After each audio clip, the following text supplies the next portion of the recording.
Come on, baby, turn the lights on. Ooh, 'cause it's getting me. Ah! Okay.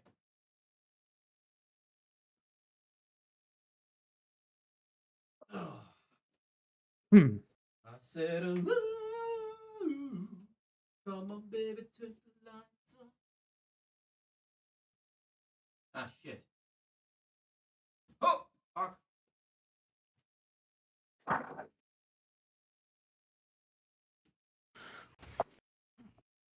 I am the great mighty fool, and I'm going to throw my shit at you.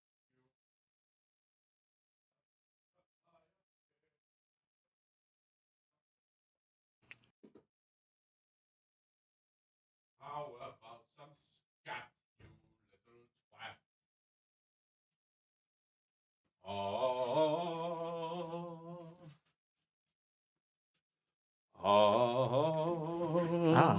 The great mighty Pooh. Now I'm really getting rather mad. You're like an illy chicky little shitty little tag nut. When I've knocked you out with all my bab, I'm going to take your head and shove it up my butt. Your butt. My butt. Your butt. That's right, my butt. Oh. My butt. No. My butt!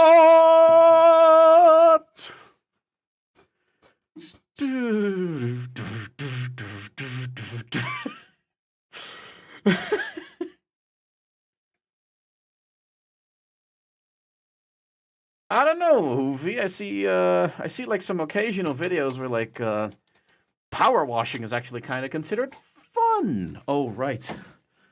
My camera. Y'all are just staring at my Le Epic foam and my pretty raggedy ass like curtains over here. Yo, cringe. So instead of that, hey, it's me in my pajamas. I love pajamas. Shit's good. Pajama stream.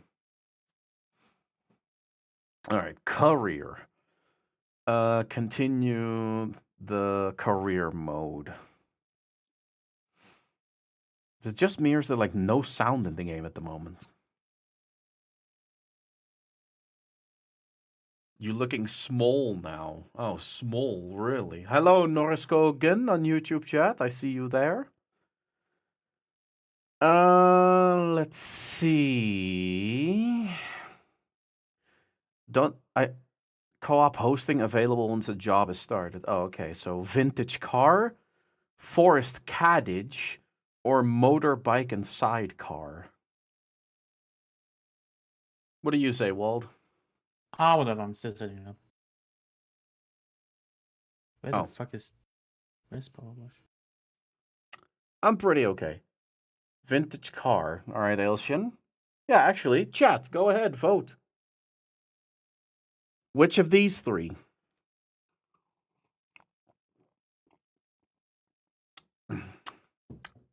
Drink. Car.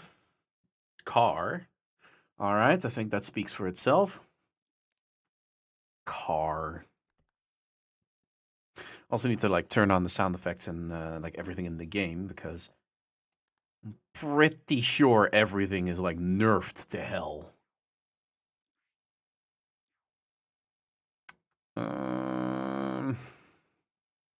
Audio?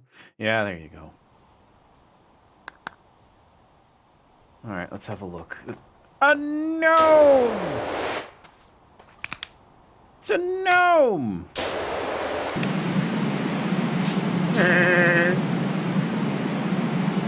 There you go, gnome. You're clean. Synchronization with Steam Cloud takes a while. Wash me. There. Lol. Jenny's going to live stream the car restoration for the vlog. Don't worry, you won't even know she's there. Fucking bitch!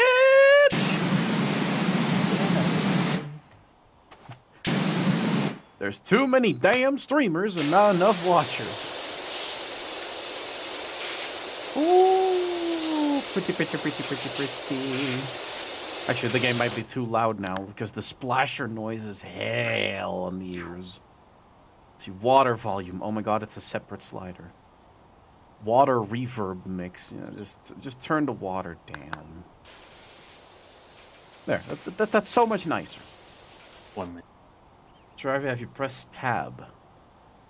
Oh, that. Yeah. Okay, more pressure, less spread.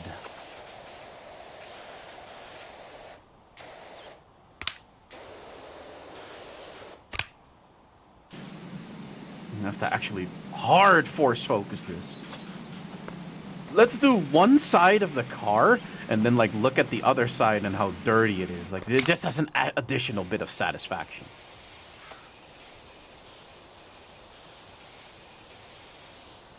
GNOME. It was censored for me. GNOME was censored. Well, there you go again. GNOME. I'm beginning to suspect this might not be a worthless heap. Dude, vintage cars, a worthless heap? You know, as a showcase thing, great. But I would not want to drive one with gasoline prices nowadays. Hell no. Oh, hell no. These things guzzle, man. There, I gotta draw the line somewhere. Draw the line over here. A little bit there. Ooh.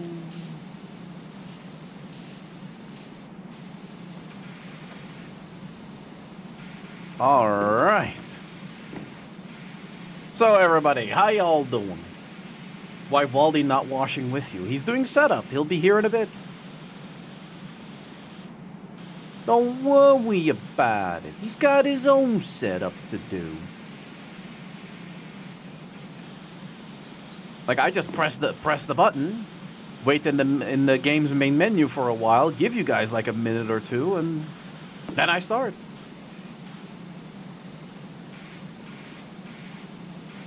Okay, tab. Oh, apparently not as efficient as I thought. All right, I'm there. Hey, yep.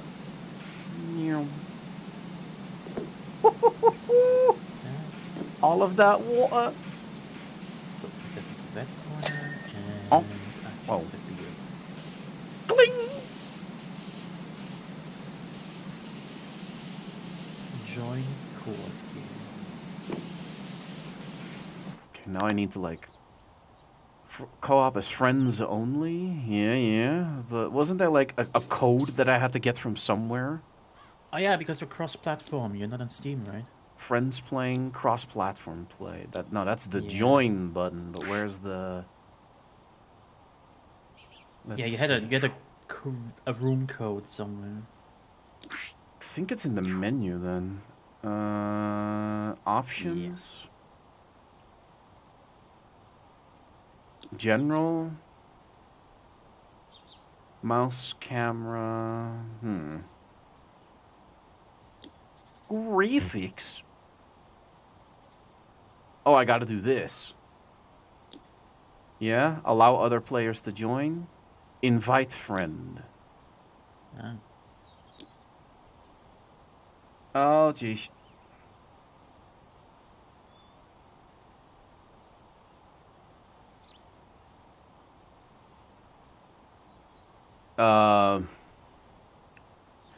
Where do I get the code? It's been too long. I have no idea.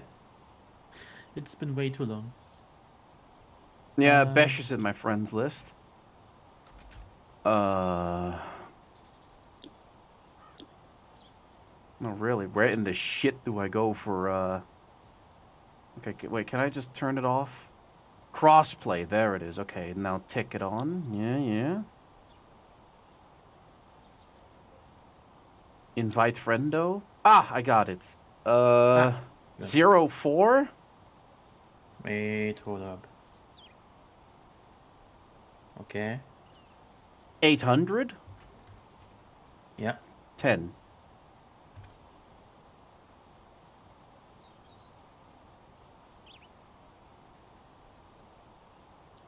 Now I wonder if you opened the floodgates, so if people are like, okay.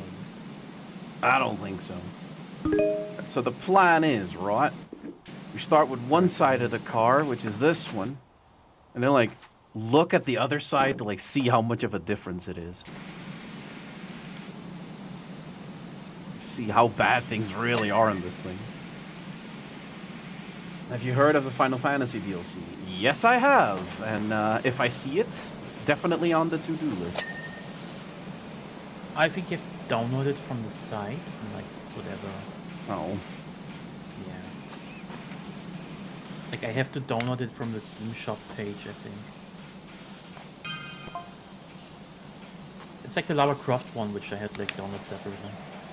Ah, so it's like a DLC thing. Fuck. Well, pre-DLC thing, but DLC. I really hope it's free DLC.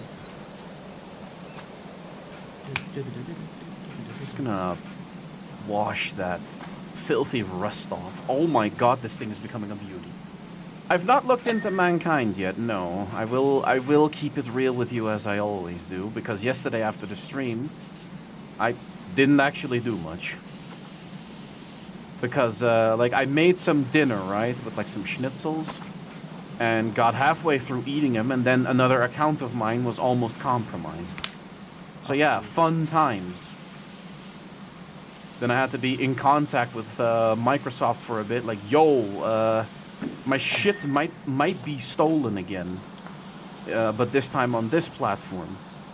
And then she looks like, oh, well, I can see no safety anything on your account, so you are honestly fine. Nothing is wrong.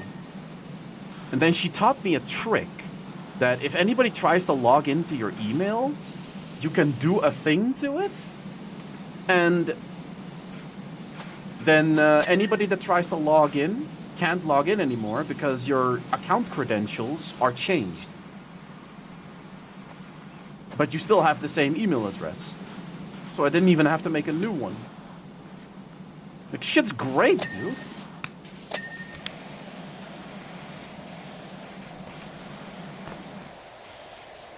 I already changed my password as soon as I saw that.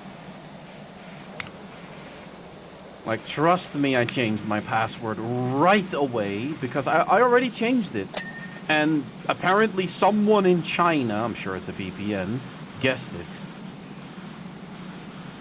But yeah, now I don't have to worry about my shit being stolen anymore. Unless there truly is something deeply buried inside my system that I'm gonna have to reinstall Windows for. Yeah, this will make itself known in due time, believe me.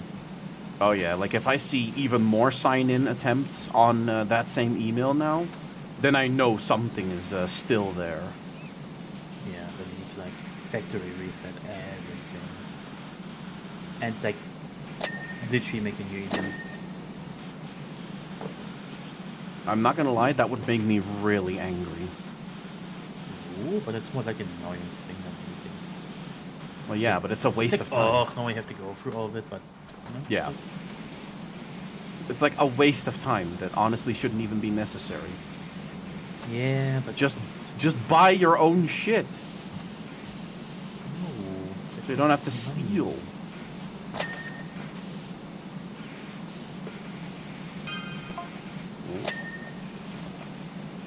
Extra cleaning liquid in stock. Ooh.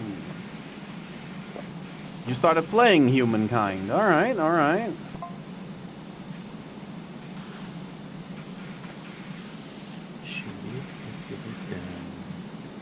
Oh.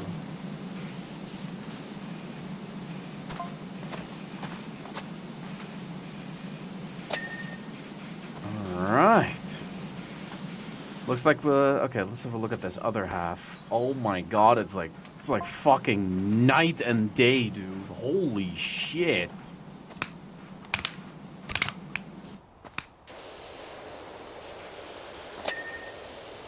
God damn.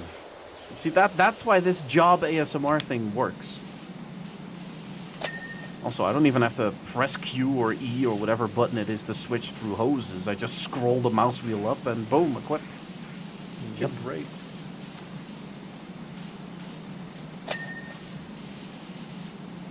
But those cleaning liquids, do they have like a time limit, or you buy them once and you have like permanent stock?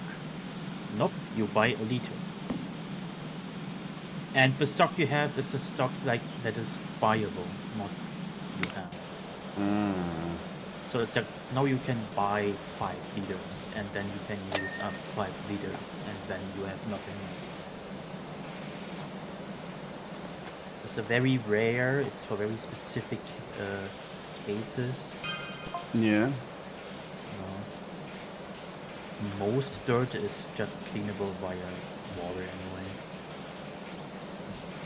anyway. Yeah, I'll just do it without soap whenever I can.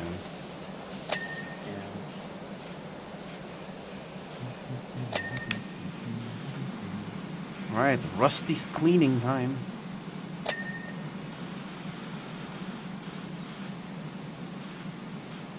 Oh. Look at that dirt disappear.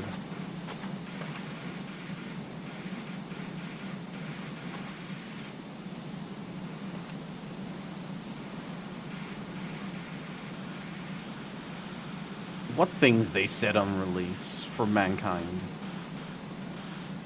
Yeah. There we go. Another one. Release Mankind? What? Yeah, apparently they said something on release. That it was weaker Civ. Oh. Wait, what? So, Mankind, the game, is a weaker knockoff of Civilization? Oh. Hmm.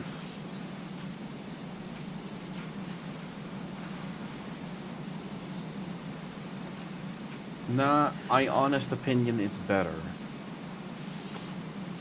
Everybody has their preferences.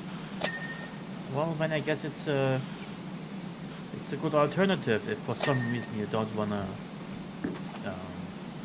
play a Sid Meier's title.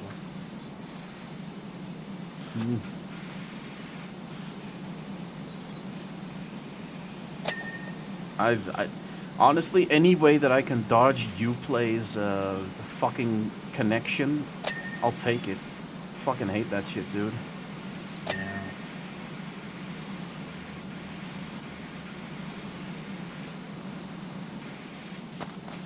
Specifically, it's Ubisoft and Activision. Biggest of them is. Oh yeah. Oh no, wait. Origins. Fuck. EA. Yeah, I could see that you own every game we have on Steam, but I'm still gonna require you to sign up for Origins. Oh, but what does it do? Oh, it does nothing. Like, you wanted your games on Steam, here you go, but you're still gonna require an Origins account. Then why is it on Steam if I still need the Origins account? Like, you wanted it on Steam? Well, yeah, to dodge Origins.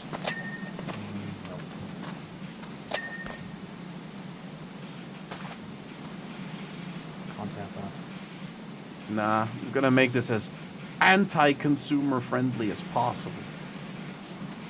I'm gonna make sure that, like, it's an absolute fucking pain that you're gonna have to sign into 2 different apps, Steam and Origin, with an authenticator, so you can play a fucking multiplayer shooter game. So you can play your single player family simulator, but it's not even serious. The Sims. I mean, what? Yeah. Nah, mate, like, there's so many problems I have with my nowadays gaming. Like, the always online required thing, like, holy shit, what? Why? I do kind of miss the days we just popped in a CD and played the fucking game. Yeah, but I guess we just made some inventions that made things really convenient. But then an invention gets used for the thing that it's not supposed to be used for. History repeats itself. And then counteractions get taken, but at the cost of the consumer. It's like, dude, I don't pirate anything of you guys. And you're requiring me with this hellish setup. Why? Well, to counteract other people. Dude, fuck other people. You don't pirate anything, and they still try to sue you for pirating. Yeah. And they also, like, install these shitty softwares that, like, take up your computer's resources. I'm looking at you, anti-cheat. You don't even fucking properly work. True enough. Which is like the worst offender. You're installing like bloatware. Well, I'll be damned. 3 fucking years, Sir Mad, that you've subbed to this channel on Twitch. Happy sub birthday, dude. Happy sub birthday. Holy hell.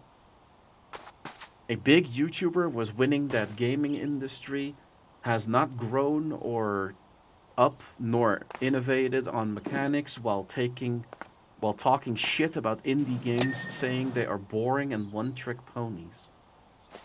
Okay, pick a lane. Pick a fucking lane. Millions of different indie games. They all have nothing in common with anything else. I bet he like filters on one genre of indie games and then just calls it a day. Doesn't even check them out. Oh, cool.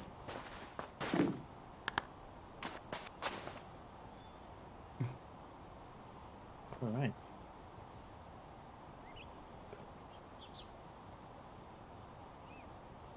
Good shit. Well, there is a thing with indie games, but there's like bloat, right? There's like too many out there. And you see like a lot of them are just basically the same game.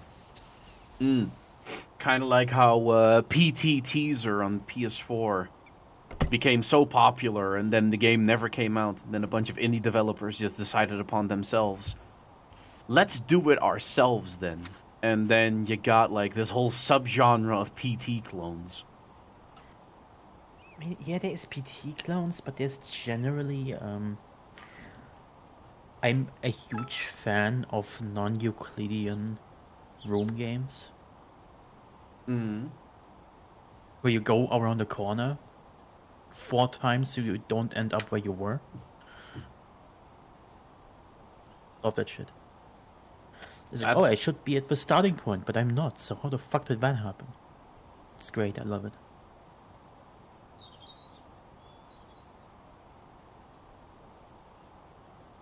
I see, Max. Huh. That would make me kind of scared too. Not gonna lie. Playing a co-op with people is apparently a hassle. Is it? No. Yeah. Also, let's see. Medium duty, heavy duty, professional duty. You say skip heavy duty and just go for professional duty, right? Actually, yeah. Alright. Then I guess I gotta buy some more.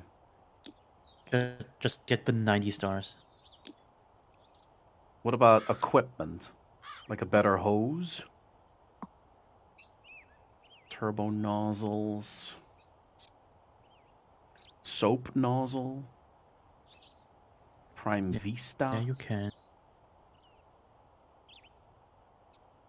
I already have. Let's see. Clothing, cleaning liquids, modifications. Personalize the look. Yeah, okay, I'm not investing money in that yet. What was the long nozzle equip? Oh, you do that through here. Or, no. Yep. Yeah, through here. Okay. Okay, there we go. Loading level. Finally. Oh, seeing such colors come from underneath. Yup, that's why I'm afraid to even play with you, like how Warboss Nexus did, cause I don't know if a few times, days after I play with you, some bullshittery happens, and I get yeeted away from the community altogether, which, fun fact, already happened to me before. What, in my community? Wait, who? Max? Max, but in Twitch. Like, he used to start off in YouTube chat and then made a Twitch account. Wait, you were in a different community. Oh. Well, you would have to pull something really bad to get that done in my community, dude. Like, I don't do that shit. Like, I warn you preemptively if you're about to fuck up. Or say something that's really out of line. It's like, yo, okay, look, I'm not mad, but I'm warning you. This is already too far. Like, tone it back. I'm not gonna be angry. I'm not gonna ban you. Unless you come on stream and you flat out say the N-word. Then yeah, okay, like, out of here. Like, then I have no mercy, but... I don't see what you'd have to pull on me. Other than, like, I don't know, like, directly break Twitch TOS. Yeah. To get me pissy at you. So you don't have to worry about that with me, but I know that, like, right now your brain is racing like 1,000 miles an hour. Or, you know, kilometers if you use actual measurements. And hey, props to you if you do. And that these words might not fully land, but don't worry. You haven't done anything wrong in my book. Oh, you gotta try real hard to get yeeted here. The amount of people that I've given a second chance for, like, fucking up, or a third chance, or a fourth chance. Some people are, like, on their 6th chance by now.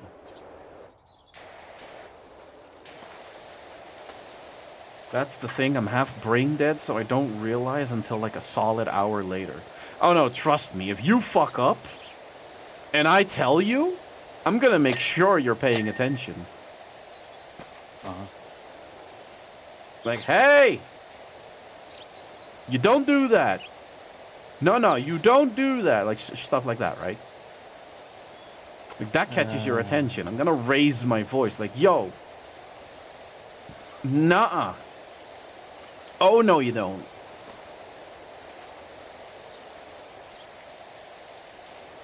Faux show. You see? For Rizzle, he understands what I'm saying.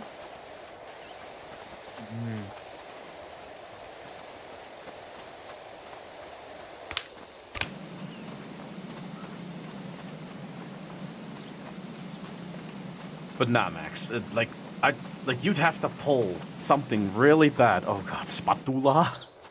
Spatula? Oh no. Oh, my dreams becoming memes. No, for real. Like that was a weird ass dream. Don't let your memes be dreams. That's what he said. And then your dream becomes a meme. Just it. Oh no. Oh no. Now chat's saying spatula. Oh no. Which chat? Oh right, there's like this old ass meme. I wonder if I can draw it. To find like a good wall. D. No, I wonder.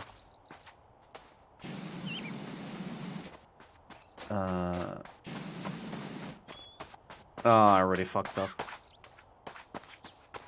It needs to be like a pretty dirty wall. Yeah, okay, this works. I can have a few retries here. Yeah, it's already fucked up. Jesus.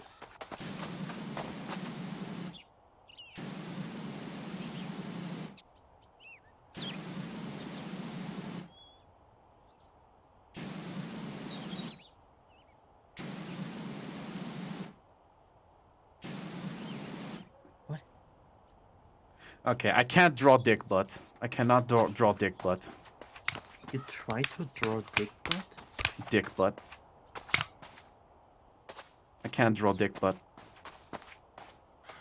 Oh my god, Elshin got it! Elshin Elsha got it off of that sketchy. No, dude.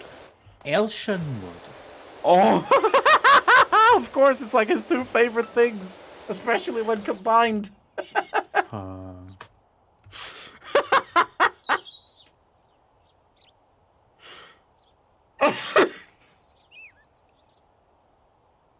Oh my god.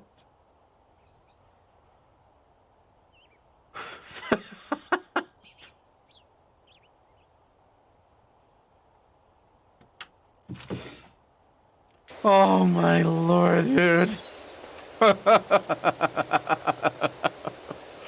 I know my community. And apparently my community knows me.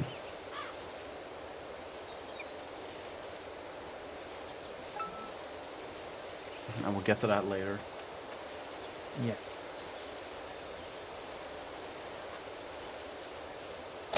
This is not the time for WhatsApp, especially since I've been available the entire fucking day. But as soon as I turn my stream on,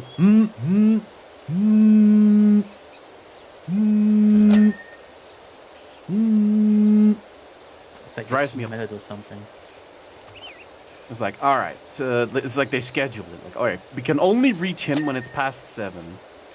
And oh no, my brain has been permanently damaged thanks to the internet. I'm gonna try and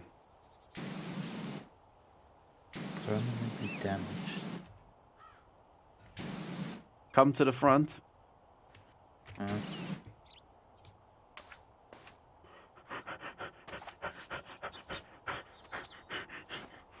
Come here. What is it? Look at that.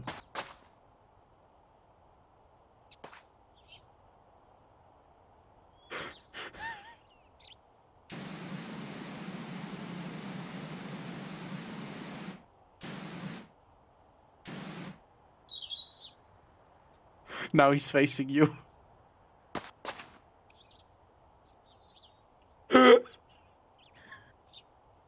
Why are you not talking?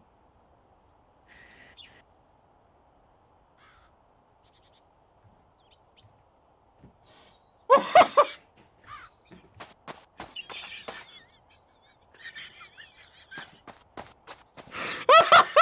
surprised you didn't make the joke.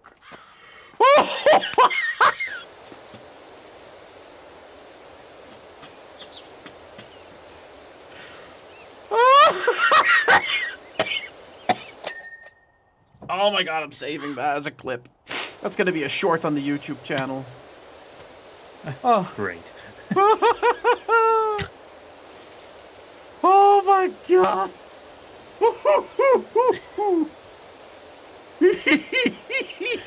I just looked at this fucking clean window and I thought, oh, the window is sus. It's 2023. Welcome in 2021. You only have two more years to go.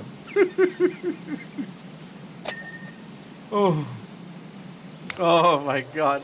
Twitch chat is so angry with me. They're so angry with me. Motherfucker, spray some of this. Hey. Twist his balls. Yes, I have a go fope yourself spatula. They will be high pressurized with water. Oh yes. Kind of like the Amogus Eration. Oh my god. Why do I see the Da Vinci twins steal this joke? Hi, today we're gonna play Power Wash Simulator. Hey, the fire department sus. I just see him do it.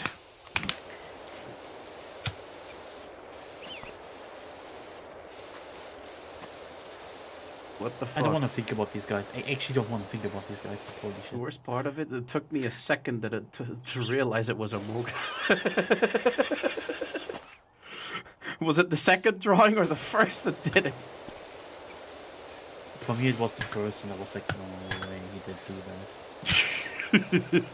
that. You're out of touch.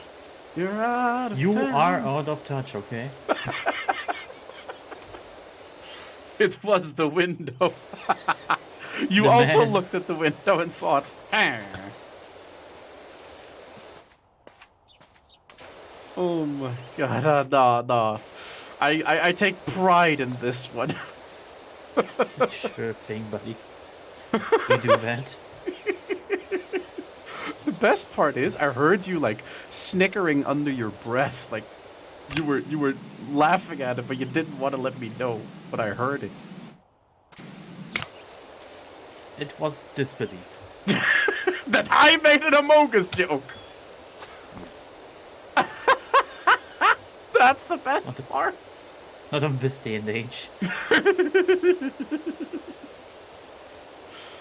Alright, dude. I went to like go clothes shopping in like this this store, and I saw like a children's-sized, baby, toddler-sized Amogus shirt. It's like, oh yes, parents really are gonna buy that. Parents Yeah. are gonna buy that. Of course they are, young parents. Ah, yeah, the teen parents. True, true. A sad reality. But real nonetheless. Yeah. Let's talk about that. Or not. Actually, I don't want to talk about teens fornicating. Well. Yeah, no. Nope. So this rooftop, now it's black. Now there's a red stripe. Now there's multiple red stripes. Oh, cool. Now it's fast. Oh. Oh. Red goes faster. Yeah, that and ready stripes. Oh, yeah, true. Humans are uruks. My mom bought me a Humans are banana hat because I said that it would be funny to have a banana hat. Well, congratulations, your mother loves you. It's more than I can... Well, actually, mine loves me too, but to an obsessive way. Which only pushes me away further.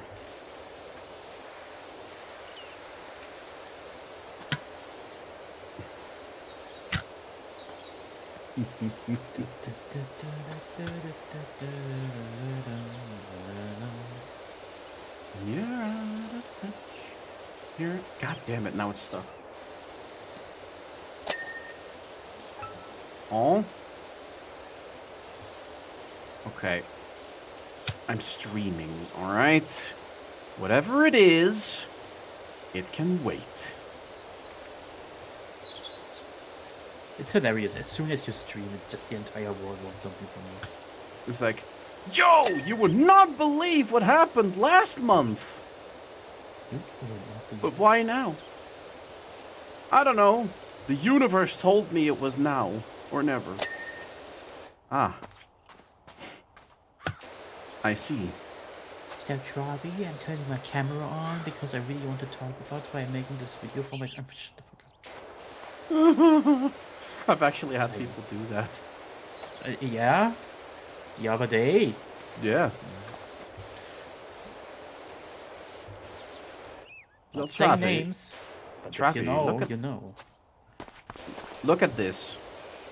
I have no mic open. Oh no, I'm holding it. Oh. Oh no. Oh.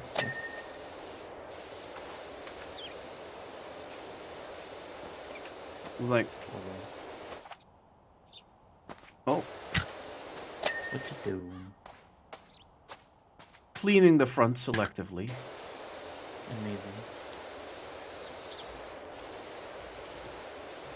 I decided to clean the tile. Mm.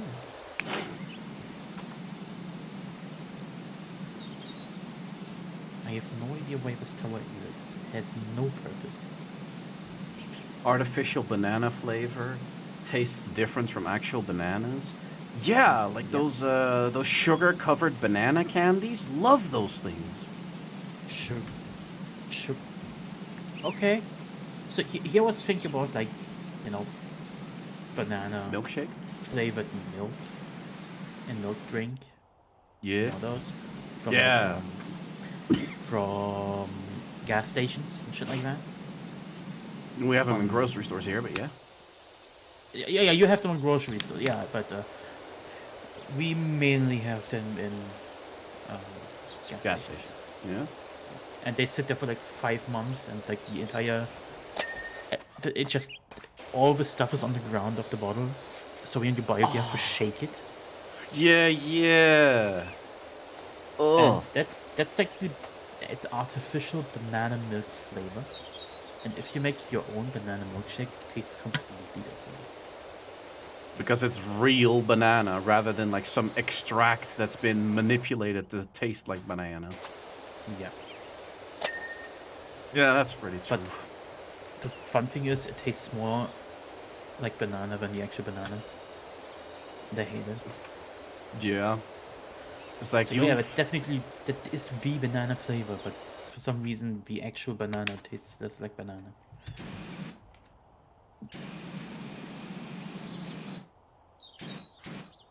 Whoa, okay, I just got turned 180. What the fuck? Oh. The game is funny. What is that? That's In yours. before a FNAF jump scare. Wouldn't that be something? A FNAF level in this game where you have to like manage the cameras and clean? No. No. Specifically not that. Or you're in co-op, have a total of 6 players. One of them manages the cameras, the rest of the guys clean. And the guy that's and the doing the voices. cameras is like trolling the group. And there's this one room where like you have to clean one of those suits inside and out. Oh. So you have to press specific buttons in a specific order, otherwise whoever goes like in there and cleans fucking dies. Yeah. But he won't know until he like approaches the animatronic. And then the animatronic like it lets you clean it for a random percentage, and then it kills you. So you can never be comfy. Because like, oh, I'm 60% done and it hasn't jumped yet. Hit 65. Speed, it's slow, that's power wash. I don't want this in a power wash. That would Put that shit suck. into Viscera. Like there's already body parts flying about everywhere, so that game is okay with it, I guess. Does the VR game have something like that? I don't know. Which VR game? I think he's talking about The FNAF VR. Actually, yeah. It has a level where you have to like follow instructions very specifically, and you have something on the outside crawling about. Oh. So you have to manage your light sources and approaching the approaching danger, while also having the animatronic right in front of you that can snap at you at any moment if you do something wrong. So yeah, Ugh. actually a thing. Yeah, no thanks. I'm good. Oh, somebody drew a smiley in the dirt. Amazing. It's basically FNAF but VR with extra game modes. Huh. Oh yeah, there's also a level that's actually just FNAF. That's just what? One level that's actually just FNAF. Oh. Yeah, it's just that. A recreation, basically. It's like flex your game making muscles by making something just a level rather than an entire game. Yes. Oh my god, seeing the shit get cleaned is so satisfying, dude. Spatula. I can feel people getting mad at me for not using the 15-degree nozzle. On my stream, they don't really mention anything about the nozzles. They're just looking at it, and Elshin wants a sample of my scream. Well, I don't scream on command. Well, okay, that's a lie. technically I do, but it's a non-consensual thing. I mean, yeah, the command is a €5 donation. Yeah. And even then, like, if it happens too often a stream, like, I'm on guard. Like, okay, I'm not saying I expect it, but I'm semi-ready. It's semi. It still gets you jumping, no matter how prepared you are. You know, like, if I'm reading something in a game, I'm like, and then it happens. Like, Yeah. So, wait 1.5 hours, and then wait until he forgets. oh. So how far are you done back there? I got a story. Yeah, I almost got 2 stories out of 4, The little tower? 5? I don't know. Yeah. There's a lot of stairs. I hate They're stairs. not fun. Can you The draw stairs are not fun. Spangbob? Spangbob. SpongeBob. Hurry up, SpongeBob. Drawing them SpongeBob. Oh, that's copyrighted. Let's see. We start with like a square. If Then you with, said like- a circle, I would have. Yeah, Every character SpongeBob starts with a SquarePants. We start with a circle. Wasn't that? Yeah, that was like the it was a Simpsons episode. Every character starts with a circle and then another circle.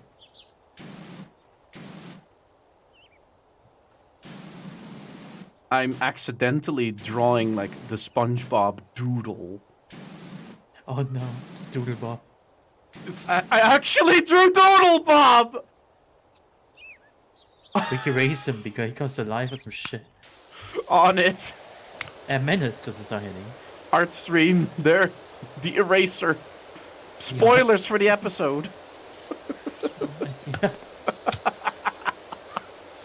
I drew Doodle Bob. It's going through an entire character arc right now. Yeah, I can actually upload this as a stream VOD if people want. Like, what do you draw? Characters? Can I hit this from here? No, I can't.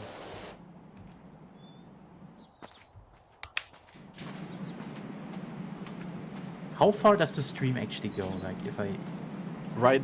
Like, I'm gonna stand under it. Here. It's like 2 meters, 3 meters.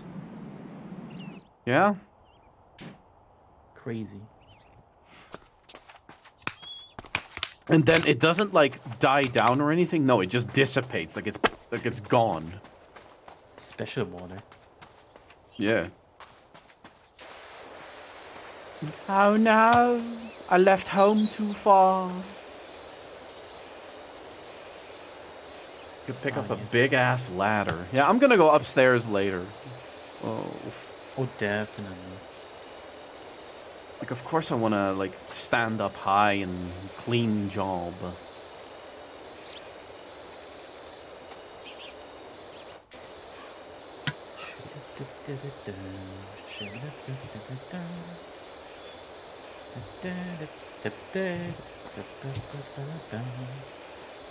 The song is copyrighted. I don't think that's gonna get picked up. Think nothing good about it. I'm not Vandal. Also, I can't do instrumental with my mouth. Nope.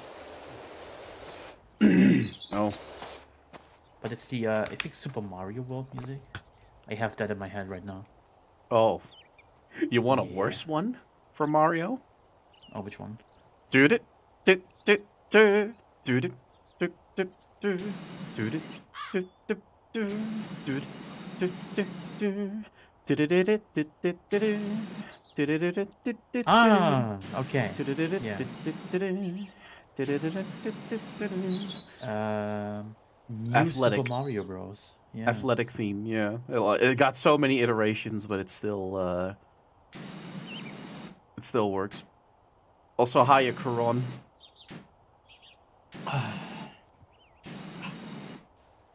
stay hydrated. Oh my god, Vampire Bob. I made Vampire Bob. Oh no, he gave him fangs. Yeah, it's not even like square teeth, it's like actual fangs. Oh, the door is sus. Oh no, not another one. Vampire Doodle Bob. One of these doors, not like the other. Okay, he's not coming to life, jumping out and like jump scaring me or anything. That would actually suck if a game did that. Draw this thing. Now it's gonna chase you. And then everybody's just gonna draw big titty characters, and the developers go, so we looked at your drawings. Y'all are very alike. But man, can we Wasn't there, not like- implement anything of yours? Wasn't there like something? There was like a game where you could make character, and most people just made. Oh yeah, it was like a Dungeons and Dragons or like Yeah. Baldur's Gate. You made John Guy. Yeah, you made John Guy. Like majority of the player base just made human fighter. Warrior of Light. It's just Caucasian human fighter. That's what most people made in this Dungeons and Dragons game. Short-haired Bob, brown hair, yeah. Jesus. Oh.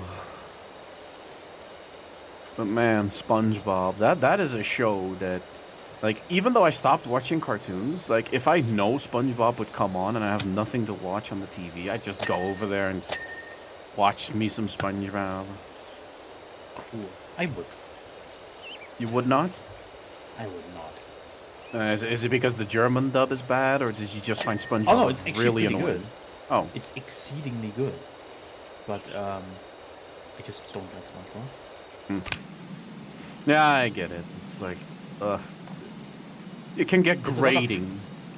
There's a lot of cartoon humor, even with older cartoons, that I specifically did not like. Like, I could never relate to cartoon humor.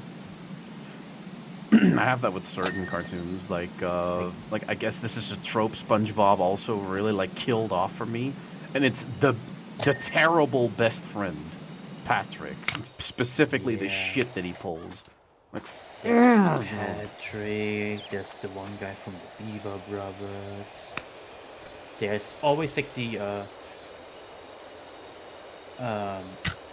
cow from Cow and Chicken. The which one is it? Ren or Stimpy? One of the two. Ren is the spastic Chihuahua, and Stimpy is the dumbass red cat. Yeah, then it's Stimpy. Pinky from Pinky and the Brain. Well, at least in Pinky and the Brain, I think the dynamic works. The dynamic works. Okay, I did like Pinky and the Brain. Yeah, because it was well written. Yeah. But it didn't like most of the other ones. I Of get the it. other cartoons. Like, again, lots of cartoon humor just didn't sit with me. What about Looney Uh, Tunes?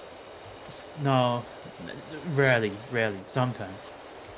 Like, which character specifically did not resonate? Like, was it Bugs Bunny? Was it Daffy? I think Daffy. You definitely would not like Daffy.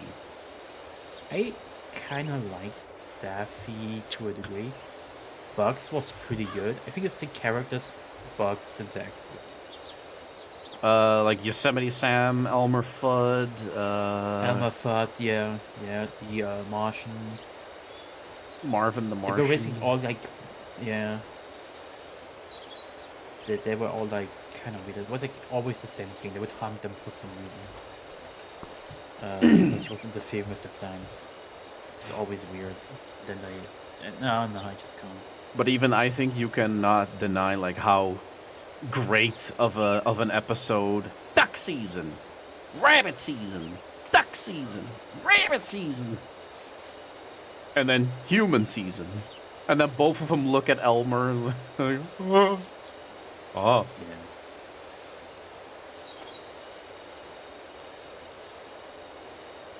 I'm hunting rabbits. Oh jeez, I just can't get his name. Nah, I always thought that Elmer was a bit of fun. Because, like, you make, like, a character like Bugs Bunny, so you gotta, like, make the polar opposite of Bugs Bunny. So what's Bugs? Very smart, alright? So, obviously, his foil, or his, the one he bounces off of the most, has to be dumb. Yeah. Alright? Dumb, what else? Bugs is peaceful. Alright, so this guy definitely is not peaceful, and he wants to kill Bugs. Alright? What else? Oh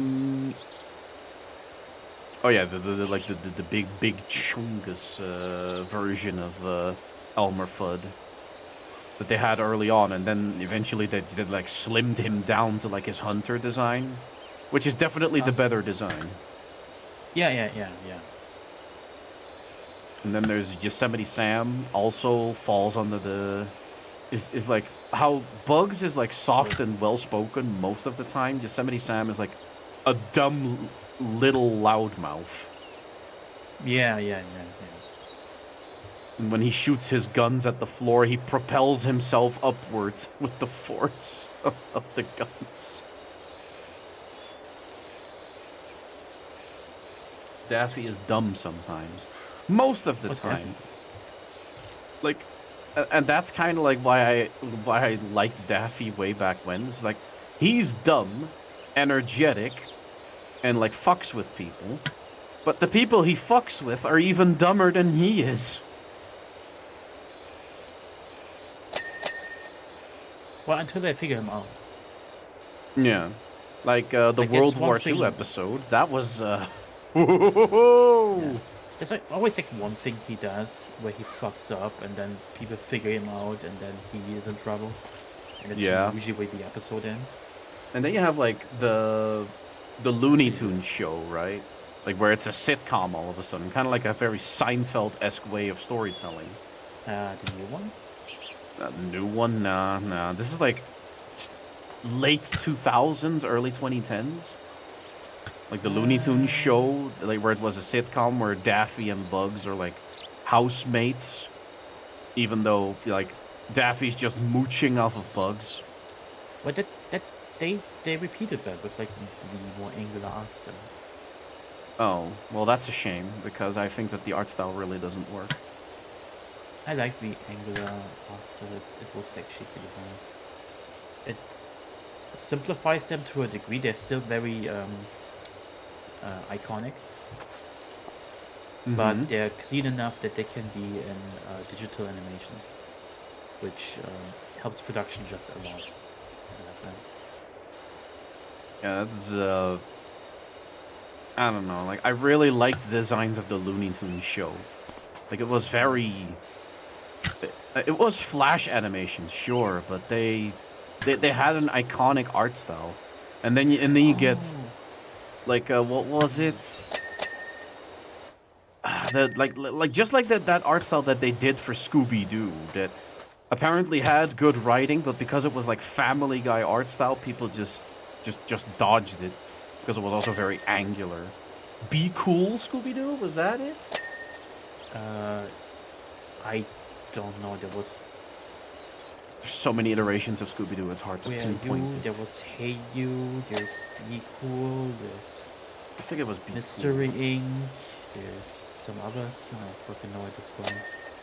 Cool. I definitely think it's Be Cool Scooby Doo. Scooby Doo Mystery Incorporated was cool. Yes, I actually recently watched almost an entire season of it, and it's fucking great. And there's like 72 episodes, and oh my god, like fucking Fred. Fred. I'm They a made man. Fred into a character. Holy I shit. have feelings for Traps and Daphne.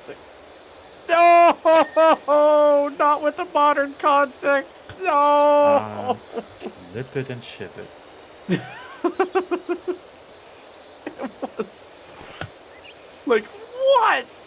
Oh no! When I watched that scene and like, oh. The Traps magazine.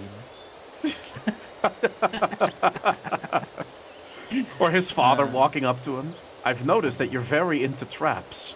Yeah, Dad. Work isn't about traps, Fred. I just like them. You need to get a proper job. Oh shit. Yeah, okay, that's when it loses its context, but nah. Yeah, I know. But like What the was whole a proper hobby? I don't know. like the whole dynamic of like Fred being so into traps. I can't even take myself seriously when I say it, even though I know the context that I needed it. Like, I can't talk about it like this anymore. It doesn't work. But that he finally has like a realization moment of that he can have a hobby and a girlfriend. Who knew? Who knew? Yeah. It's kind of like being able to play video games and have a girlfriend. It's Still also a rarity, by the way. Like, holy shit. If you have that, you're lucky. Oh, yeah. Nexus?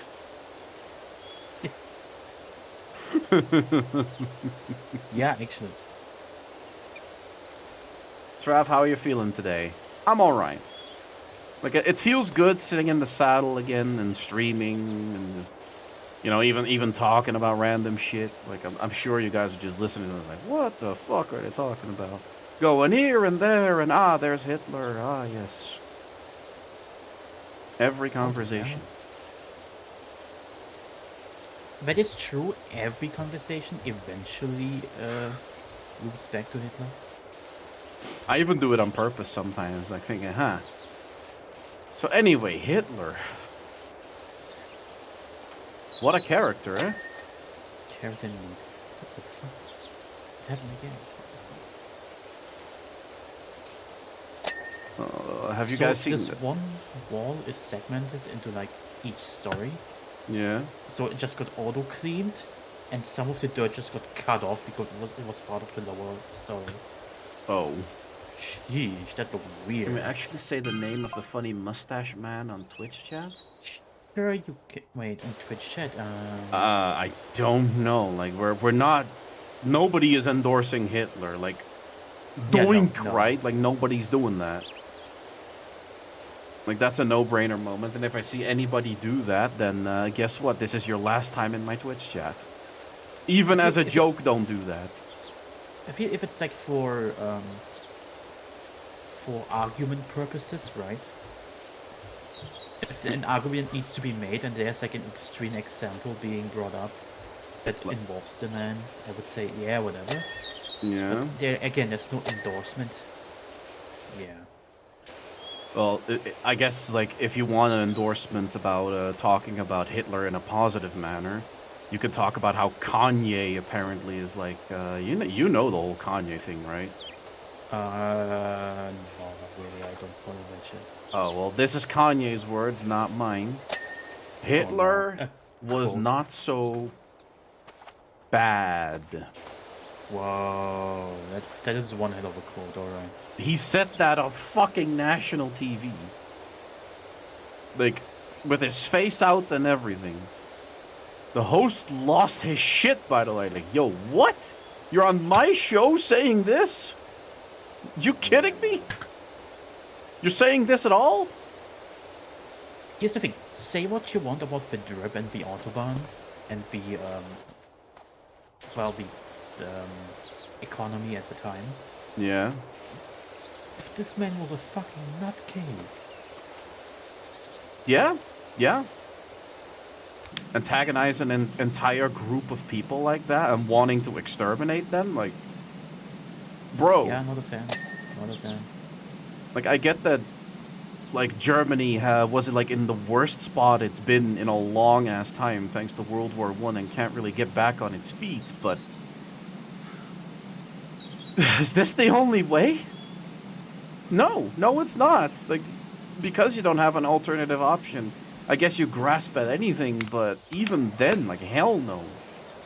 Yeah, I don't know what happened to the people back then. Like, I guess they were desperate. I actually did know what happened to the people back then, but like this is like it's a one human is smart, people are stupid moment.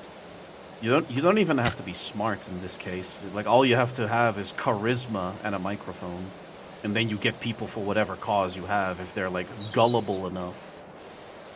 Well, yeah, that's what I mean. Like, a singular person would be smart enough to see, like, oh yeah, that's not okay. But if you have an entire people, like an entire population, then a group of people is just not that smart anymore.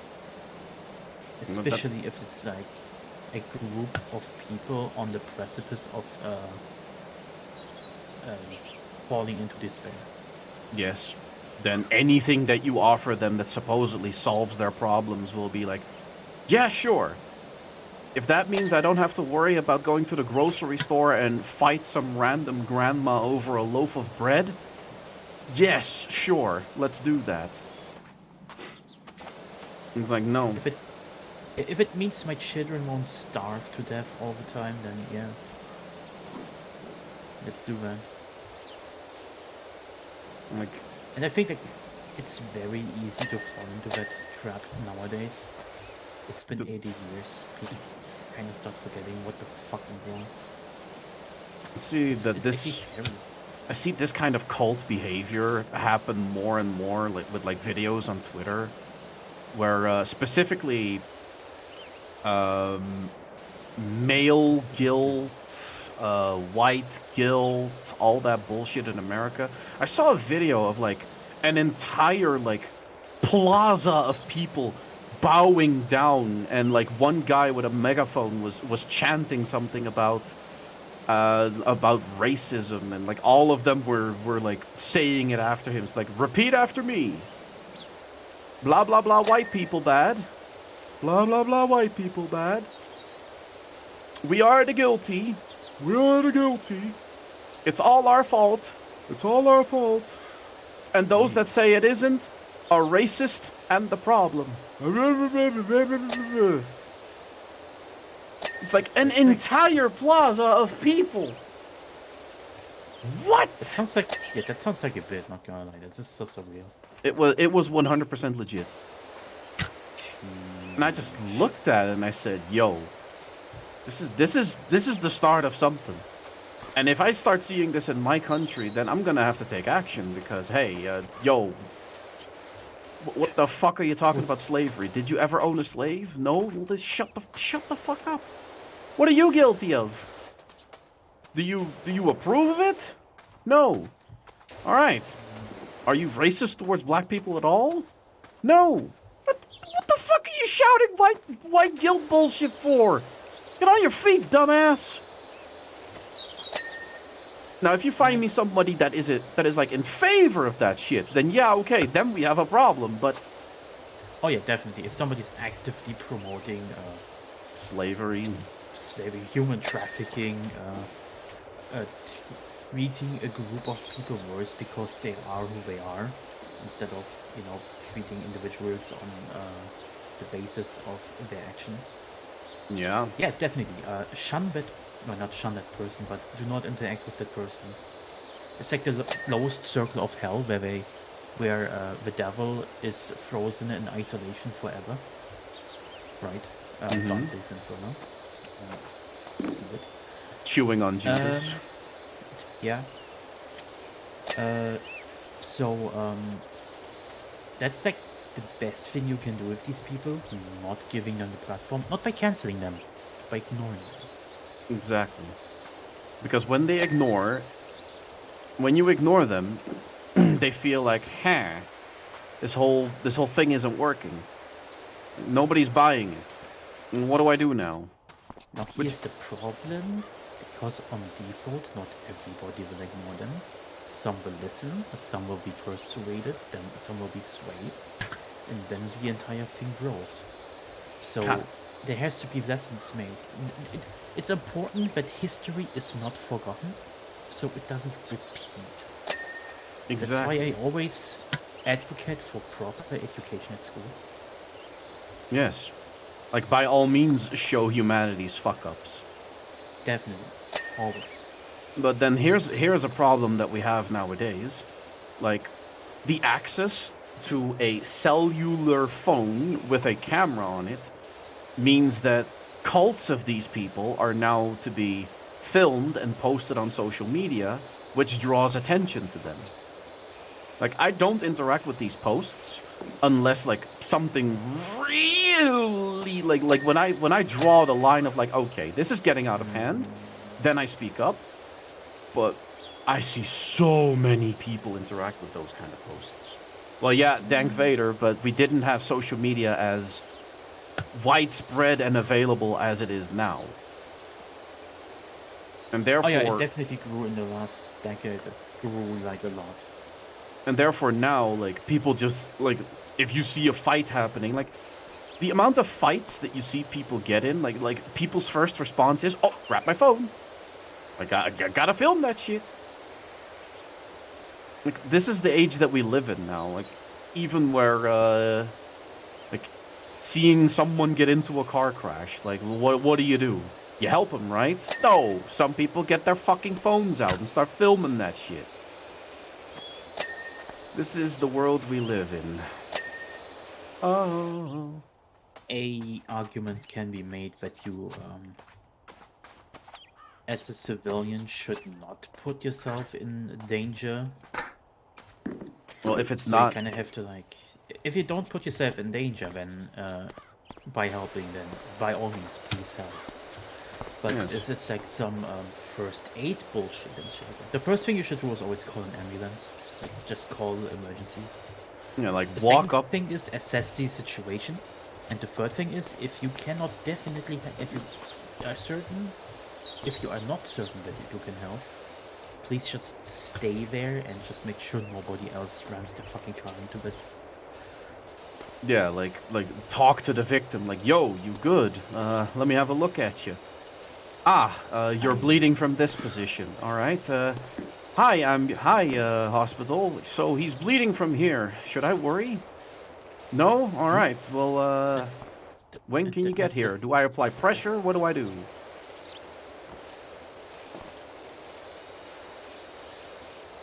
Yeah. In Germany, that's illegal. Filming accidents and not helping can get you 5 to 10 years in prison, I believe. Really? Okay, Germany?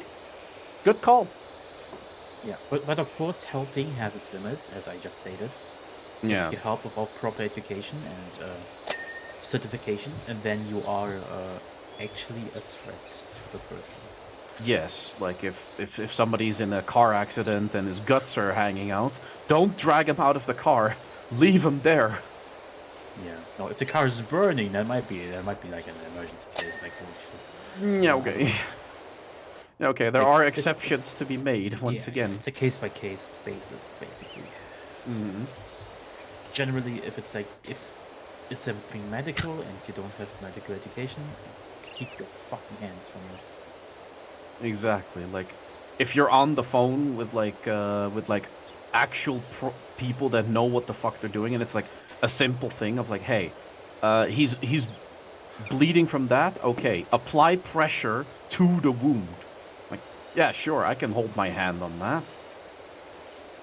Like, that's no problem. Make sure that you keep talking to the victim. Keep brain activity going. Oh, okay. So this is the story, all about how, and then you just keep going. Yeah. Like ask them then, like have them think. Actually, don't have them talk. Just have them away. Yeah. Don't talk. What It's like fuck me? the fitness pacer test. Okay, don't bore them to death. If I'm like bleeding to death on a road, the last thing I want to hear is a shit post quoted to me. Or My Little Pony facts. But by that point, I'm just gonna take your hand. And I was like, yeah, you know, that's the last straw. I can't take this planet anymore. Goodbye. I do not vibe with this universe. Exactly.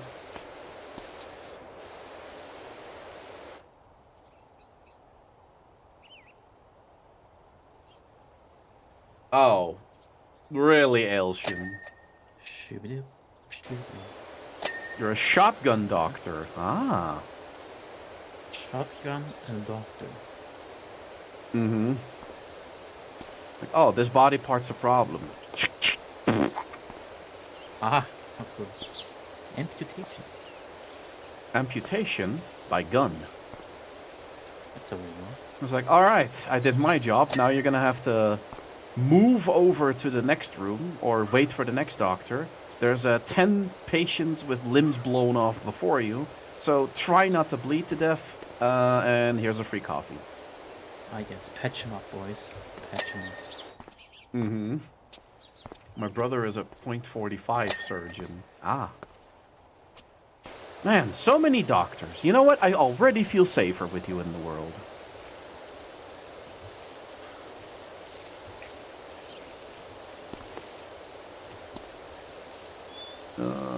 Playing a game like this makes you realize, like, hey, this is fun to, like, do for a few hours. But, like, after cleaning a few jobs, you're like, oh, yeah, okay, I'm done for now. Like, that was it.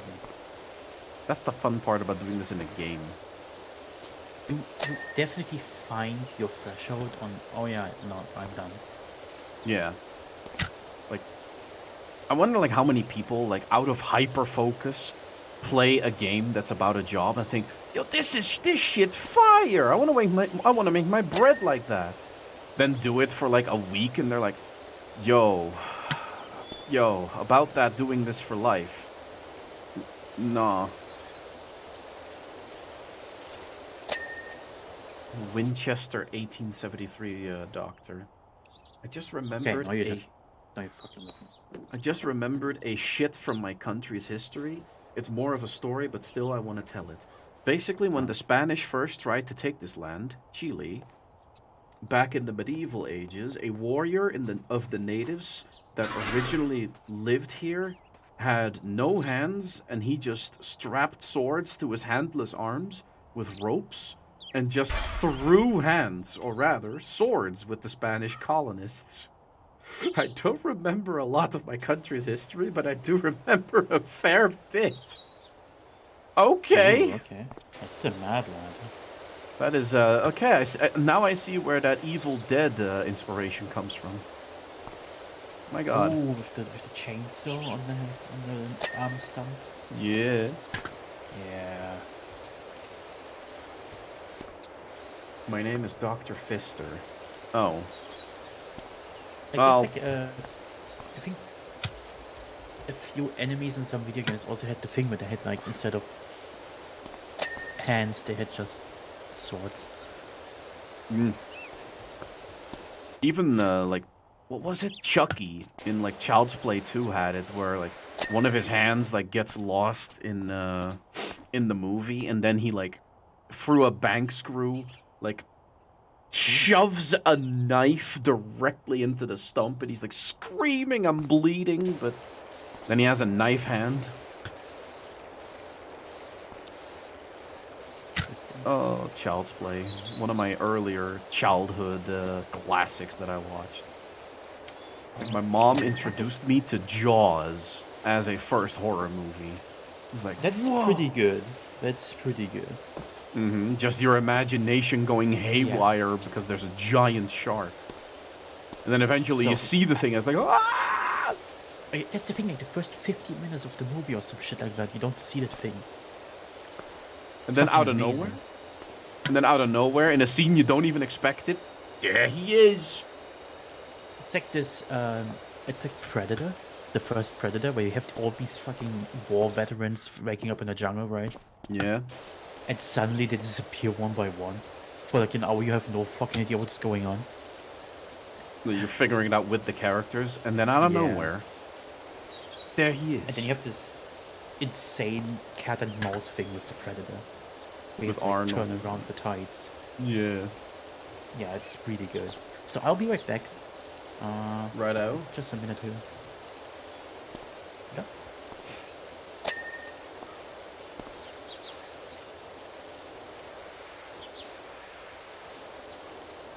So, Twitch chat, what is, like, a story in history that you know of, like, anything, like something that's close to you? Like, do you have, like, any local myths, stories, legends, mythical creatures? You think the Yautjas have a... What? I have no idea what that is. I have a good one. Alright, Elshin, let's hear it. I am German, so... jawohl. Wait, jawohl! Oh, I can't do that shit. I don't have a screamy voice. I have like a... I don't even know what the fuck I call this voice. Flexible, but... baritone, apparently, or whatever the hell the tone is that Frank Sinatra has, because I've been told in the past you have exactly the same thing. I'll just dig around in my brain to see if I can fish anything out. Alright. I do too. I do. Most are too messed up to say on Twitch. Ah, European folklore. I already see. Rather than just big hairy creature that's somewhere in the woods and it wants to kill you. Or be left alone.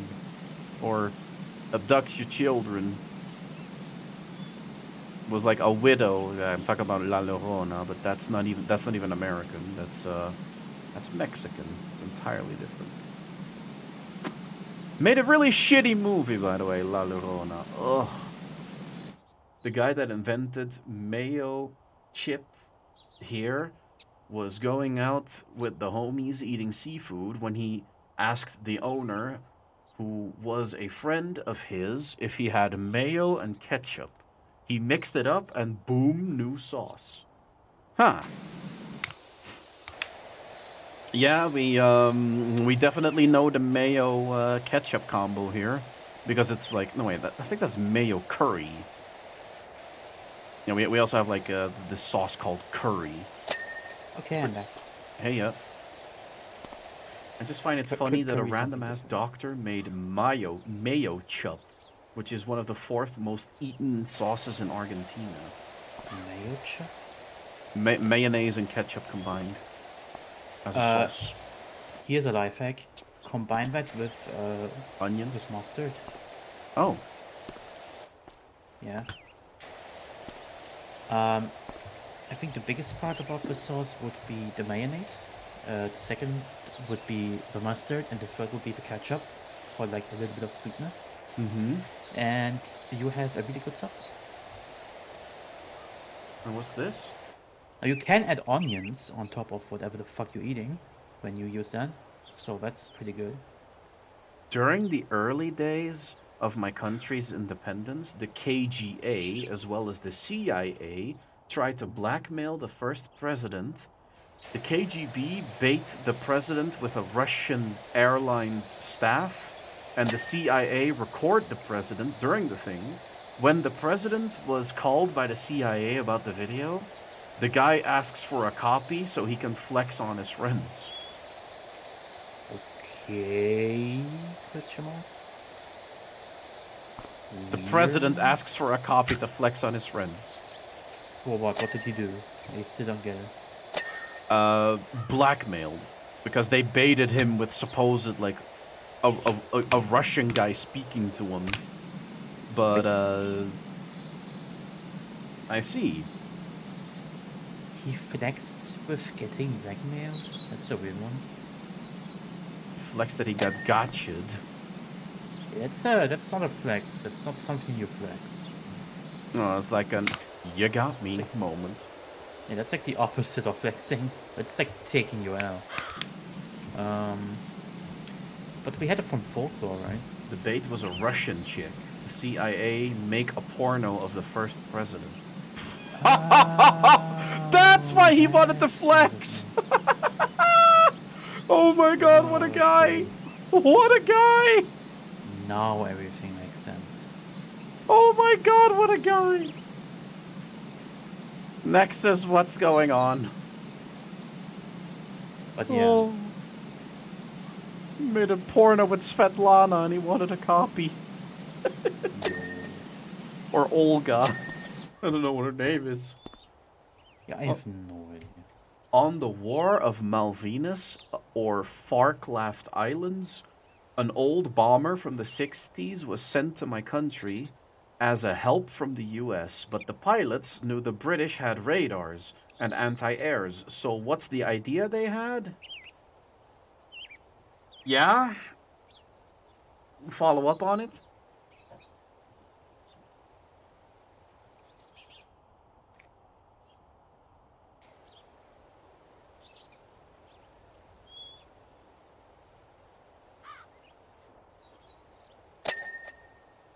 You'll never know. I think he's still typing it up. Oh. Yeah, Ailshin apparently does it in parts.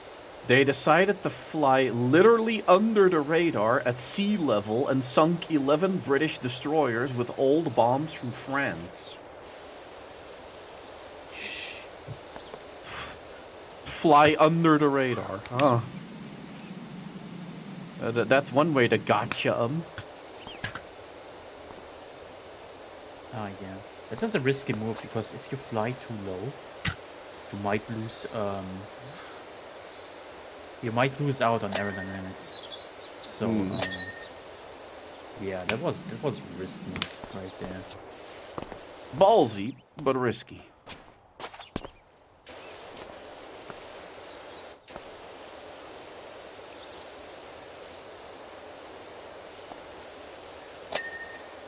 Travi, why is ammunition so expensive?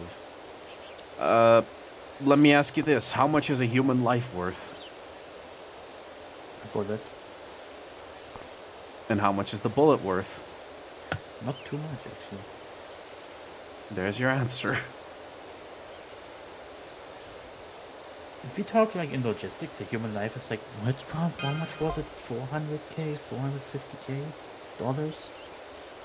The Not average. even a million. The average, yeah. Yeah, so it's like the human body specifically, not even the life itself, just the body.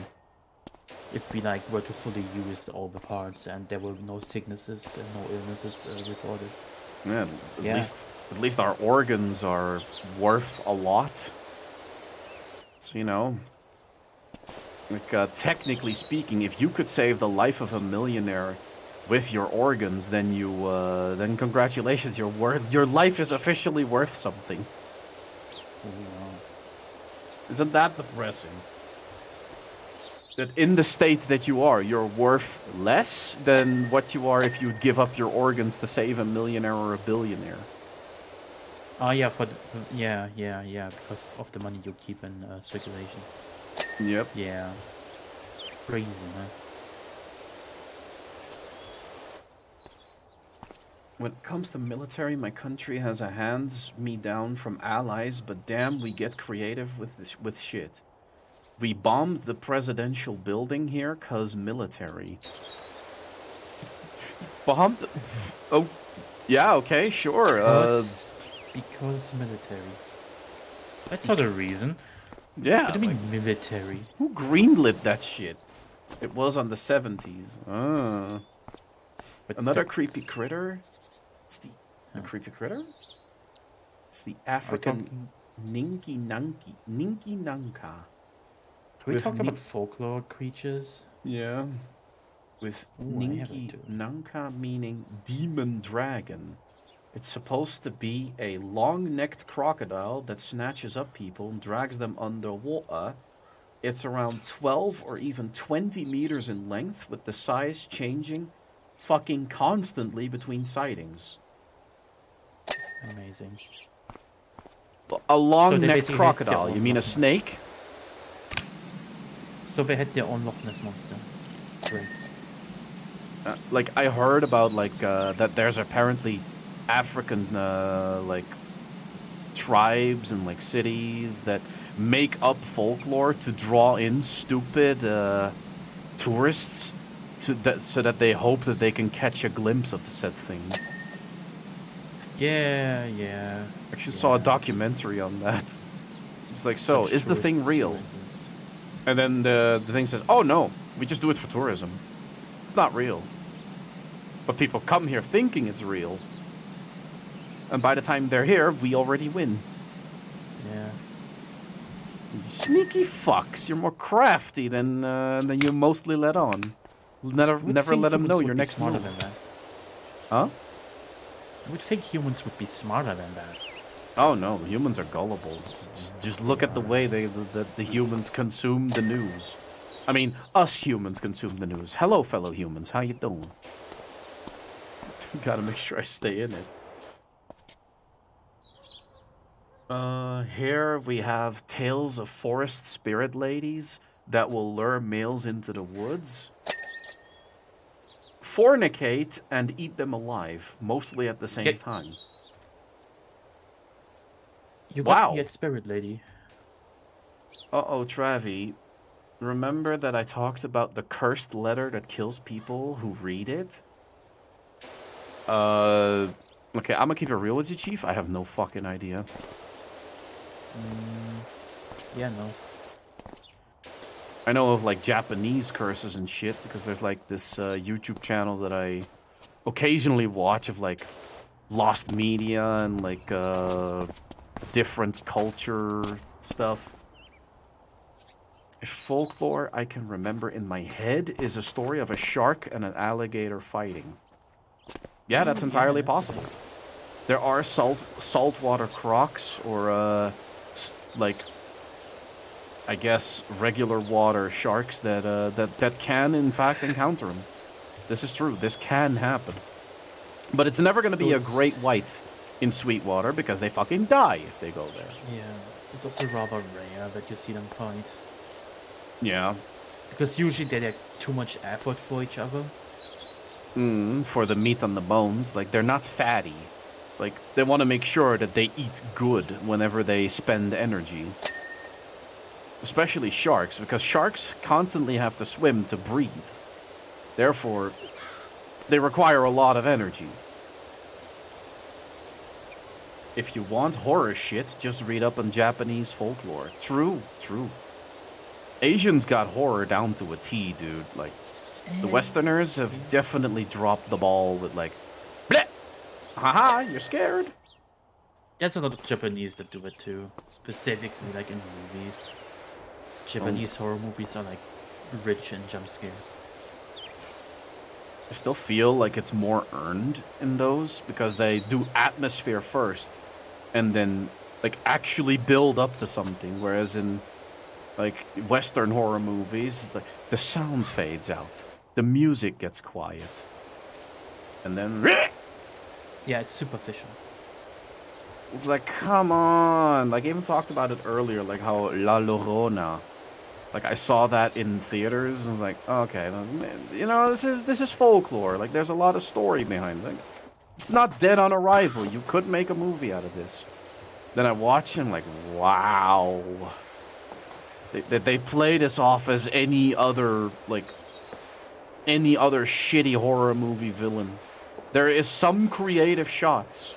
Like, sure, there's some that I would dare even call iconic if it wasn't in that movie, because that movie is shit. Like, yes, La Llorona is actually shit, and I will die on this hill. Like, hell, I don't think anybody's gonna fucking defend shitty horror movie about, like, Mexican folklore from, like, what, 2019? Right, I haven't even seen that. I have no idea what you're talking about. So here's what it is, right? A workaholic woman has kids and kinda doesn't appreciate her kids enough. Oh no. And then there's La Llorona, who, according to the folklore tale, was a bride that was in a happy marriage, but the man was not in a happy marriage, so he divorced her and went with a prettier younger woman. So she drowned their kids, and then regrets drowning her kids, and became a wandering spirit looking for kids. So in the movie, the woman that doesn't appreciate her kids enough gets La Llorona on her kids. And then it's a struggle for, like, making sure that the kids stay with her and not with La Llorona. That sounds stupid. Oh, it's very stupid. Like, Jurassic World had better story development with the kids and, like, that aunt figure that they had. It was like, oh yeah, here you go. You watch the kids for a bit. This is your babysitter, kids. That's quite a claim that you're saying. Holy shit. Yeah, so like, bad is the horror movie, yeah. yeah, like, it's really bad. Because everything is jump scares, and you see it coming from a mile away. Like, nowadays, if I go see a modern horror movie, like, when I know the jump scare is coming, I'm just covering my ears because I'm sitting in a fucking movie theater, and for whatever reason, the jump scare noises are cranked up to 300% volume. And if the visual Yeah. isn't scary, and it's just the sound, then congratulations, you failed the medium that you're making for a project for. Because if the visuals aren't scary, why bother?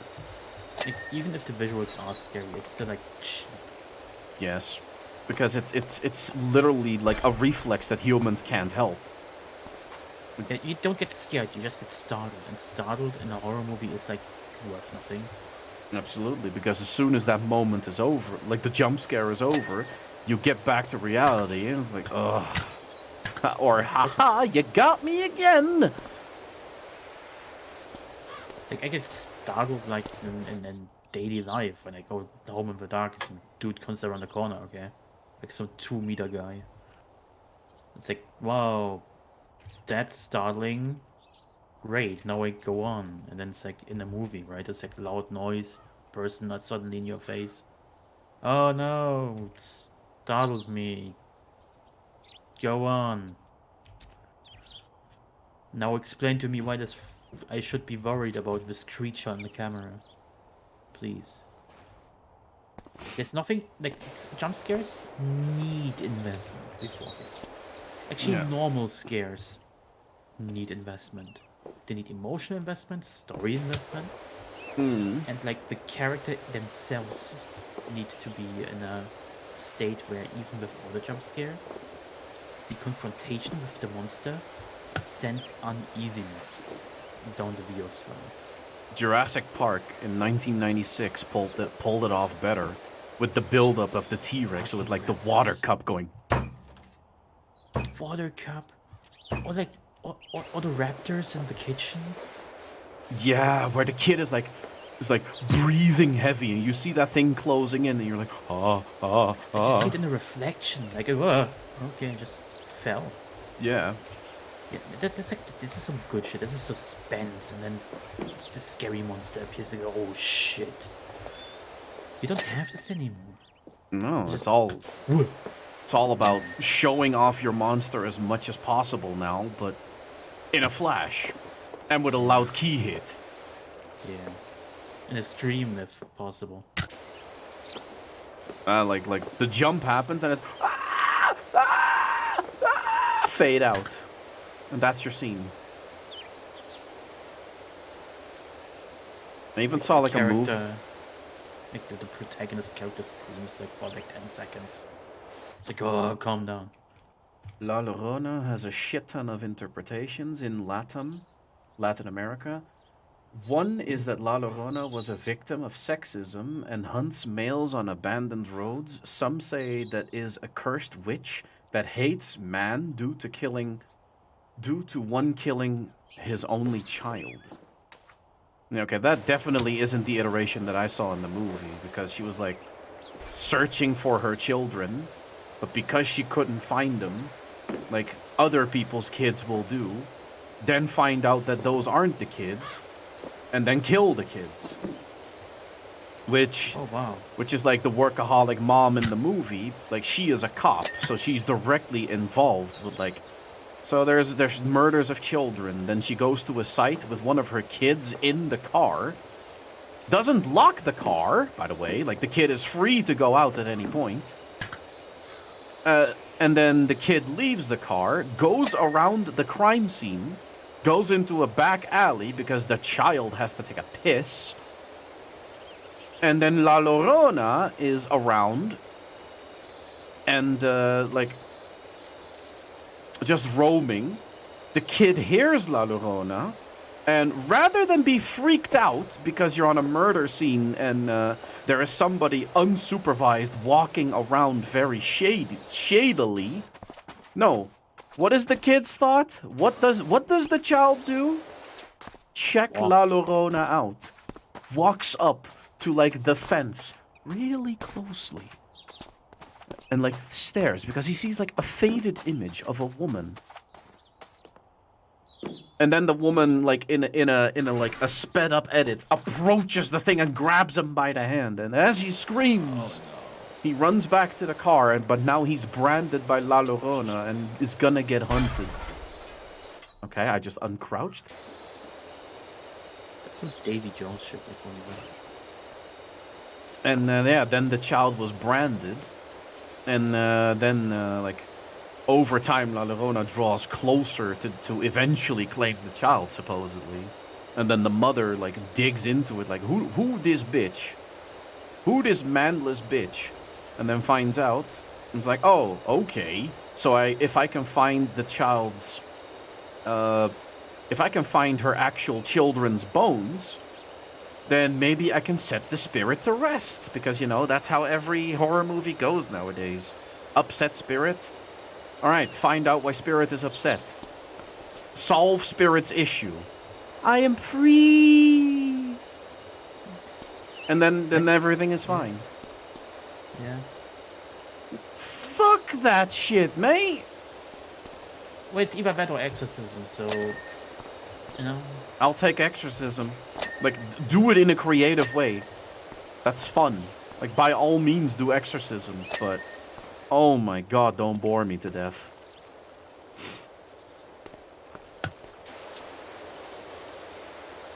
Do not bore me to death.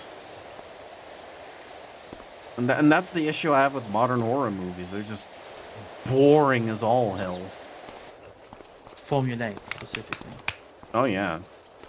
Like I said, that whole formula of, like, upset spirit.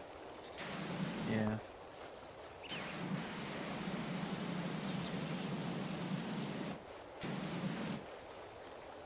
What was it? What was the series? The horror series I was fond about? I think it was Hill House?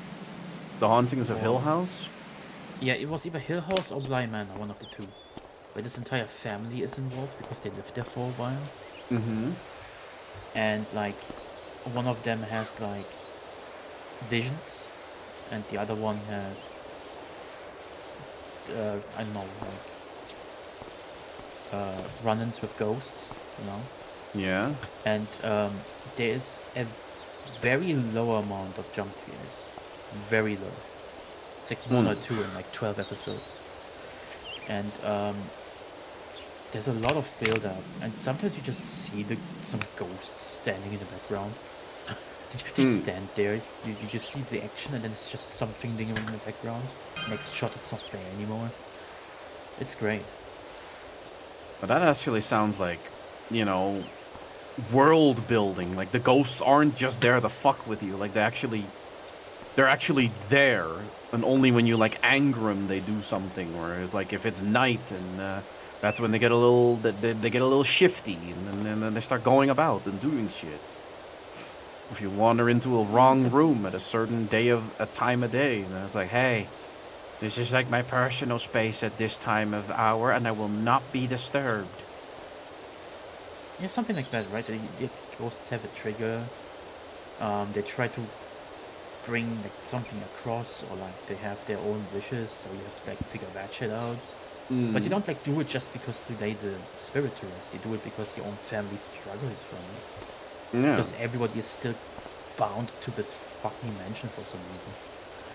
And everybody's suffering because nobody's issues got resolved. Everybody hates each other. You get more doomy and gloomy because you're all having to deal with this spirit, but you physically can't do it anymore because it's just draining you, and you don't know what to do about it until you start researching it and making it like your entire like focus of, all right, this is just gonna be my problem for this week. And there's like this entire thing with like there's a lot of character writing because it's like actually just a big family, right? Yeah. There's a lot of character writing. It's exceptional at some points. If you like leave, I think episode 11 and 12 out, one of the best horror series I've ever seen. Like my because the conclusion is stupid as fuck. Oh. Like, Oh, the that's a ending is shame. kind of dog shit, but the rest, chef's kiss. My ex from that I've had for like 4 to 5 years was really into American Horror Story. And I asked her, like, oh, what's good about it then? It's like, Oh yeah, you know, it has very nice creature designs, and it's kind of creepy. Oh, kind of creepy. So just unsettling at best. And I'm looking at it, it's like, huh. This is like the type of creature designs I expect in, like, I don't know, a music video or something. Or like one of them like Marilyn Manson music videos would have a creature like that. Oh lord. Horror movies being bad. Yeah, we're talking about bad horror movies. The Mask is a better horror movie. Well, the guy functions on like cartoon character levels of logic while everybody else is human. So yeah, you could make a good horror movie out of that.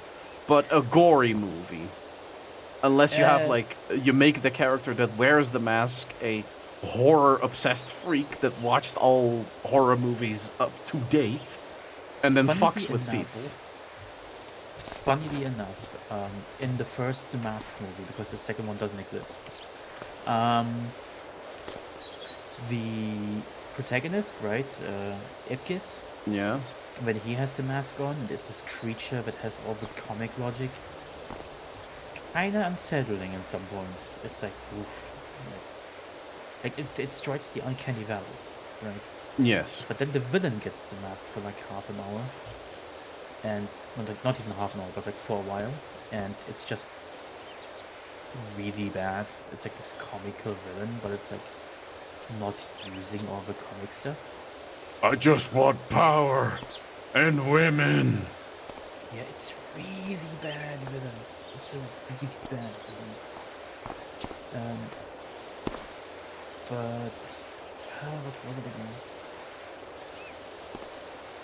Y'all remember the fucking monkey from Toy Story 3? Oh, that wind-up monkey with the freaky expression. Yeah, yeah. Oh, jeez, yeah.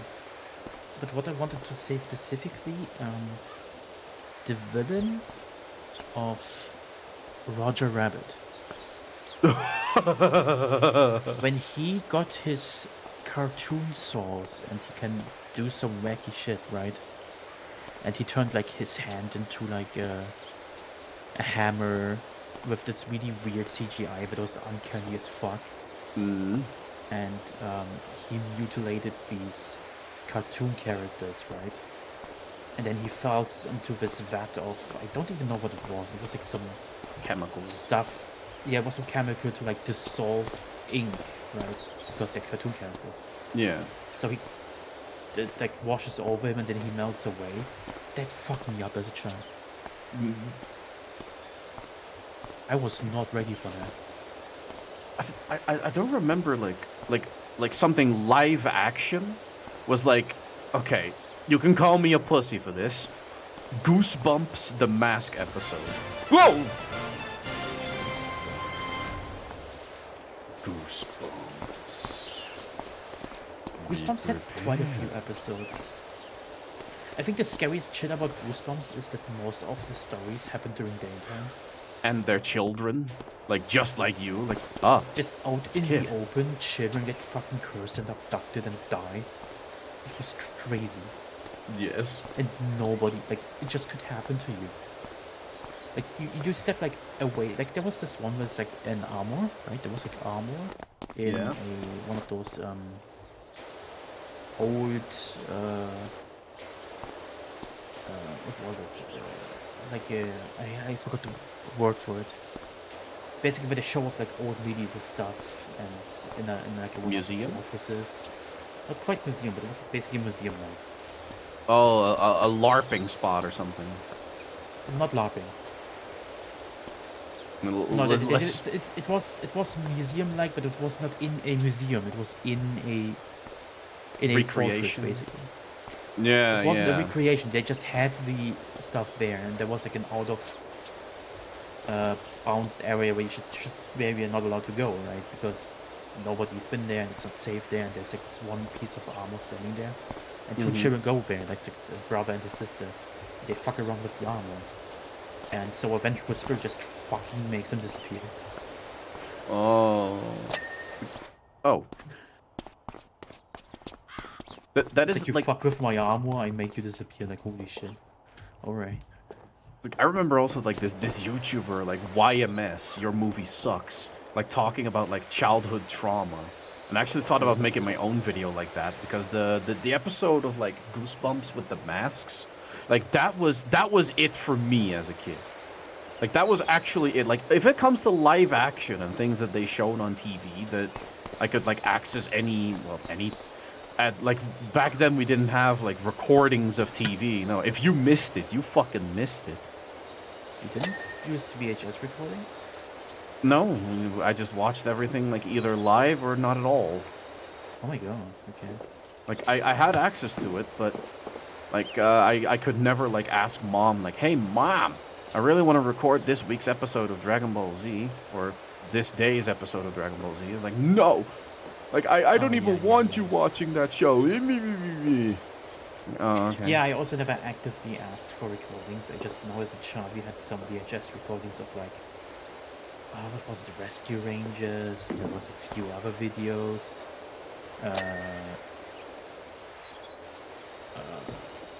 What were the other ones called? I forgot, like some old Looney Tunes stuff, Disney cartoons from like, I don't fucking know. Mm-hmm. Some really old Donald Duck and Mickey Mouse recordings. We had those, right? But I never actively recorded something.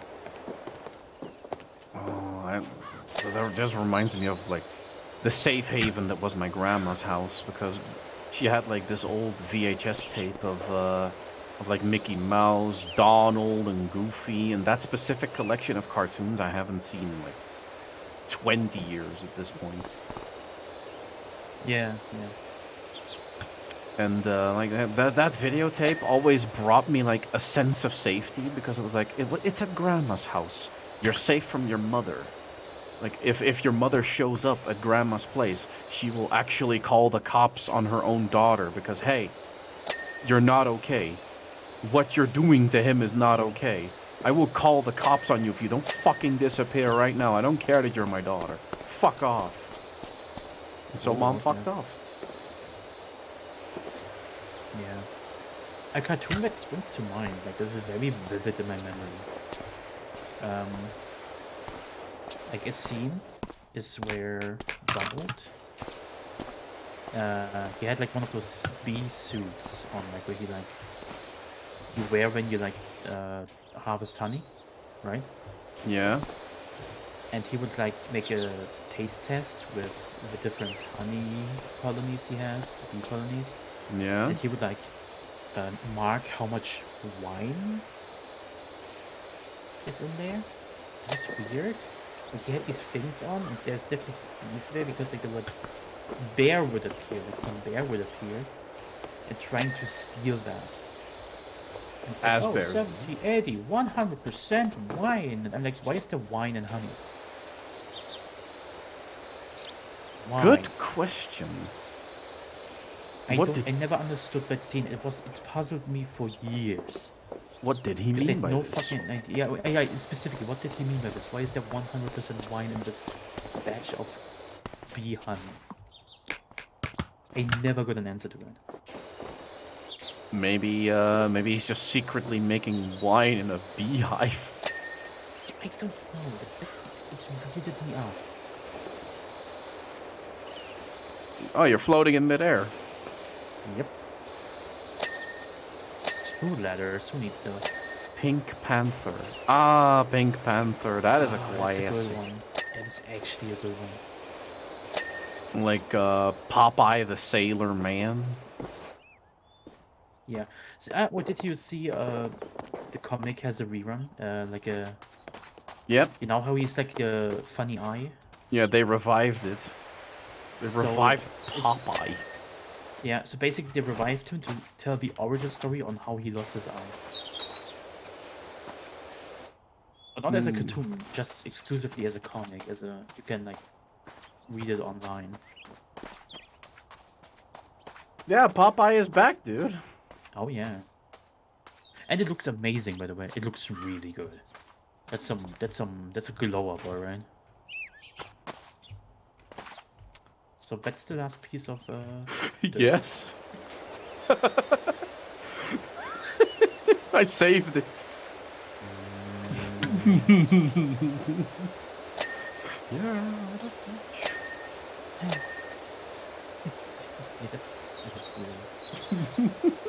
Oh, there's like. There we go. That's the way you do it. Yeah, Popeye is back. Like I saw, like he has a Twitter page now, and like people like interact with that Twitter page, going, "Yo, Popeye, do you think you could beat Saitama?" It was like, "Arf, Oh, arf, arf, arf, arf." I'm like, yeah, I could. Could you beat Goku? Yeah, arf, arf, arf, arf. Like whoever's running that page runs it like he's fucking God. Like Popeye the Sailor Man. Goku who? Goku. To be fair, Popeye punched God, okay? So did Goku. Yeah, so they are like on a very critical level here.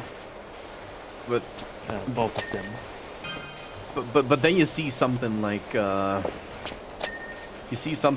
what was it? The Popeye like having a steel beam and knitting an anchor with chains.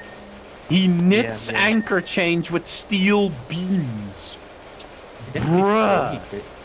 Wait, was that before or after he got his spinach? For the day? After. Ah, okay. Well, when the music starts kicking in.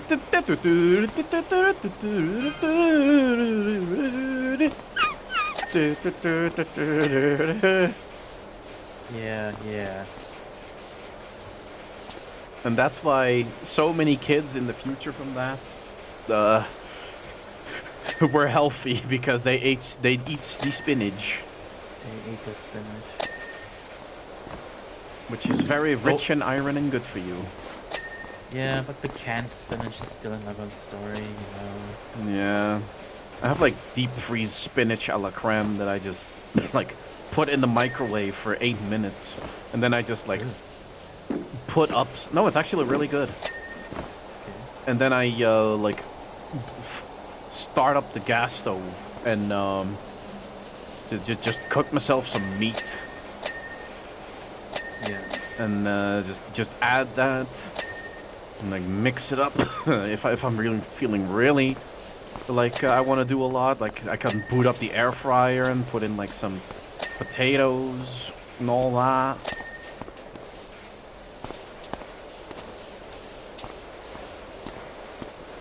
Like spinach is great. It's easily like in my top 5 of best vegetables. It's easily in there. It's pretty good. Pretty good. But broccoli, weirdly enough, is my number 1. Yes. The It's mud goat. very much up there. Mudguard. Wait, that's like this one here, right? Why do I hear horror sound effects in this game? Is the gnome up to something? Speaking of, where the fuck is the gnome? You hear those horror sounds, right? I don't actually. I have it at like half volume anyway. Oh. Yeah, it's still from the time I used the professional cleaner. It just sounds like a fucking jet turbine at one point. You know, You apparently remember? the water has like a setting that you can set down and then keep the rest of the game intact. Yeah, I already did that. Which one's the mud gun? It should be Biscuit. Yeah, like this thing. No, it's from this one, right? Yeah, found it. It's Ah. up here. You see? it? Yeah. There we go. Even the light counted on that one. Ooh. Alright. Easy and fast job. Oh, True. clean Grandpa Miller's car. Sure. I need the stars. I need like Yeah. 30 more stars, so doing small jobs to just, I guess, rush the thingy is a good idea. Yeah. Yeah, 6 jobs in total. Yeah.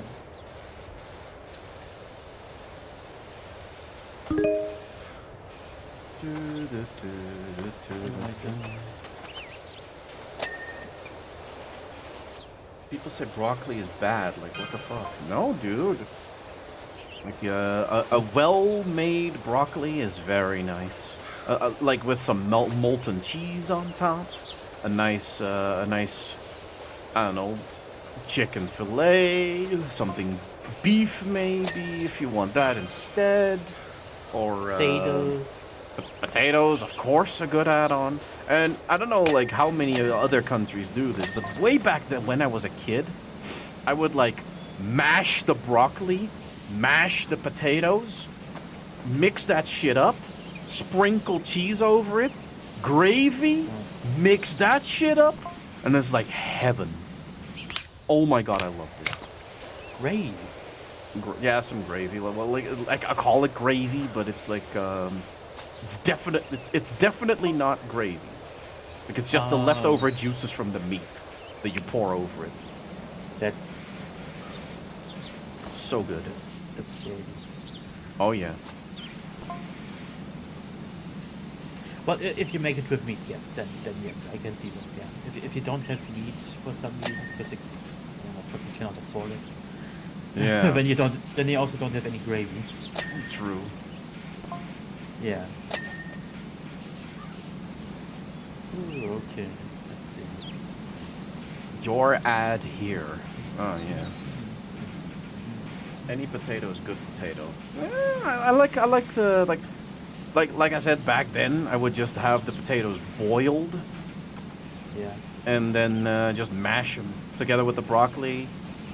Sprinkle cheese over it. But first you should wash them under hot water. Then you should boil them. Because like, there's a lot of starch just out of the potato. Because otherwise it kind of hardens while you cook it. And then you have weird hard potatoes. Or like weird textured potatoes. You don't want that. Where they like become a little bit flaky, where the flakes start coming off. Yeah, that too. Yeah. Oh, yeah, I know what you mean. But that's because it's weird to chew. I'm not a fan of that. Has anyone here tried a filled potato? No. Yes. Wait, I want to. filled with what? Because I filled potatoes with many things. With what? Many things. Oh. Just can't fill it with anything. Another one is filled paprika. Or bell pepper. For like the uninitiated. Yeah, like I heard about that one. Like hell, Pretty Jimbra nasty. made one of those. Yeah, you just halve a paprika, you spice some ground beef or some shit like that. You stuff it in there, you cover it with cheese and put it into the oven.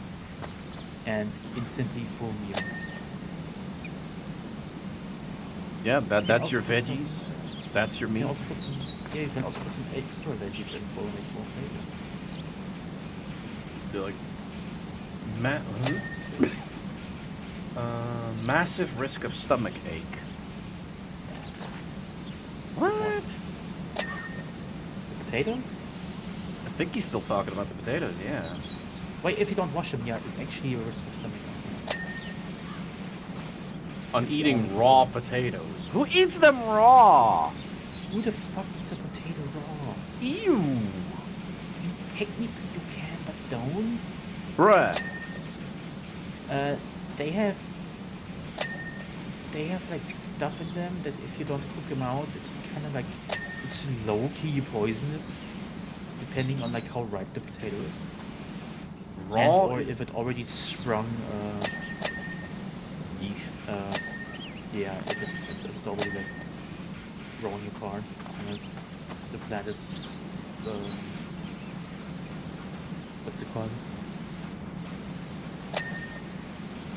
Fuck, English is a shit menu. Nah, mate, you fucked up. You fucked up. As soon as you said raw potatoes, nah. Yeah, you don't do that. Like, Jimbra is another specimen entirely. Like, Technically, like the potato is just a root. So Yeah. you don't eat that raw. Do not eat any roots raw. Oh, Except if they're like specifically made to eat raw. But then you would know about it. Potatoes yes. are not one of them.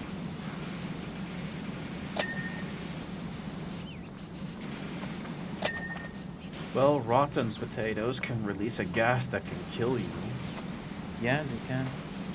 Yeah, But so they're by all rotten. means, eat them raw, I guess, huh? Yummy, yummy. But Jimbro is an entirely different species. Like, here I am, like, cooking shit up. He comes by, like, hey, how you doing? He's like, oh, is this chicken? I was like, yeah. It's raw, in the package, seasoned. Grabs a raw piece, nyom, No. eats it. I said, yo! And he says, no, I do this all the time. I was like, I don't give a fuck if you do that all the time. Eventually, it's gonna cause problems. He's like, well, Don't haven't die had in it my yet. house, you. It's like, you do not die in my house. And he still does it.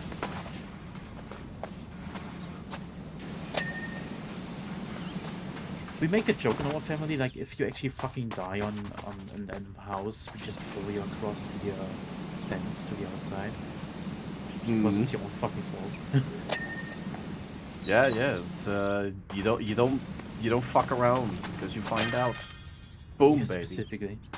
Hey, that was fast.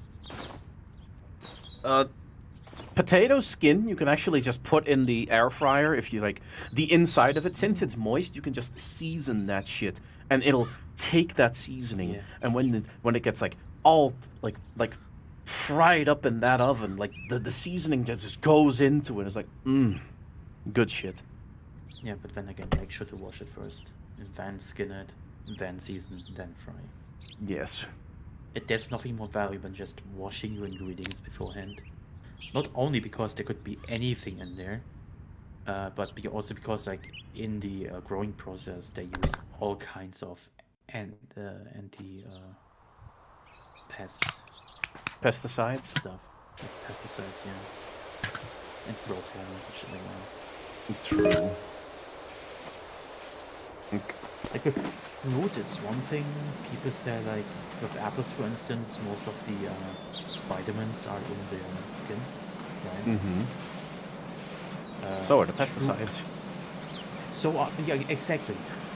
So, choose your poison, right? Pick your poison. Literally. Yeah.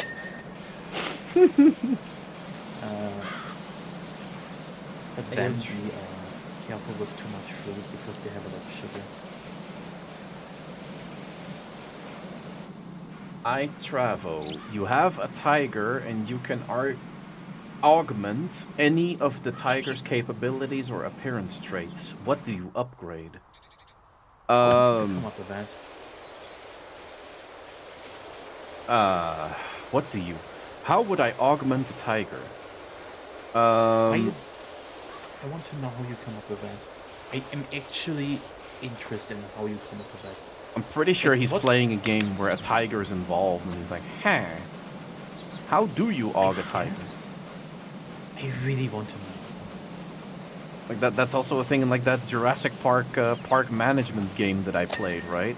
But you can augment your dinosaurs, and you can have them have an aggressive gene, a peaceful gene, a needy yeah. gene, a humble gene, all that bullshit. Oh yeah, I want my humble raptor. No, there's legit humble where they're like, I don't need as much living space, and I don't need that many bunk mates, so to speak. So I'm fine with less. Whereas needy, they need like 17% more area than a normal raptor would. It's alright. Eat the brontosaurus first. I can wait. The slam ain't running anywhere. It's my humble raptor. But let's see. No. Augment a tiger. Less aggressive. So that, you know, I wouldn't say keep him as a pet, but like at least make him less aggressive towards humanity. And I know that like doing that to like an entire species is also dangerous because that means that hunters can get a little too comfy hunting them. It's like a double-edged sword. 'Cause apparently tigers are really popular as trophies for hunters. Still, Dickheads. Yeah. man, you think it died down since the 50s, but hey, here we are. No. I guess things like James Bond and all that, where they like show tiger rugs, is like, or other like pieces of media showing off these trophies of animals. Like, wow, now that's a man cave. Okay, I guess the classic image of the male hunter. It's kind of, maybe it's the 50s version or like the pre-50s version of seeing a guy that's really fucking ripped and saying, "Damn, I need to hit the gym." Ripped and rich. Yep. Yeah. Singular let's say- tiger. So now you have created a more friendly tiger than a normal one. All right. Befriend the tiger. This is actually a weird dream that I had at one point, Oh no. where like I'm for some reason backpacking through the woods, and out of nowhere I hear a tiger go. "Meow, meow, meow." And I wonder what it is, so I walk up, and it's like a tiger that's yelling at a water stream.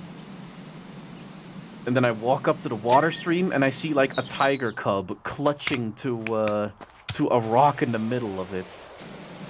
But the water is very aggressive, and the tiger can't get to it because it tried already. And then I go into the water and save the cub, and the mama tiger is so grateful that she's like friendly to me afterwards and lives with me in my cottage in the woods with the cub. And all types of weird shit happens afterwards. Like, I don't even know, man. My dreams are sometimes a Netflix series that I control myself. To a degree.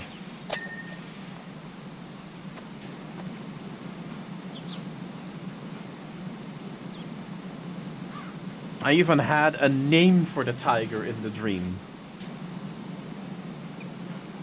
Ah, That's the level that we're on, yo. first name basis, huh? You befriend the tiger with your natural charisma. What do you do now?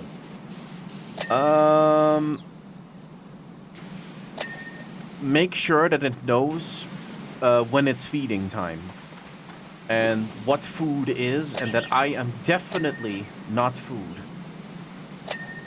Ah, yes. Like, I am a snack in an afternoon, but stay with me, and you're fed for life. You basically just created a cat. A very large cat. Yeah. Yeah. Or go play Animal Crossing. No. They also have a cat, and it knows that you're not food. Probably. Well, I'm too big for... Well, we as a human species are too big for house cats to say, would eat. Ah, Yeah. I thought you said you. Yeah, I feel like I have to specify nowadays. Ugh. Specifically with the audience. Yeah. Speaking of fast food and dreams, once I dreamt that McDonald's sold burgers that upon consumption reverse your age a bit and make you immortal. Well, you know what? They could So- actually kind of make a commercial like that. Wait, It's like so the feel- opposite of what McDonald's does now, Yes. where it like is unhealthy and it cuts your life short. Yes, very much so. They could actually market that as like I don't know, like some type of stunt of like, if you eat McDonald's, you'll feel young at heart. Therefore, you're immortal. It's not feeling young at heart. It's the cardiac arrest from McDonald's. No, it's like you market it because like the way that the restaurant that the fast food chain looks when you step inside, over here at least, it looks like a child's paradise. Really? Kinda, yeah. Like it's colorful. There's like images hanging around of like the McDonald's characters, and Wait, they're still hanging around? Oh my god, you still have those? think we do. Like that weird, like almost Disney duck female character, that hamburger stealer thing. Yeah, Purple the Hamburglar. Grimace. Yeah. The Hamburglar is great, and then you have this purple blob thing. And Ronald. Grimace. The only one I know the name of. And Ronald. Okay, maybe I know 2 names. Yeah. We have this specific version of McDonald's in like right next to my grandma's house almost. That has the most memories for me. And my god, like when I think back of that, like I had a birthday party there. And when I think back to that McDonald's, I thought, wow. Childhood. They kind of took away all the mascots when they introduced the round McChicken. And the round McChicken was so unpopular that a few years ago they brought back the McChicken Classic, which is the long McChicken, the one you know. The one you know and love. Also, hi, Niels, how you doing? Yeah. So, but yeah, they got rid of the mascots, normal mascots. Ronald is not a thing anymore.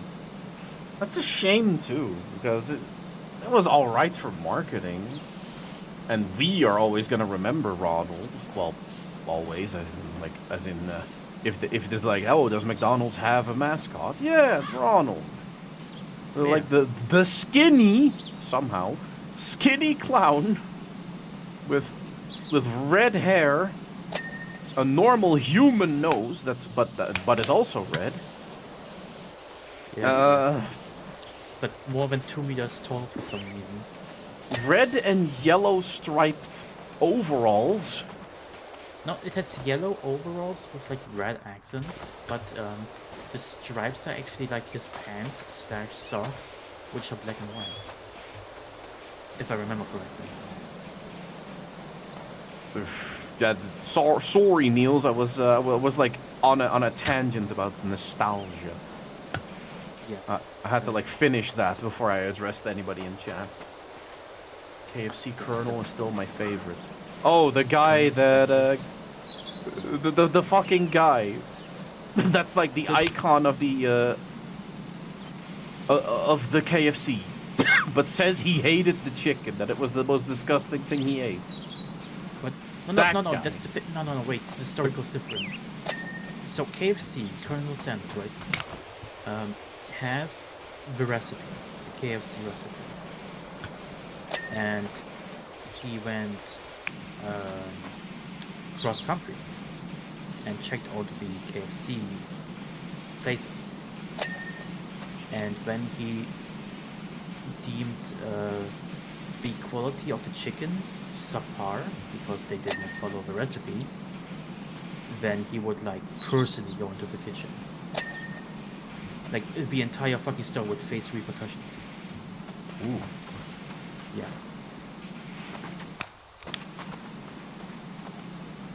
Okay. It's a funny story. Of course, it's doesn't happen that often. You know, it's an escort. It's not the good old Colonel anymore. I always thought it was like kind of fucked up, like when like businesses chose like their mascot to be the animal that they're frying with like its tongue out and like a thumbs up. Like I see that so often. I hate that. It's like, dude, you're going in the fryer. It's like the steakhouse with the cow. You know, it's like, wow, great. Ah, Your at mascot least is a cow. You're a steakhouse. Why is the cow your mascot? It's fucking dumb. Why is the cow licking its lips and looking at me? Is it going to eat me? Am I this meat? Are the we roles gonna be downward? reversed when I die? Yeah. Is this the secret cow level? Is this Diablo? Am I going to die? Moo moo moo moo. Moo. Moo. Oh, Diablo 2 in the cow level. Hell, even Diablo 3 in the cow level. that they eventually added anyway, even though there was like a tooltip message in the game that said there is no secret cow level, because people online were like, oh, where's the cow level? Where is it? It's gotta be somewhere. Where is it? And then they added the they tooltip. had a unicorn level. That's the thing, they had a unicorn level. You know why There that was exists, rainbow and right? stuff. I have no fucking idea why it exists, but they had it. So- People wanted the cow level, so they implemented the cow level. Upon release, upon like the teasing of Diablo 3, they showed off the game. It was like, hey, this is the game, this is the art style and everything. And people said that Diablo 3 looked too cartoony. So they had a giggle at Blizzard and said, oh, okay, you want cartoony? We'll make Whimsyshire, which is the unicorn level. That's why Whimsyshire exists in it. Oh wow. Yeah, but people didn't like it, so they were like, okay, we need something else. And they remembered the cow level because everybody was talking about it. No, I think that they added it because they acknowledged the just the fame that it had, and people were still looking for it because the tooltip, and they thought that they were thrown for a loop until they actually added it, and I was like, oh, well, okay, now it's here, and now Yeah, every but time I you think in an randomly start a interview- rift. Hmm? I think in an interview they said they didn't plan to, they actually did not want to make a cow level. Like, it was basically, they really didn't want to make one. They were It was so gaslit into popular. it. It was so popular, they kind of had to like appease the player base. Well, yeah, it's like a staple. Like I would honestly be surprised if I would boot up Diablo 4, and that there would absolutely be nothing of the cow level, because they kind of dug their own grave in Diablo 3. When you walk around Act 1 and there's like a load of dead cows. Oh god. And then the way you unlock Whimsyshire involves you walking up to one of those bovines that has the classic halberd and talks to you, and then opens up Whimsyshire for you because you have the Staff of Herding, which is how you did it for the unicorn level. And then he talks to you like, what? You're a cow. You're a stinking pile of human flesh. God. Blizzard humor. Yeah. If anything, it almost feels like a precursor to Marvel, or what it became. Yeah. Blizzard humor is really not that good. At It least always bothered me in World of Warcraft back in the day.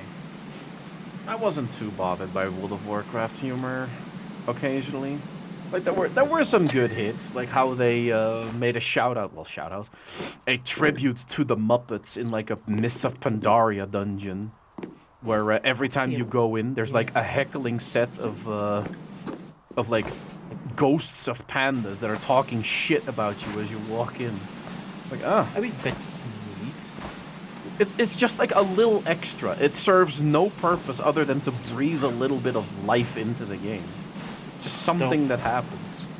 I would argue that it should make narrative sense why there would be panels who like shit talk. Oh, Even if it's just for fun, it should still like not break immersion. it doesn't really break immersion because the panda ghosts are a thing throughout the entire game's world anyway. Yeah, they are. But like, why are they specifically there? That needs to be like to make sense. Because it's a brewery. You're raiding a That makes brewery because the brewery is haunted. A haunted brewery. Okay, there we go. That's it. That's good. Yeah, right? That's all I need. Thank you for at least acknowledging that. The funny thing is, Pandaria had some really okay writing, right? It was okay. You know, it was not bad. It wasn't good. But Mists had some really bad implementation of gameplay. I defended Mist of Pandaria like all the way through when playing it because I loved Mist's settings. I thought it was great. Yeah. And the spirit things that would work off emotion. So you had to like defeat them first and then set everything right, and then fucking the rush came and ruined everything. It was great. It was like good shit. You had this little garden that was nice. This house with a garden, and you could like had a field where you can grow stuff. It was great, and they discontinued everything.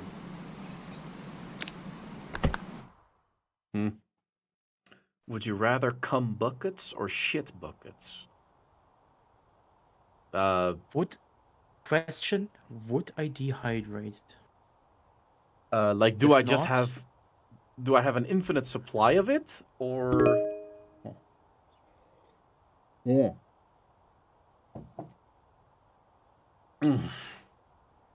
All right. See you later, Kuron. like, if the chance of dying is 0, and then you know my answer. Cum. Definitely. Same. Like, people shit enough as is. Yeah, you don't need more. Like, you would have permanent work in the porn business. Like Like, oh you my could bring god. some hentai text to real life.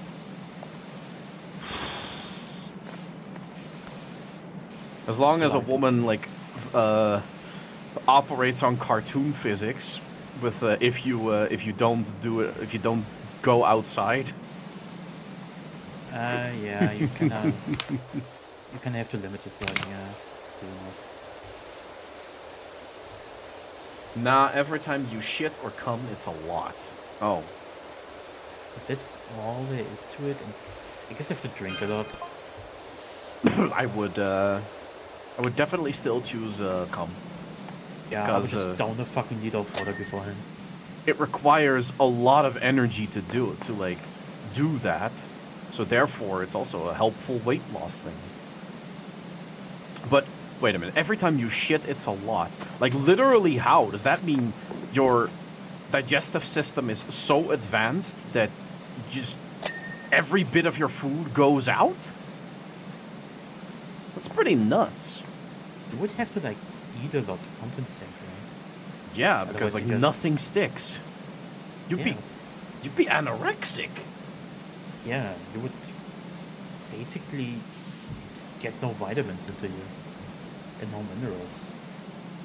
Like I think you would still like extract the vitamins, but because that's like really tiny, like anything that isn't vitamins or like absolutely crucial to the body just leaves.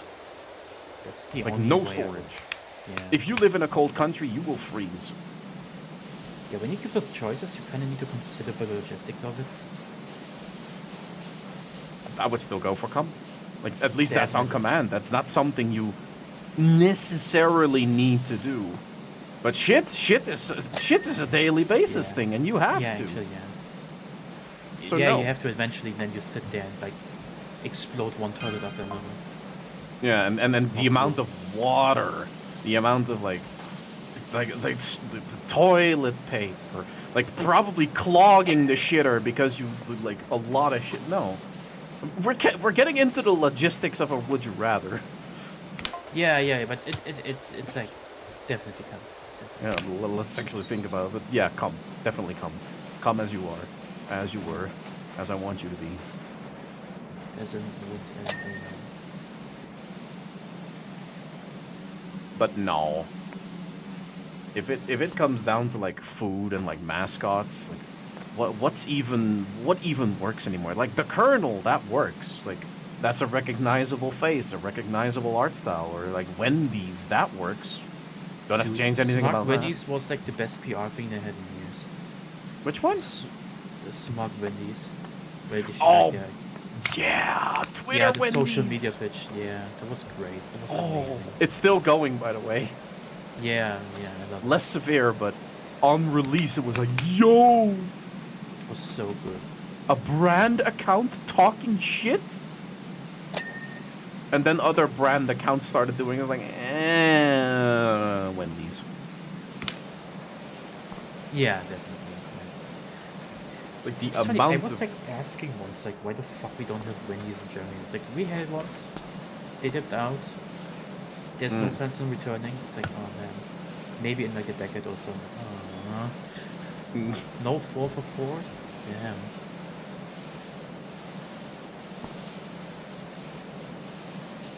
Well, we have Taco Bell in this country, surprisingly, but in Shit. very select few places. Yeah, it's like, the capital has a Taco Bell, I know that much. Yeah. Like the biggest city in our country has a Taco Bell. And I it's don't even- kinda cute. I don't even know if I want to go there, to be honest. Like, I hear so many mixed stories of like, oh yeah, it's great. Yeah, it's okay. Nah, it's bad. Like, thing okay, is- but is it like a McDonald's case where McDonald's over there is shit, but over here it's good? It's most of the time that, yeah. It's most of the time because of general regulations. Mm-hmm. America just doesn't have them. Yeah, like, there has to be like a seal of quality to a degree where like, hey, Yeah, yeah. what we're serving isn't going to absolutely kill you, but it doesn't help either. Yeah, it's like, it's still food. It is digestible. You're actually eating food. That's like the bottom line here. Okay, that's like I've eaten some American imports. I wouldn't consider those food at all. Jesus. I've like over here we have like this website that I ordered from once, and Yeah. on this website they had like all kinds of American candies and treats, and at one point I was gonna make a video about it, and like I had the full recording, like this is in my old house, and I like go over a bunch of things that are American. I was like, all right, what's this? And like go and like taste this, like this is just colored sugar cubes. And then I look on the box, and like a candy per 100 gram has twice the amount of sugar of a can of Coke. Are you shitting me? Yeah, yeah. No wonder y'all are fat as fuck. Which is fun enough. Every time we, my family, they make a trip to the Netherlands, right? Hmm. And like the towns near the border, they have all these shops, Stroopwafels? and then they buy some foodstuffs for like on spreading onto bread and shit like that, or like just sweets. Ah. Most of them is actually just colored sugar. Colored sugar. Oh, moushes? Most of, like, no matter what, it could be a cream, it could be a paste, it could be hard candy, it could be soft candy, it could be something that's basically supposed to be fruit candy, wine gummies. It's all just almost pure sugar. How the fuck do you guys survive? We don't, well, as far as I know. We just don't eat it. Don't eat it? No, It's I don't. actually Like, just for tourists. I don't know anybody that like religiously buys like Haribo like gummy bears on the regular. Like I know absolutely nobody that does that.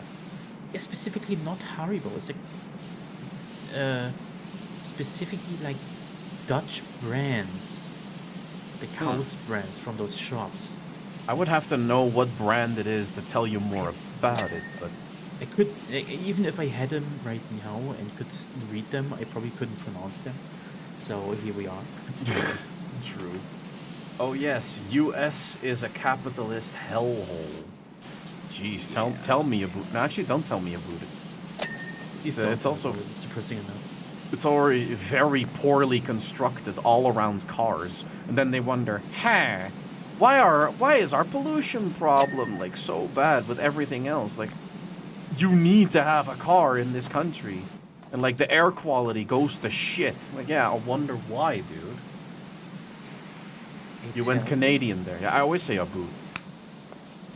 I tell you, America should have just split it up into like multiple countries, and they would have less of a problem because then they would, they basically would have the same like European Union, but it would be like over there, right?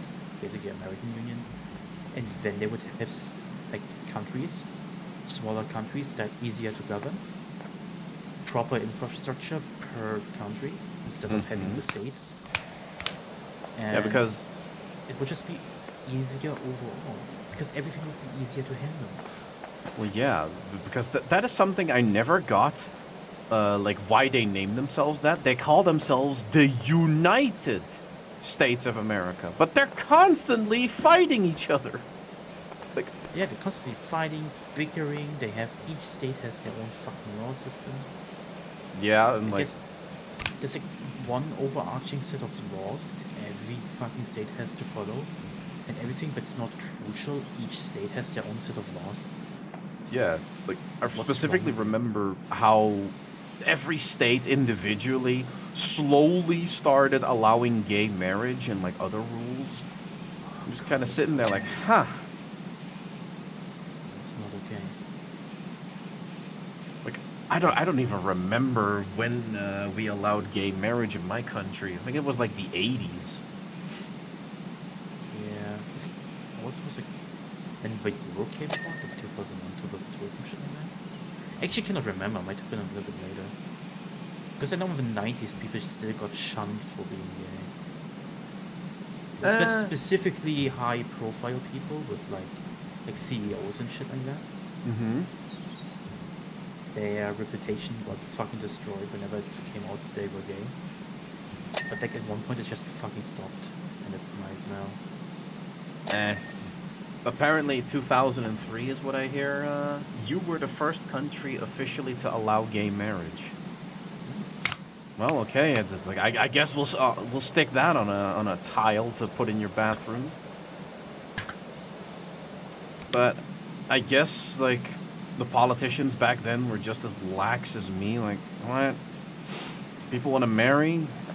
Yeah, sure. You're consenting human beings, right? Okay, well, that's good enough for me. There you go. There's your marriage. Go ahead. Don't care. There was a big trouble with the Religion? church during that time. Yeah, it's like, oh, you want to marry? Not in this religion. Well, No. therefore there has to be a hot dog and a hot dog bun, and you're both hot dogs, so that's not gonna happen. Yeah, the problem is that like you could marry, but not in a church. Like there was no ceremony. You only had the thing where you sign the marriage contract. You know, it's like legally you're married, but you're not acknowledged like by the church as a married couple. Like that's just not gonna happen. Which is sad because many like romantic people just wanted like a wedding ceremony, right? I'm sorry. On April Fool's Day 2001, they made it legal for gay marriage. April Fool's Day! No. I love this country. Oh. April Fools! How high were they at that day? Like, holy shit. I can just imagine the news. Just like, in other news, it is officially legal for gay marriages to happen now. And everybody watching the TV like, oh yeah, right, it's really got us this time, news station. Next day, they didn't say psych. We didn't say psych. Fucking April Fool's Day! Oh, you can't make this up. Oh, someone did! And I'm happy! Yeah. Can't keep getting away with that. That's fucking great! I'm recording that! That's going in a video. This has to be immortalized! Oh my god, you could make a YouTube short out of that. Just like make the subtitles like really bouncy. April 1st. April Fools. But they didn't say fools. Oh my god. Like I could just imagine like every Christian like bawling their eyes out laughing. Like, yeah, ha, like that's gonna happen. And Only for it to happen. The next day. Yes. And then they were bawling like, no, my beliefs. My religion. But I thought we Oh, ran man. this country. Yes, No. ran this country. Yeah, not run, ran. Thank you very much. Oh, No. April Fools. Except no, Oh. except the fool's part was that you didn't believe it. They played you for a fool. Oh my god. Just imagine as a politician, like giggling to yourself, signing that thing, like, oh yeah, sure. April Fool's Day. And then watch the shitstorm unfold if there was one. I don't know, like, I don't even remember hearing anybody talk about it because it was 2001 and I was like 10 years old until like November and I was 11. Yeah. It was like, It ha! didn't impact us as children, and there was like, we had nothing to do with that. So a man and a man want to get married? You wouldn't Okay, hear about it. You wouldn't hear sure. about it. Why not? Do they love each other? Like, oh, nah, I wouldn't even go that far. It's like, oh, okay, I don't care. Be happy. It's you wouldn't hear about it because you're a child. Well, nowadays, you will hear about it as a child. Oh yeah, never. Like, people would Like- shut up about it. The Queen formally approved it on April Fools. Yeah, The man. Queen! People thought that the Queen was in on it! No, dude! Oh, that's amazing! Oh my god, April Fools. I should actually edit like a really shitty like YouTube short where like I'm hopping like Minecraft parkour server, like an actual Minecraft and going, hey, did you know that on April Fool's Day 2001, the Netherlands made it legal for gay marriage? Like if you didn't know this fact, subscribe if you will for more gay facts. Oh man. Yeah, you can't make this shit up, man.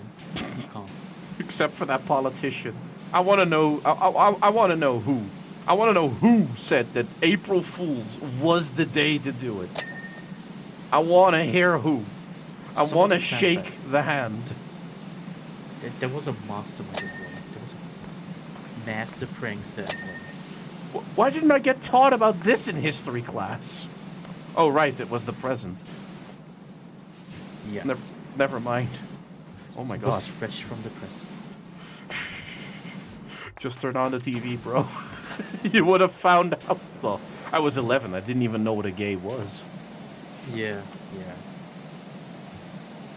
Gay wasn't a concept back in the day. I didn't even know it Well, was like an option. 11-year-old Well. child is like that's like you're concerned with your fucking Pokemon cards, alright? Yeah, I was like, I was wondering if Goku finally gathered the energy for the Spirit Bomb. What the fuck is this thing about marriage? Yeah, I waited 2 months for this. Like, what the fuck? No, that is actually amazing, though. Like this type of shit. Like, why don't we have politicians shit posting for April Fool's Day like this anymore? I think they once did, but it sparked controversy and problems in news, so they kind of not allowed to anymore. Kind of like how Burger King for like Women's Month or something tweeted "Women belong in the kitchen." ... and then a follow-up tweet under with like I get like the joke explained of like, but so do men and everybody else. But let's remember the women this month. But everybody just took the first tweet and said, "Yo, what?" Oh man. But I get it, dude. Like, are you kidding me? You really Yeah, couldn't yeah. do this any other way. Oh, this is a nightmare. Like, I could have told you that one for free, that was not gonna work. Yeah, The people yeah. won't eat that up. Like whoever in PR was like, yeah, this is nice, let's do that. It's like- Ooh. Oh, we take this stereotype that the conservatives really think is like the only way to live. But we switch it up in the reply. not gonna lie, like others in the first one. Yes. But then they only looked at the first half, or just discarded the second half and say, no, this is a problem. That's that's people not being able to properly read. No, it's like it's always amazing to me, like how people would just give their own context to something and never ask, like, but what did he mean by this? Like, is it really that hard to ask? It's like, okay, you said this, so just for my confirmation, what did you mean by that? To be fair, we have like the choice of words, right? Yeah, not that good. I live in a country that's so rough with all of its jokes that it will choose the worst words possible to get a shock reaction laugh from you. True, but now you're Mr. Worldwide because you're on the internet. Yeah, and I hate it because so much is lost in translation or just doesn't get picked up as a joke. It's like, oh, it's a serious topic. Let's insert a little edge in there. It's like, no. Don't do that. Yeah, I keep having to relearn this. Like, I think, like, I keep seeing where the bar is. It's like, oh, I guess this is the bar then. And then I like see like how close to the bar can I guess? Like, oh shit, not close at all. The thing is like serious topics should be handled seriously and with some dignity. Because they are serious topics. With people from all walks of life, from all parts of the earth, because you're on the internet. You cannot do local customs. Well, that's just not a thing. You see, that's the problem. When you think that those local customs are the norm elsewhere too. No. And then you find out they aren't. But like not even close. Like you can't even make a slight joke in between. Like even the slightest of like little nabs is already being picked up as, oh, he said that. Oh. Yeah. Like that's the only thing they're gonna focus on. They're gonna like interrupt you in your point because you said an edge. I still fall for this trap occasionally, and it's it's not nice. It's like, oh crap. Humor is my coping mechanism, and inserting something like this makes sure that I can stay on focus without feeling like I'm dragging everybody down by just inserting a little edgy joke there. Little did you know, you're dragging everybody down by putting your edgy joke in there. Yeah. Dude, over here, they actually hold some real political power. Enough to shut down the Pride Parade if they feel like it. Yo, who? What? The April The Fool's Orthodox. I do that edge thing on purpose, and some of my classmates get shocked, and that's when I double down on it. The Orthodox Church. The Orthodox Church has so much power they can shut down gay parades? Depends on the country, yeah. Well, yeah, there's like countries that are entirely religious. They make it their entire shtick, and therefore anything that like goes outside of whatever version of the Bible they're following, like 0.5, 1.2, 1.1, 1. Fuck, alpha, beta, modern revisions. Custom edition because Lord Ages focus in. Oh yeah, true. Like, this in the Bible kind of aligns with what I think, but this, no. I still think that this doesn't belong, so I'm just gonna kind of like make it so that because I don't enjoy it, nobody else is going to enjoy it. Strange, isn't it? Hey, you got that one. It's the voice, isn't it? It is. Dead giveaway. And people will be sitting there like, what did he mean by that? Religion shouldn't hold any political power, in my opinion. No. Religion needs to be taken into account when making political decisions, i.e. church funding for various religions or something, but that's it. Well, Yeah. I I feel agree like with that. I feel like religions to a certain degree can be practiced anywhere, and that's fine. But what I take issue with is like when you disturb the life of like everybody around you. Oh, yeah, when you blast your fucking music on speakers and the entire neighborhood needs to know Yeah. about it, apparently. Yeah, like this is what I take Not a issue fan. with because Islam in my country wants to have the prayer chant be heard at 5 o'clock in the morning throughout the entire country. And I'm like, nah, mate. Nah. Oh, hell nah. I will actually stand up out of my bed and break all of your fucking speakers. I am allowed to sleep until 8 or 9, and I will goddamn take that right into play. If I'm allowed to sleep until then, I'm gonna sleep till then.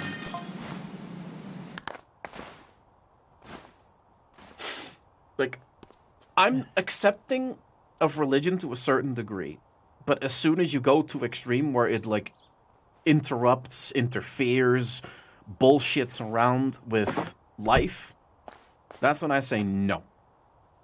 Like church bells, I'm a little bit biased. It's a nice sound to me. Like it tells you the time. It has a purpose outside of religion, but it also has this nostalgic sound to me that I guess I'm a bit biased. But I'm gonna keep it real with you. If those bells would be any decibels louder, I'd want them gone. Like I guess they kind of like mastered like how loud these things can be. Well, yeah, because most of them are like made for small. Most conservative bells are made for smallish Communities. villages and shit like that. Yeah. And small communities, so they don't go very far. But I still don't like the Sunday mass. Oh, the groom, groom. Yeah, Sunday. Don't give me that shit on a Sunday. Come on.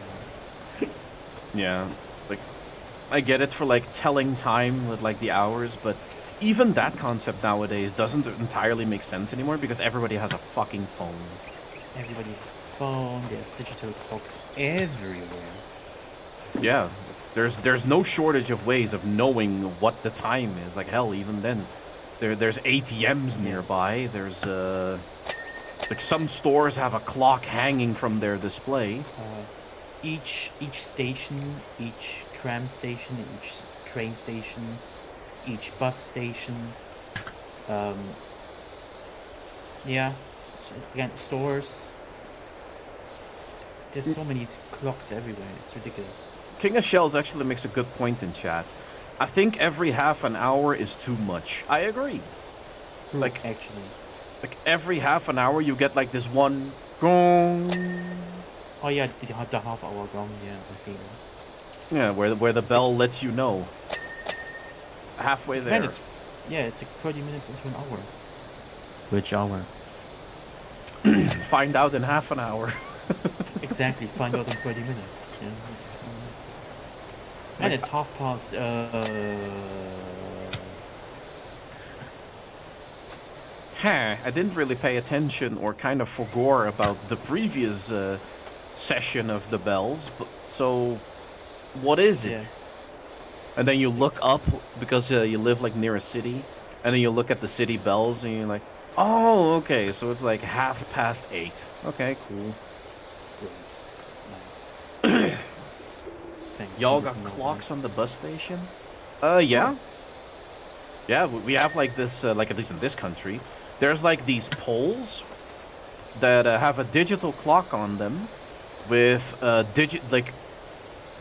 basically it just in a text format tells you, hey, the bus number 73 towards this location is gonna be here in 4 minutes, and then there's a clock next to it. Yeah, and even if not, there's still the ticket machine. Yeah.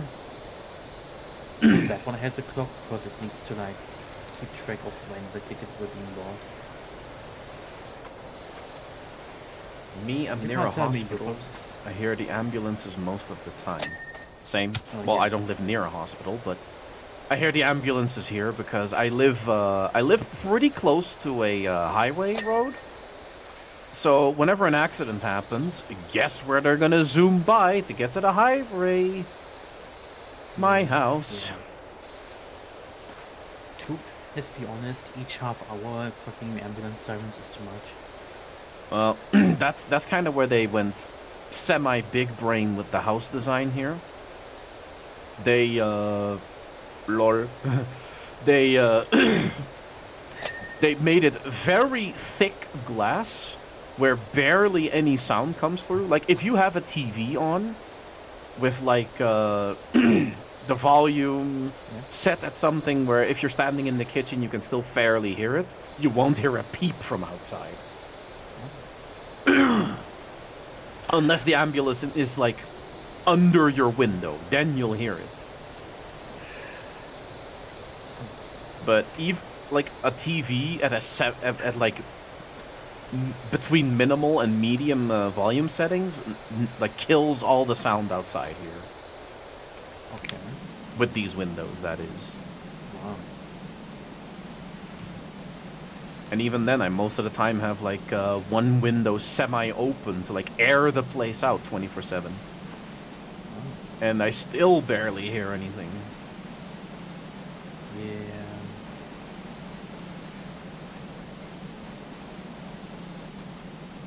Like, that's something I can definitely appreciate about living here. Like, there are some quality of life things. But the fact that the heater system doesn't work and that there's a lot of elderly living here for over 20 years. Well, by now they're elderly. And already those 20 years back, they were complaining like, hey, the heating doesn't work. And they just say, oh yeah, we'll look into it. And that's it. 20 years. Yeah, and now 20 years later, like I live here and like there's an actual commission that like contacts like supervisors of like, hey, quality of life control and like making sure that homeowners and distributors actually follow rules and have follow guidelines and have like the minimal of things at least available. Yeah. And we're like 2 years later and they still haven't done it. Yeah. Speaking of like quality of life and ensuring that everything is like normal, Mold. funny story, yeah, but except like outside of the fucking mold incident, here in the new flat, our heating system is made by one boiler who heats up hot water and then sends the hot water through the pipes, right? All right. And right in front of my room goes a pipe through the floor. Oh no. And it's elevating the floor. There's like a Bump. when I go out of my room, I go downhill Oh, okay. A little ramp. into the hallway. It's not actually a ramp, it's just that the floor is uneven because there's a fucking pipe in the floor. Oh, there's a bump. And it's Just a little warm. bump. It's an actual downhill. Okay. Like it's quite the pipe apparently. At least it's warm. At least it's warm. Yeah, okay. Because all the hot water is going through it. That's good But at I'm- least. But when I wake up in the morning and I want to go to the toilet and I step out of my room, I always get surprised by, whoa, we go down. Alright, we go downward. That always like invokes a sense of panic in me. Like when I randomly like sometimes you walk down the stairs and your brain's like turned off, you're like lost in thought. And like you anticipate a stairs one step further, but no, the stairs is already there and you go, "Oh!" Oh my god, and then you go upstairs and like you anticipate like one more step, but the stairs end, so you do this massive fucking step. Yeah. And then you like almost fall forward going, "Oh!" Oh. Yeah. Like I specifically had that when I moved into this place, and I was carrying like a box of luggage. No wait, it was like Gooby's carriage that I had like in front of me like this, and I was going tick, tick, tick. I was ready for the next tick. Tick, oh, tick. Oh, okay, we're good. Almost falling forward with like Gooby's travel case with him inside. Oh no. Didn't happen, thankfully. But Yeah. oh my god, that was terrible. Hated it. Yeah, you kinda be careful there. But yeah, uneven floor. I also have. There's a lot of uneven floor here. It's ridiculous. I used to, like, in my old house, I also had, like, this pipe system that you're talking about.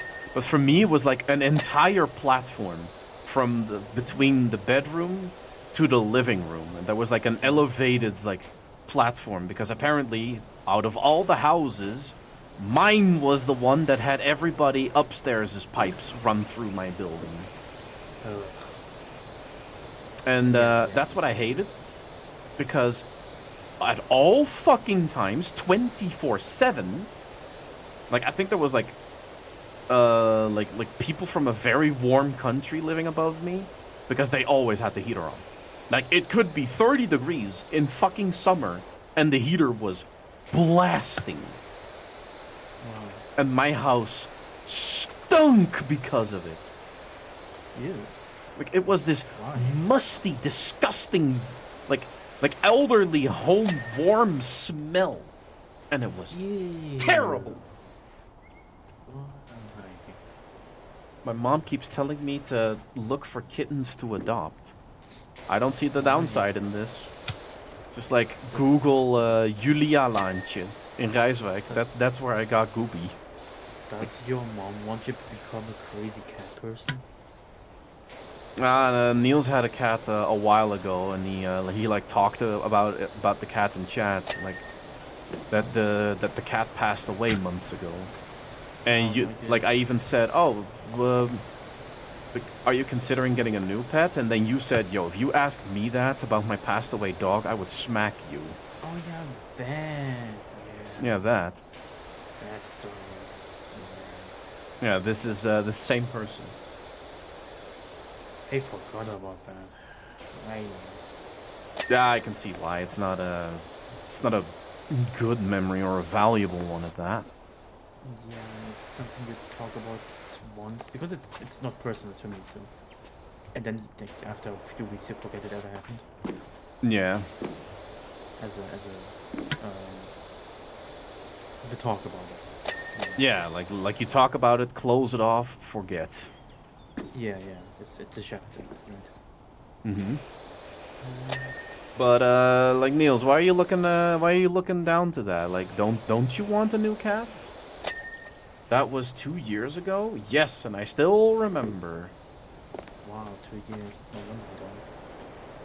wonder I don't know why my brain does this. Like I take like a test at my psychiatrist. Like, okay, let's see how good your memory is.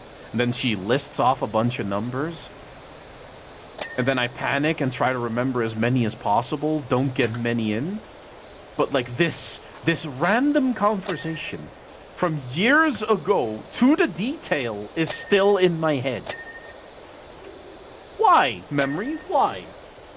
Been a year now. March 5th, she was put down. I still miss her lots, but I definitely feel the need for a kitty buddy again. Alright, well then, like I said, go look at the Julia Laantje in Rijswijk. Like, I would recommend that shelter because they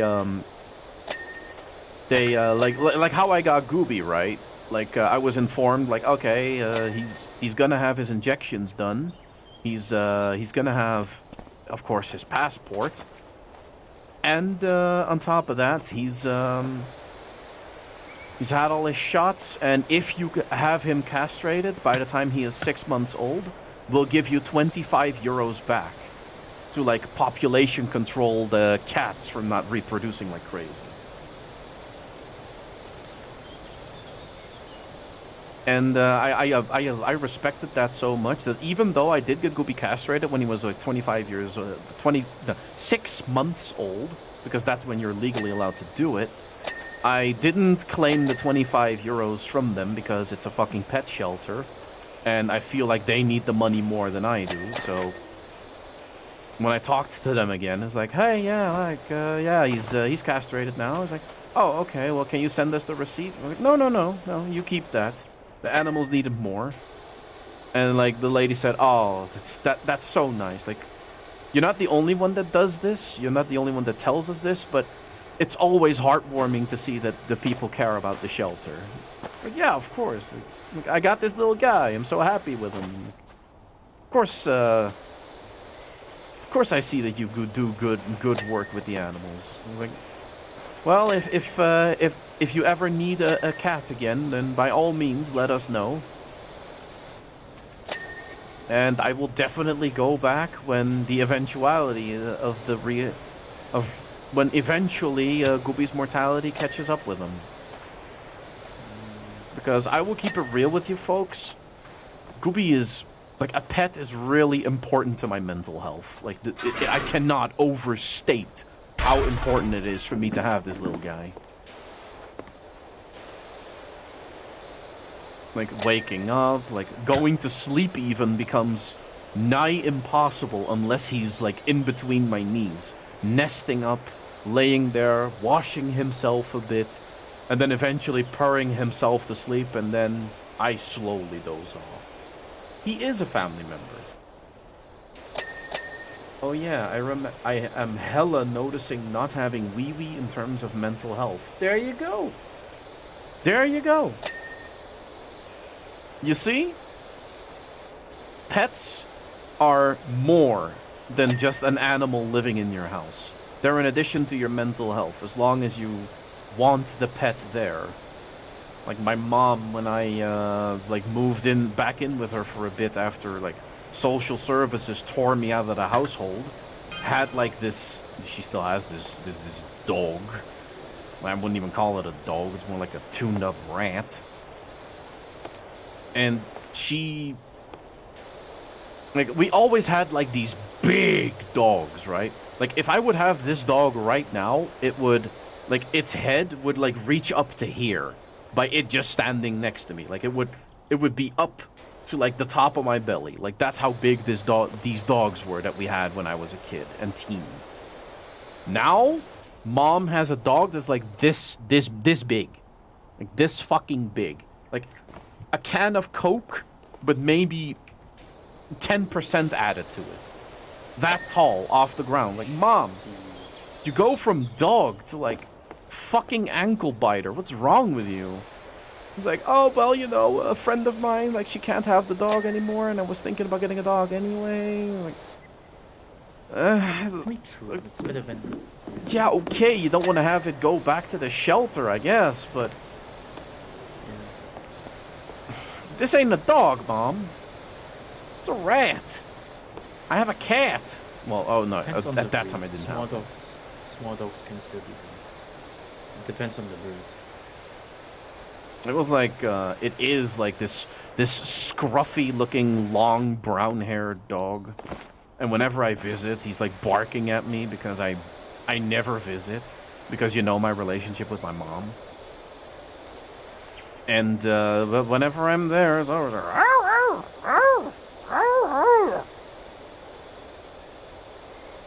and I just look at him like, really, you're gonna ankle bite me?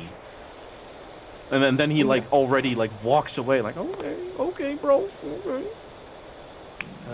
Funny story. Not funny story. Fun fact. My sister has the Shih Tzu, right? The Shih Tzu, yeah. Yeah, and turns out this little bastard can undo really large dogs. Go for the throat, yeah. Like specifically, not holding them. Yeah. If she feels threatened, ridiculous. And also fucks up smaller dogs if they like go against her. Over because here, many dog owners here in this area, they think they're hot shit, so they don't take proper care of their dogs and don't discipline them, so the dogs do big mistake. Yeah.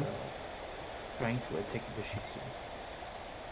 And the Shih Tzu goes for the throat. And the Shih Tzu fucks them up. You see, over here we have like a strike system for dogs.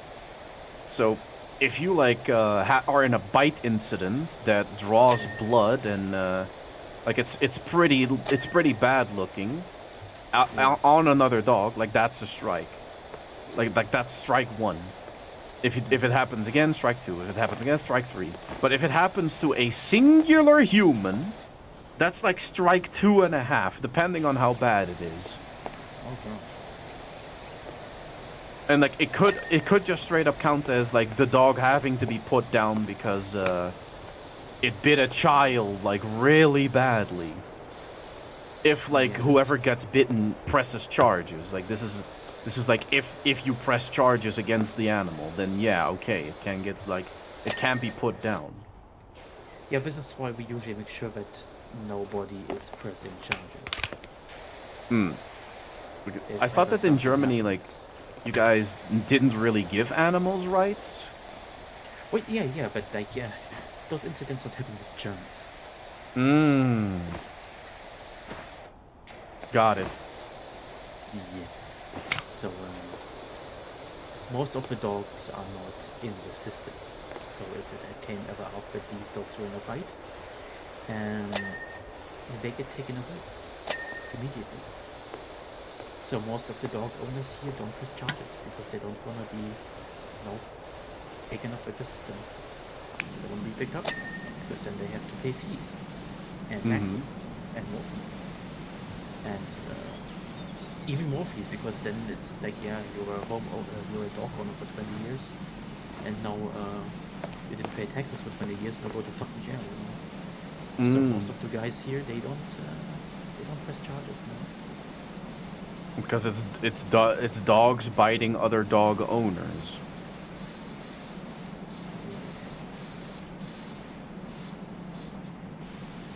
Like that's curious though, because like that is something that's I guess like a basis that you said earlier, where like you'd separate the United States and different countries. The provinces over here all have like different stances and even regulations on pet taxes.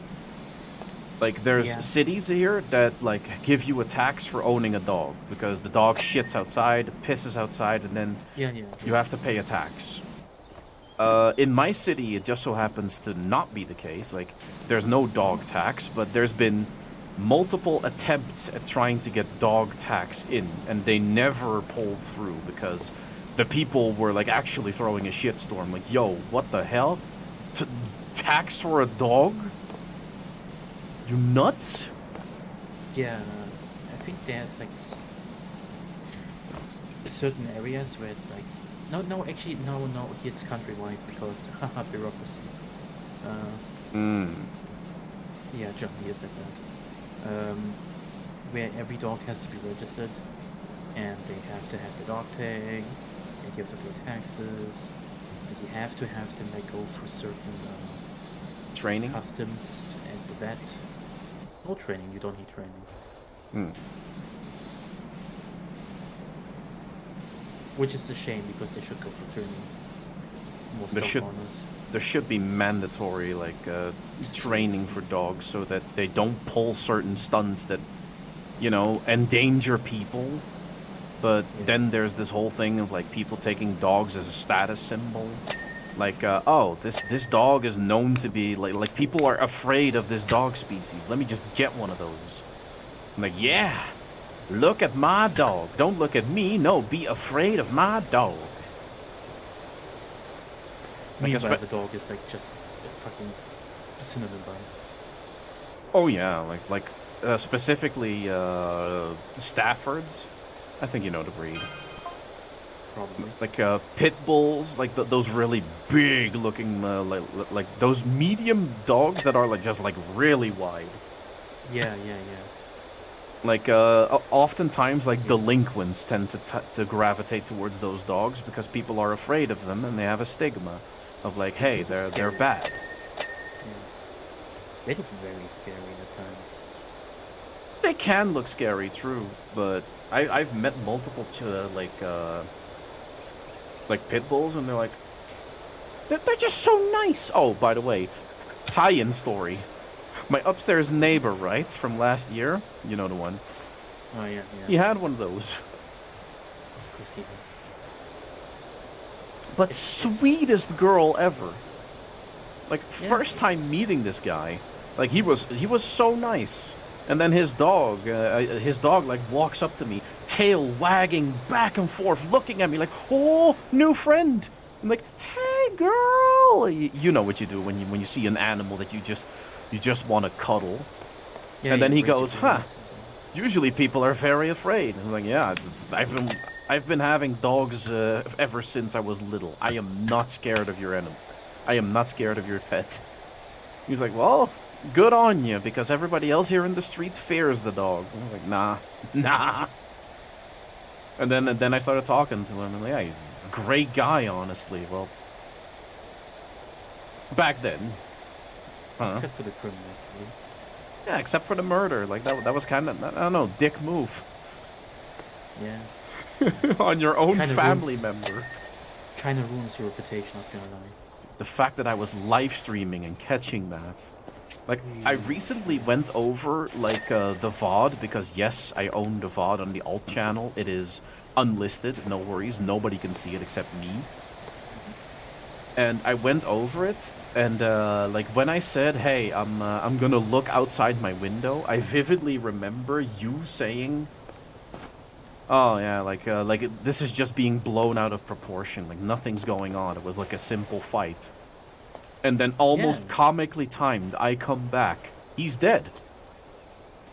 That was ridiculous. If it wasn't murder, it would be hilarious. Yeah. Yeah, like it could have actually been a good punchline, but no, he was dead. Ooh. Like, I still have that VOD. Yeah, mind blur, I was witness of a murder. As a matter of... You know what? I'm not gonna get into that. No. I'm not gonna get into my mindset about it, because it is unhealthy, and my therapist told me, like, no, don't think about it like that. It's not your fault. Specifically not.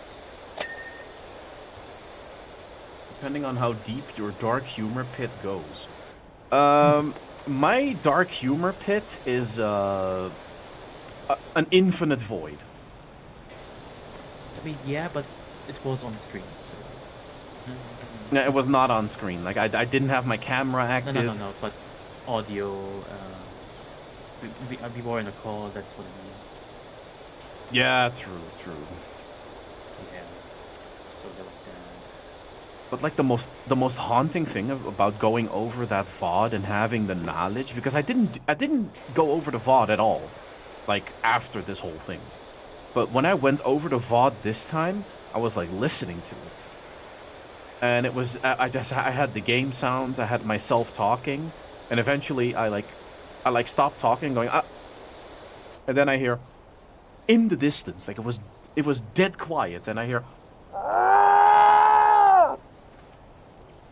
Really? And like knowing that the guy died, I think like that was the point where he got stabbed by my upstairs neighbor. Jeez. Yeah, it was spine chilling hearing that, because that was probably the last time anybody ever like caught anything of him on like video, camera, whatever. Like that scream. Like I actually sat there with like goosebumps over my entire body. Like, holy shit. That's a dead guy's scream. Not gonna lie, you need better hobbies. It's not a hobby. I know. Like this. Oh my god. You need a better hobby than streaming. Yeah, true. No, you need a better hobby than listening to people dying. I don't know. I wasn't specifically looking for that. I didn't even know that the scream was in there. I was going over the VOD of like, I delivered this to the police, but what did they really get out of it? And then I went over it myself. I was like, okay, yeah, you hear me talking, and you hear me kind of do like a live reporter style thing. I was like, oh, okay, but not that big of a deal. And then out of nowhere, like, oh. Then I paused the thing and I went, okay, you know what? Fast forward, like 5 minutes. And it's like, huh? There's a flashlight shining into my house. What's happening? And then I go check it out, find out it's the police, and that yeah, the guy's dead. Oh, okay. Oops. Ugh. And my therapist had to really hammer in my head that it's not my fault. Because, oh my god. Yeah, it's really just, yeah. And you better stick to that. It's actually not your fault. Yeah, I know. Like, it is not my fault. Okay, how old Correct. is he? That was Sylvie that you're. No, wait, Sylvie's 19. Yeah. We're talking about Nexus. Oh, he's also 19. Sure. Nexus? Wait, who's talking about Nexus? They're talking about ages in chat for some reason. Ah. But the worst part about all that was like, but I could have. And that slippery slope is like what's gonna cost you your mental health if you keep that up.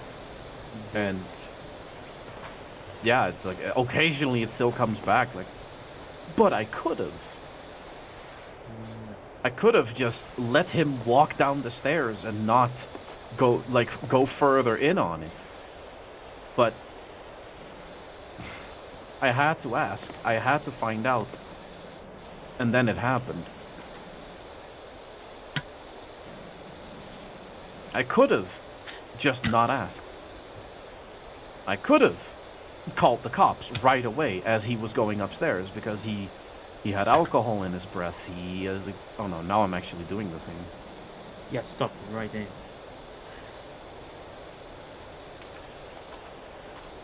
Travi, I've had my fair share of breakdowns over this concept, and I know you know this, but stop it there. Yes, I will stop. Like, Yeah. I don't know what type of... Is this like witness guilt? Is that what it's called? I think it's witness guilt because I've heard the term before, and I'm a witness, and I feel guilty. Bystander guilt. That's what that's called? Bystander guilt, okay. Yeah. But I could have. If you ever mutter that to yourself, then stop. Stop right away. Travis, if you were a girl, you would be named Tracy. Oh my god, no. Tracy.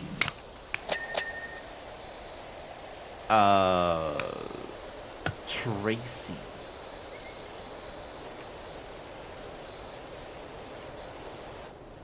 The only person I ever knew, like I ever heard of the name Tracy, is a fucking anime character from Pokemon.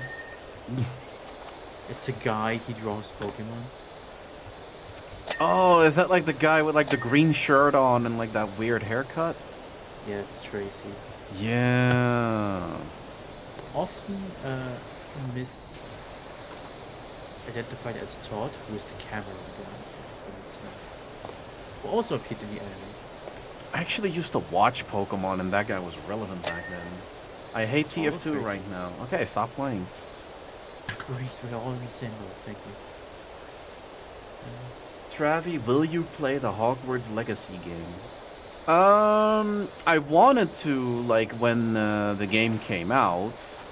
Like, I bought the base edition.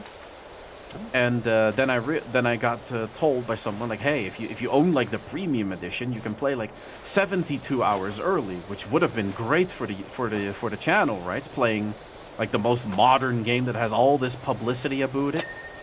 But I like refund requested like 2 days in advance, and not until 4 days later they refunded it. It's like, oh.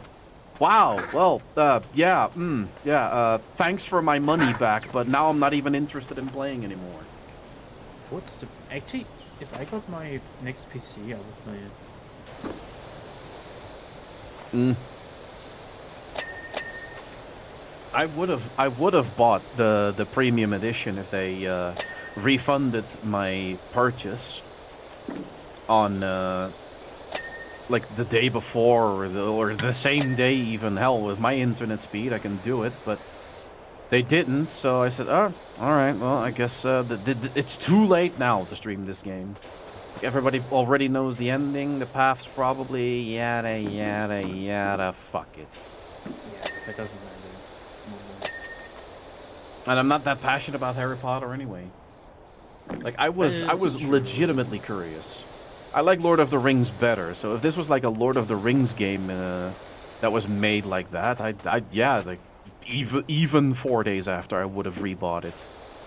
Oh yeah, Lord of the Rings. Oh my god, a good action RPG Lord of the Rings game. Sign me up. Hell yeah. With like classes, like oh yeah, you can be or like maybe a campaign type of deal where you can play a campaign like as like a different character from the universe of the movies if you want. I would it from the books, and then I would make it a bit Witcher-like. Hmm. If it was like basically The Witcher, but it wasn't the Lord of the Rings universe, that would be like peak fantasy, peak storytelling, peak everything. Somebody has to make that now because it makes like infinite money right there and then. It would, if anyone was to make the game, it would elevate them into the upper echelon of game developers worldwide forever. Hmm. I would definitely buy that. Stream it day one. And if they add a co-op mode to it, then a co-op campaign where you're just like 2 hobbits or like 2 wizards. I know somebody in chat would probably mention Shadows of Mordor or Shadows of War, but that ain't it, Jay. That ain't it. It's, you know, it's a fun experience, but I would definitely not call it like peak game design. It's repetitive and like, it has a nice gameplay loop, but I wouldn't say that like after finishing the game I really would the game story I'd really feel a need to complete it or like to replay it or to do new game plus all that shit. Like no, I felt no need to do that once I finished it. It was fun, Yeah. but once in 10 years fun. Like I did the same with Shadow of Mordor on PS3. Like I played that, finished it, and then like what, 7-8 years later I booted up again. I was like, huh, let's run through this one again. Like this was a nice fun experience. Yeah. Blast through the game in like a quarter of the time. Like yeah, it's exactly as I remember. Nice. But I'm gonna keep it real with you. I have not played Shadow of War since I played it way back when it was released. I've completed it, and that's it. What was the PS2 game? What was it called? Middle Earth, Third Age something. I don't remember that one. It was basically a bunch of. It was like an. You know, a classic Final Fantasy style RPG game with like pseudo round-based combat. Is it like grid-based or just full? No, like full on turn. Full on, just turn. But it had like pseudo turns, I think. Like also like an not action quite, bar, like faster characters yeah, but with not attack quite. more. But not quite. Yeah, if you would capitalize on like timings and shit like that, and combos, it would follow a group that would experience their story perpendicular to the movie story. So you would have a trapper, you would have a magician, and an elf, ranger, and shit like that. Yeah. Dwarf, you just have them going along. You would make your way through some caves, through like a mountain range. You would like make your way through Moria, I think. Or like something that's similar to Moria, also an old dwarven city that's been abandoned. Yeah. Oh yeah, you make your way through Moria and like barely escape the Balrog at one point. Oh, the Either Balrog. either before or after the Fellowship made their way through there. Did you play Middle Earth War in the North? That's If the RTS. Was that? I don't know. I played like a PSP game that was Lord of the Rings, where it's also like turn-based in grids, like where you move a character, you do attacks and all that. Like I talked about this like 3 times before on stream, but it's like a PSP game that I still own, by the way. I still have it laying here somewhere. Was it Lord of the Rings Tactics? Was that what it's called? Some of those. Let's see. Like where you have like the movie cast go through the story, but like you do it in a grid-based combat with like crunched down video of like the movie scenes. Like whenever you did something right. Interesting. Like you know, like that bit crush thing that they do to like scenes in like licensed games to like progress Yeah. the story rather than animating, just bit crunch a cutscene. Yeah, they did Yeah. that in that Lord of the Rings game, and I didn't mind. It's an action one. One human, one elf, one dwarf. Then I probably haven't played it. I have no memory of this. Another Lord of the Rings game I remember was a strategy game where you had 2 campaigns or 3 or 4 campaigns. One of them would be the Saruman campaign where you would like command the forces of the White Hand. One would be the Sauron campaign where you just straight up command the orcs and the forces of Mordor. Then one where you play as the humans and the free world of Middle Earth. And basically you would like try to either defend the land or take over the land. So it's like a morale system where you kind of choose your path. No, you just choose a faction and go through the campaign. Oh. And So, depending on the campaign, you would have champions that you can call in. Like the humans would have Gandalf yeah. or Boromir coming in. And they would bring like reinforcements, and they would be special characters that could take on a large group of enemies. Right. But it's all top down, it's all strategy game. You would have to like besiege a castle, you would have to tear down walls and shit like that. Ram down doors. It's great.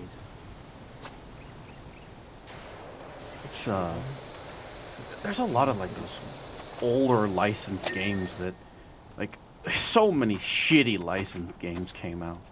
But then there's like a few that like broke the curse of license and were like actually pretty good.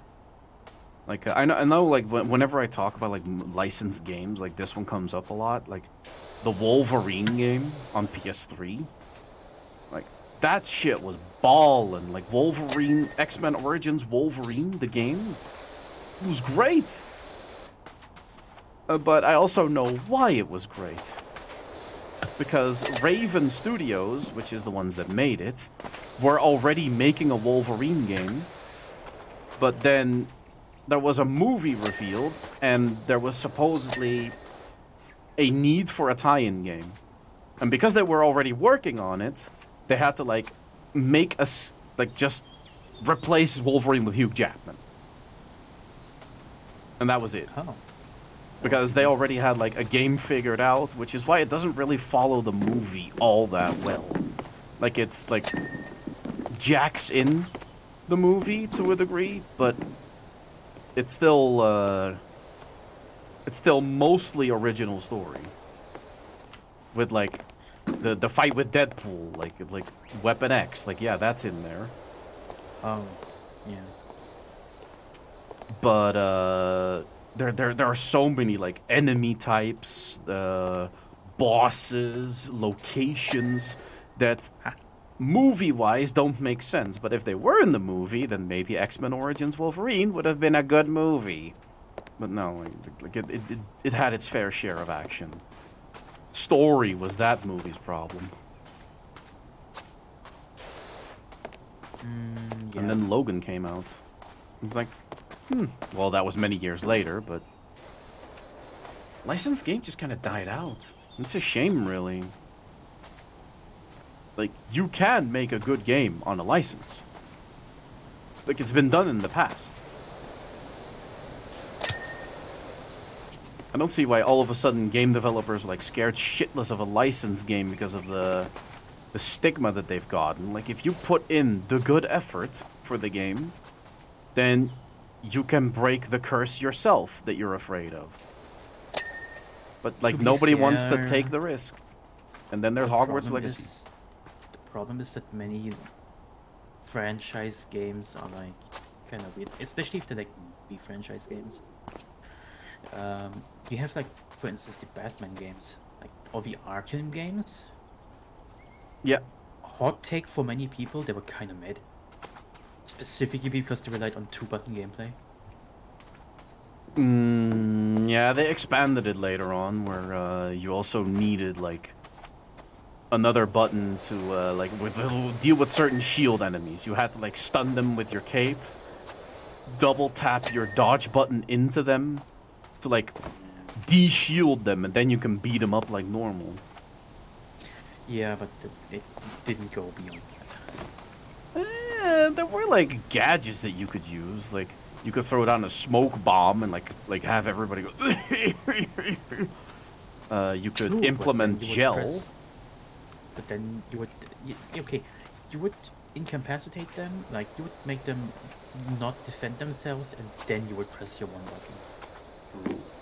Yeah, it's like R2 and triangle, then you jump on them and give them a knockout punch, and then they're taken out of combat, they won't get up again. Yeah, that's like your most creative fucking move. Holy shit. And then it's like, oh yeah, it's controller, like how many fucking buttons do we expect them to have? It's like, it's okay. There's some good ones.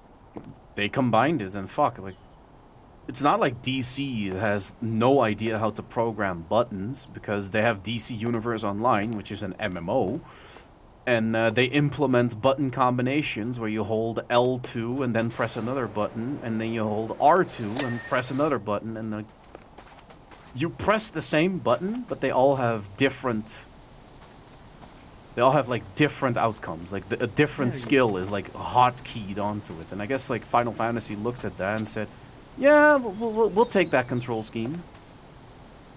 And I get it. It's a good control scheme.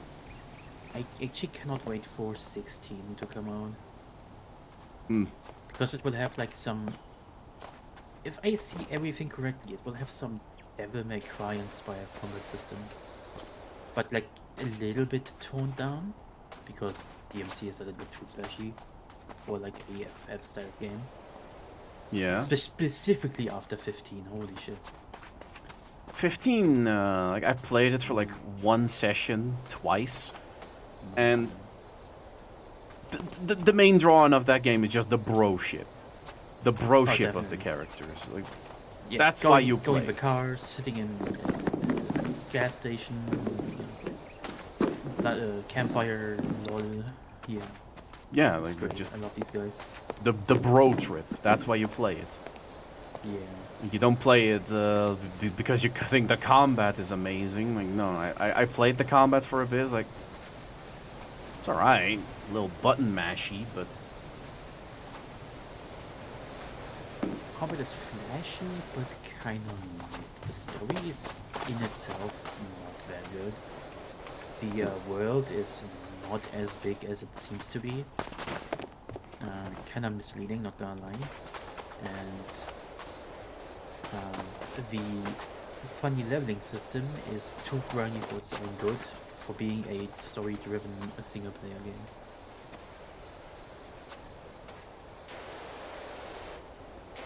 Yeah, not a fan of 15. I get it. No, I get it. Like, So I hope 16 does a few good things. specifically with the DLC style combat, where you just, over the course of the game, probably unlock more and more moves that you can combo into each other for like high level and impressive combo gameplay. Mm-hmm. What are front gable roof frames? I'm looking too. I think it's like these things. But I don't know where. Gable roof of these things. Yeah, I think these. Front gable.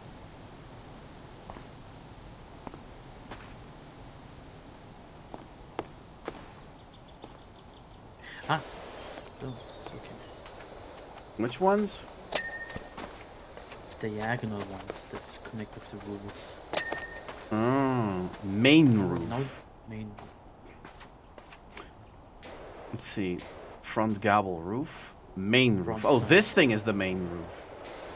If you aim at it at the top left, it tells you like what the main roof is. This is side gable roof. This is main roof. Okay. Yeah. It doesn't help that the yellow spots would light up yellow while the On your roof is yellow.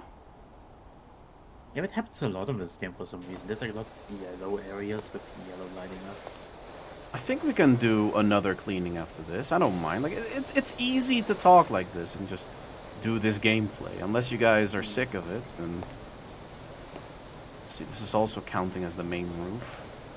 Yeah, I would want chat's input about like if they had any experience and how oh okay on how enjoyable and like complex they found the games like the Arkham series or FF15. If any of them played it. If any of them played it, yeah. Or Devil May Cry. Like what they think about that, specifically 5. That has been like a while now. Right. My poor SUV, look at the state of it. Dropped the kids off at the play school, and the police had closed the National Park Drive for some reason. So I had to double back over the dirt tracks to get home. Trixie wasn't built for roads like that. Please help her look all cutesy again. XXO, XXO, XX. And the SUV rolled in the dirt. I'll be right back though. Righto. In a minute. Now I'm gonna look for the Gno. Oh. Oh lol.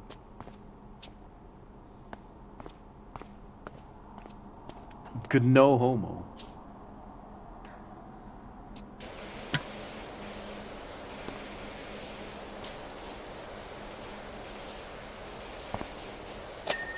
But yeah, that's like the satisfying part about this game too. You just look at the before and after videos, like, oh,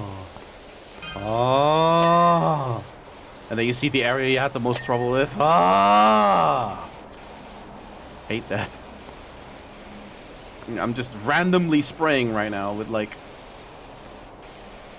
one of the worst spread nozzles, but like this is like at least spread. Like this is no spread at all. But this, could I go for this one? It still gets most of the dirt off. But like, okay, chat. What is like a game that you guys played and you guys say everybody talks like this game is the second coming of Christ, but it's okay. It's alright. Like, what game that has you like that? Like, where you played it or you looked at gameplay and just think to yourself, I don't see what all the hubbub is all about. Ocarina of Time. Uh-oh. Don't talk smack about Zelda games when Waldy's back. Unless he has his wireless headset on, then,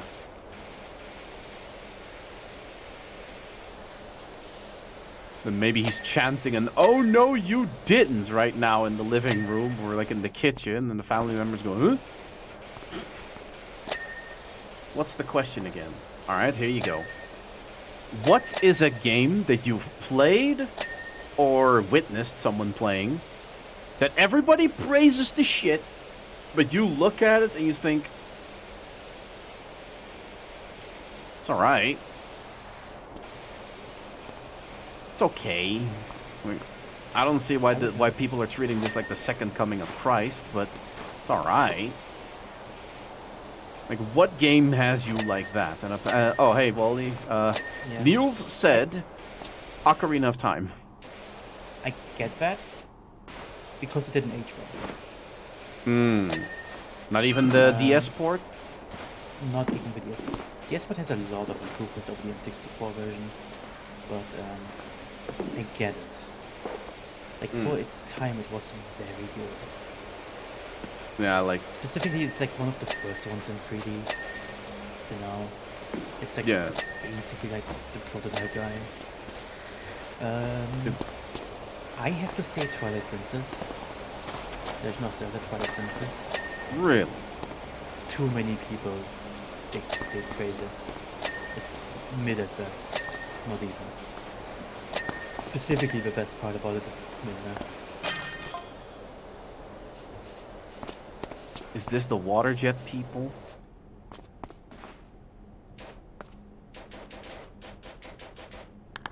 Water jet people? That's what the text just said. Oh yeah, yeah. The water jet people. My poor SUV. XOXOX. Oh my god. This is an easy 5-star. $10? Yeah, dude. Yeah, the money doesn't matter. At this point, it's all about the stars. Majora's Mask is awesome. Never played it, but I love watching it. So good. This is 6 months in development with reused assets. How can this game be so good? Well then technically it's been in development for longer. No, yeah, yeah, because the assets were. Yeah. It's just assets reused from Ocarina of Time. And movement is mostly from Ocarina of Time. It has the same issues with it didn't age that well. But in its style, it was more timeless because it was bizarre as fuck. With like the whole mask gimmick of the Deku tree and then this and that. The mask gimmick was a thing, but that wasn't even okay. It was cool. You had the transformations. You had the Goron transformation, the Zora transformation, where you could just that was the coolest shit. Just do flips underwater. The free 3D movement. Pretty cool.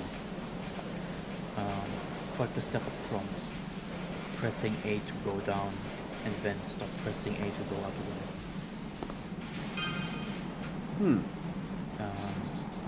But specifically the story, the mystery, and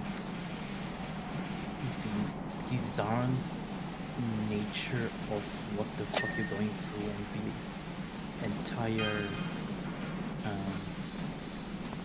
what's it called? The atmosphere of complete despair. With the moon looming over you at all times, that whenever you look up, like it's there. People resign with their fucking doom. They prepare for it. Others deny fate and don't want to have it the truth, but they cannot do anything about it. So on the last day, they all cower in fear. It's ridiculous. That is. And you go through. You go back in time, right? 3 days cycle. You go back in time and you do another side quest. But there's not a single time where you can go in time and do all the side quests. So even if you do everything in the game, you can't do it in the same 3-day cycle. That means somebody will always be left behind with an unresolved fate. Like somebody has a bad end. And you just, as the player, pick who that is. Well, yeah. Specifically, if you have done every side quest and you have done a cycle, you do none of them. Oh. Because you're preparing for the final fight. Yeah. So they survive and go to the 4th day. But whatever bad thing happens to them during the 3-day cycle, it still happens to them if you don't take care of it. It's like, oh, help, my daughter's been abducted by Gorgons. Oh no, my little sister has been abducted by fucking aliens. no, wait, our cows, right, by alien ghosts. And she saw the ghosts and is now scarred for life. And will never be the same again. But hey, at least we survived the 3-day cycle, man. Fucking hell. Yeah. Or was that it? Oh no, my Zora wife. She lost her children to the pirates and the sea monsters, and you didn't bring them back. Also, the guy died, so she is now a single mother without her children. And because you prepared for the final fight, you didn't take care of those. Therefore, they are all dead or adopted and getting sold or eaten by pirates and shit like that. Jeez, kids, could you lighten up a little? Yeah, this is a dark game. That's why I say Twilight Princess is way overblown in popularity. Because it has the aesthetic, which is weird. Its art style is unrefined and misses the mark very often, where it excites with its realism and the eccentric art style of Zelda characters throughout history. Look what I got. and- Oh, is that a good one? Yeah, that's the pro. Holy shit. Can't think of That sound. Oh yeah, red. Do red. That sounds evil. Oh my god. It's everything. I feel like this thing would actually shatter a window. It would. Man, fuck your trophy. Cheesy ass. Oh my god. Oh.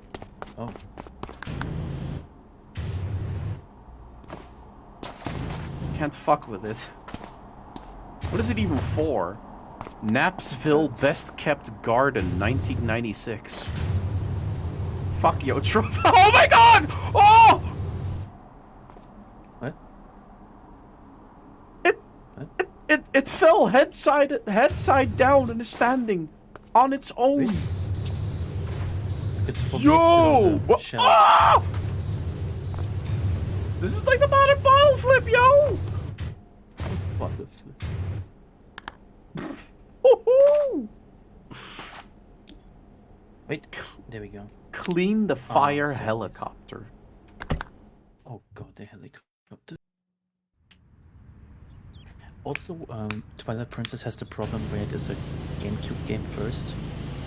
And Wii got a set. report, Yeah. but they had to program. They had to Yeah, implement pro- motion. Yeah. They had to program with the implementation of motion in mind,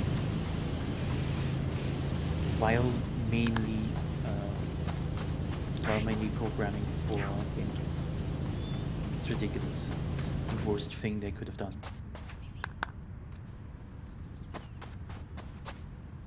It's like my buddy and I being so amused by the word uprender that Sony used on like a remaster of a game. They just said, this is not a remaster, this is what we like to dub an uprender, where it's the exact same game, but it's just been rendered in a better graphics engine. So it's an Okay. uprender. It's not a remaster, it's an uprender. Yes. Alright. Exactly, Niels. And that amused the fuck out of us. Like, oh my god, this narrows down basically any so-called remaster that we see nowadays. Everything is just an uprender. And that is like such a sad reality too. Where games that are remastered, like good games getting remastered and shit. Like, yeah, okay, sure. But this argument also stands for movies, by the way. Why are we obsessed with remaking what's already great? Why not give something that had great potential but was executed poorly? Why not give that a shot? Like- Because it didn't make money. Yeah, One taking. is a risk, the other one is basically a safe bet. Yeah, but like if you have something that's like a cult status with how bad it is, then why not make it good? like Bubsy, fucking Bubsy, had a shit, terrible fucking legacy, and a horrible, horrible review, like that it became a meme. How bad Bubsy is, and then Bubsy came back and was still awful. Oh yeah, yeah. See, like- that's the reason. It's such a fucking missed opportunity. Are you kidding me? Fucking Bubsy. You could have made that. You could have actually made that something. And also, hey, you tacos at 3 a.m. Good Well, name. yeah, but that's the reason why they do not make remakes of bad things, because you need to see what happened to Bubsy.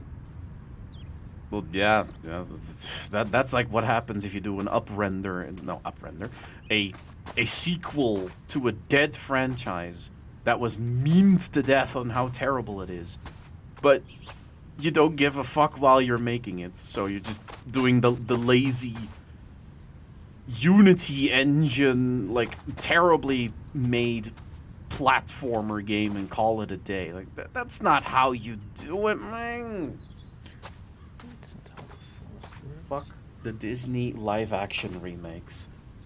Like I Yeah. feel like we got this whole thing with Disney live action remakes in reverse, by the way. Like a movie should like first be released as live action and then be animated. Because live action, like as we know, has like us humans have certain rules. Animation can set up its own rules and own it and live by it. Like making an animated movie into live action, like you're taking a medium that has no limits other than what the animators cannot do, and See, you're here's the thing. making this in real life with real Yeah. people. Like no, like you got it all reverse. Because there's a weird stigma to Hollywood and animation. For children. Not only is it not specifically, but it's not fully considered a successful piece of art if it didn't have a live action. It's like, oh yeah, this little animation project, oh, wow, but it's not like a blockbuster piece of art if it doesn't have if it doesn't have actors in it doing stuff. So it needs to have a live action. Only then can it have a legacy.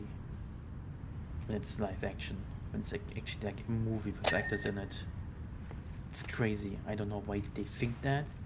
It's like the highest form of art, film art for them. To me, it feels It's insulting. ridiculous. It is very insulting. Like the That's fact why that you see all these that's why you see all these live action Netflix adaptations of anime, because they think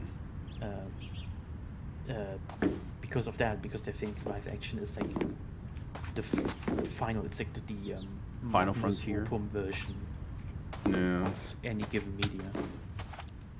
But that is something that's always going to disturb me. Why that Hollywood already knows that animation sells when done very well. Like Beauty and the Beast won an Oscar. Like What won effort, too much money. won an Oscar. And what does Hollywood do? Make a separate section for best animated movie, so an animated movie can't win in the movie section anymore. Like they made a separate section because Hollywood felt threatened by animation. Yeah, This is the level that we're speaking on here. Like animation. Beauty needs and to the be Beast. discredited. Beauty and the Beast won Oscars for best movie. Yeah. And then they made the separate section just because they felt like animation was for kids and was like a bad look for the Oscars, even though Beauty and the Beast, of course, the animated version, the one with Emma Watson, doesn't exist. Fuck you. Oh yeah. Oh shit. Yeah. True. Beauty and the Beast is a phenomenal movie. I own it on Blu-ray. Like that is something I will always do. If I like a project, if I love a project and I love what it did, I will make sure that my wallet speaks for me and that these companies can see, huh, this is where the money is. This is what people is buying. Beauty and the Beast has a lot of smart writing. Oh yeah. quite a lot. It tackles a lot of topics. It makes them understandable. It provides enough entertainment for the entire family, so children can have their good times while also partaking in a good story that Mhm. makes sense, And like, while also having the Disney magic. and having their moral compass challenged. Like, is Gaston right? Is the Beast right? Is any of this fair? Like, yeah, it is not really fair that Belle is forced into this stereotype. Like, she's the prettiest girl, so therefore she has to marry the prettiest man.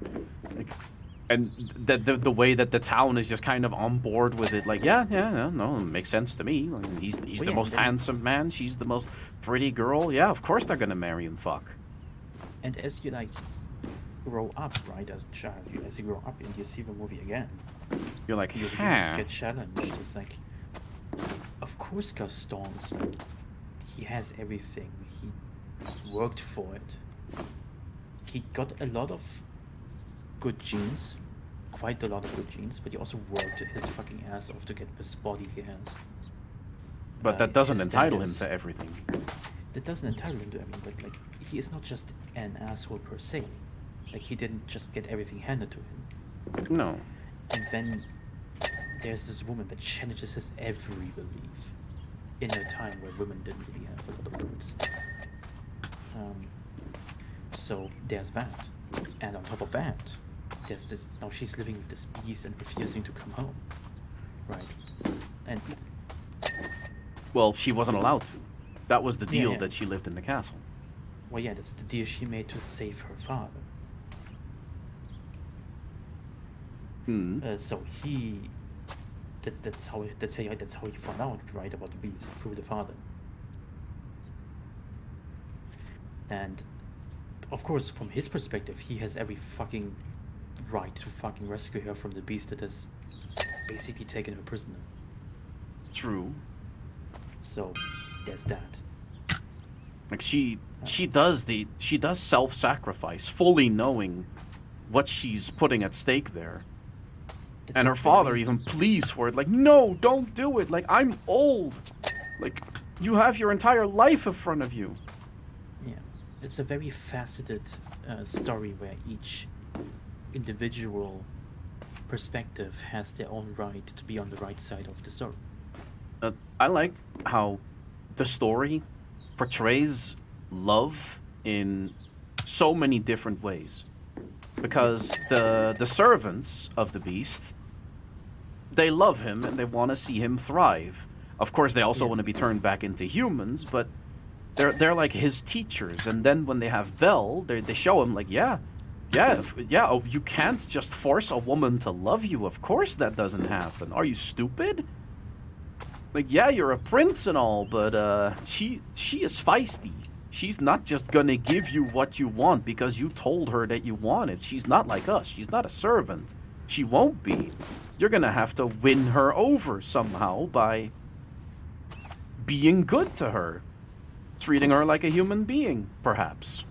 Which, for the timing of Belle appearing at the castle, is technically speaking very perfect. Because he's right at the end phase of his self-pity phase. Mm-hmm. But he has struggled to get out of it. And this is where the life lessons come in. It's so good. Jesus Christ, Disney writers were so good back in the day. When they were allowed to cook, they made a fucking feast. Now they look at what the feast was and try to lazily copy the feast with like canned goods.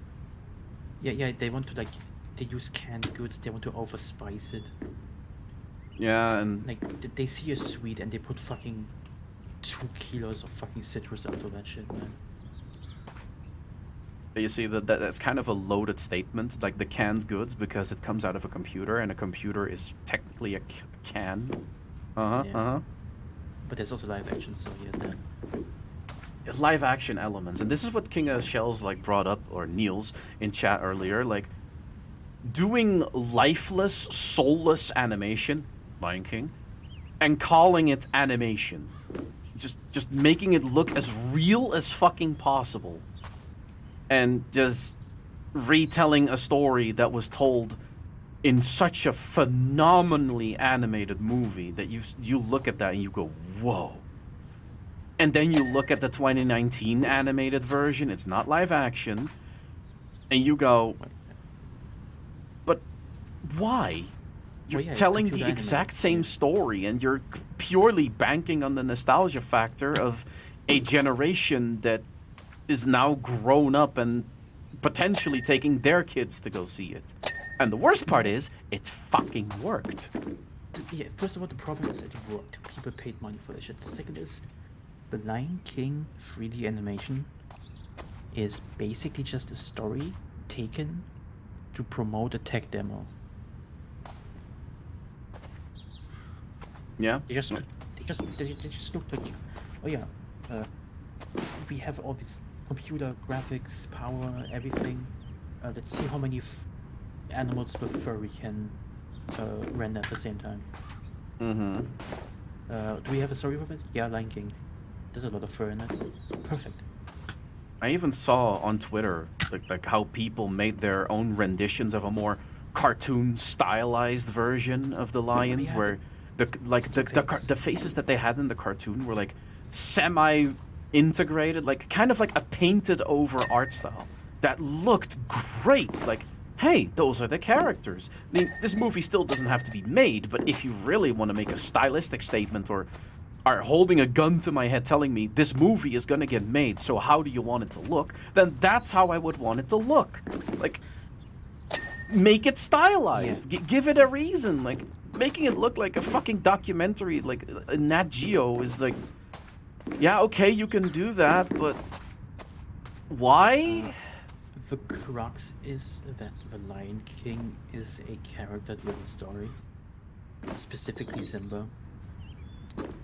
And therefore, the characters had a lot of emotional variety for their faces. They had big eyes, they had the ability to smile, which animals don't. Yeah, it's a because cartoon. They are fully fleshed characters. They're like human characters and basically just lion bodies. Yeah, and But, then there's Timon and Pumbaa, who like have their own story and everything. Like, these characters, like, you could like pull up like any character from the Lion King 90s version and show it to someone, and they'll say, "Oh yeah, that's the Lion King." But you show them like Lion King 2019, and it's like, Uncanny Valley real lion? Is this a 3D image? It's like, oh yeah, it's anime. It's like, oh okay, okay, Yeah, that's it's Lion cool, King. I Oh, guess. this is the Lion King now. Oh no. Like, Walt Disney, like in the 90s Renaissance, when they made all those animated movies, like, I'm pretty sure Walt would have, like, if there was an afterlife, he would be in the afterlife going, yeah, you know what? Yeah, that's great. Good. Like, my name is not being put to shame. And then when, like, The Princess and the Frog was made as, like, the last 2D movie, I loved it, by the way. Oh, it's so good. And then they just abandoned 2D animation altogether for 3D.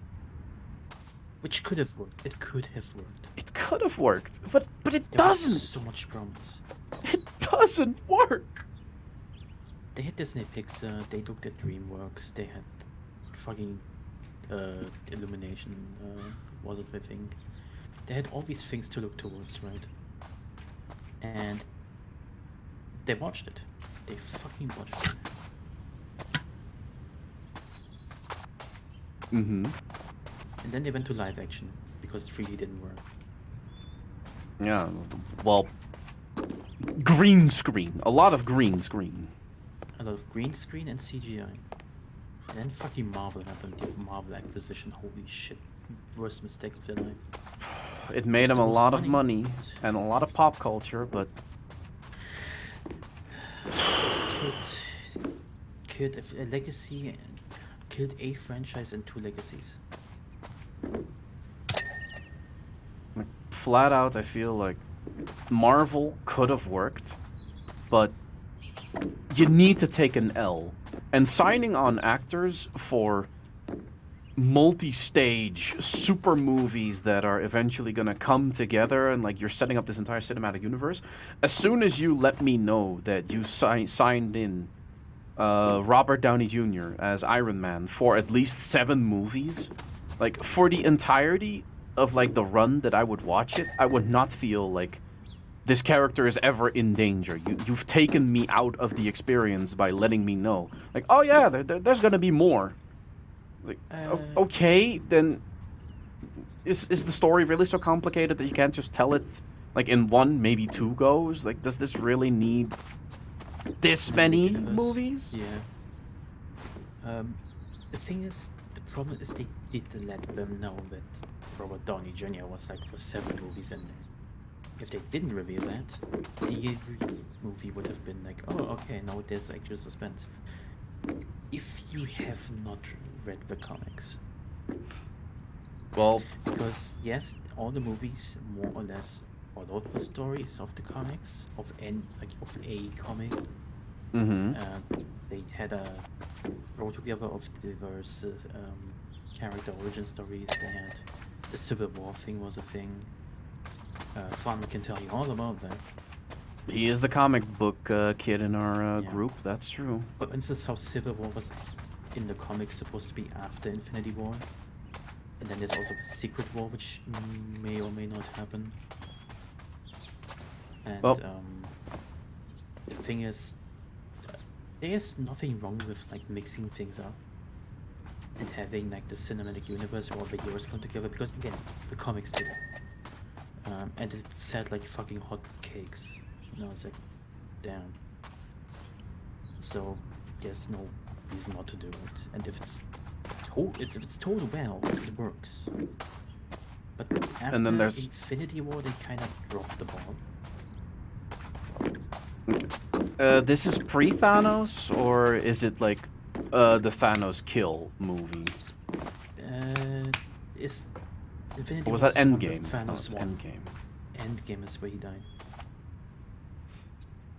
But Niels brings up a good point in chat that I wanted to treat for a while.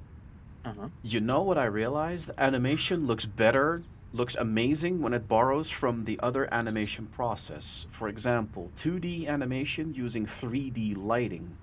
Klaus, for example. And 3D animation using 2D animation designs and style. Yeah, kind of like Puss in Boots Klaus. recently. Like, Puss in Boots has like 3D models, but the facial animations and everything is like done in 2D, and fucking it looks amazing. Like Never that been movie, I'm contender. gonna buy on Blu-ray, straight up. Definitely. Like no questions asked. You're going into my collection. You're going into the gulag, Amadullah. And another really big contender is Arcane. Arcane, Arcane. very good show. As a series, very well done. Arcane like was such a surprise to me when I was like held in place by Inaros. Like, all right, you're going to sit down and you're gonna watch this. You're gonna watch the League of Legends animated series. I'm like, what? And I'm just sitting Why? there like, oh yeah, I This know is the good. games. I heard bits and pieces of the lore, and like, ah yeah, sure. I guess I'll watch this for a bit. I was like, Yeah. huh. It's oh, no, it's good. Oh no, why is it good? Why are you good? Why am I sad? Stop it. Like, why does every good show make me sad? Fuck. It sucks, man. I don't want to be sad. Stop it. It's tired and stuff. Oh, Arcane. Like, how did they make this fucking show so good off of the most toxic game on the planet? Again, writers that give a fuck, a lore that's actually good, and a character-driven story. Yes. That, again, good writers. Same as Lion King. Yes, Niels. Exactly. Like, good art style and a good-looking animated movie will always look good. What looks good now, or hell, we learned this with video games. Like back in the PS2, when they went through that whole realism is key factor, we Yeah. went through an age in time where like just everything wanted to look as realistic as could be. Now you look back at those PS2 games, those pre-rendered cutscenes, and you look to yourself and like,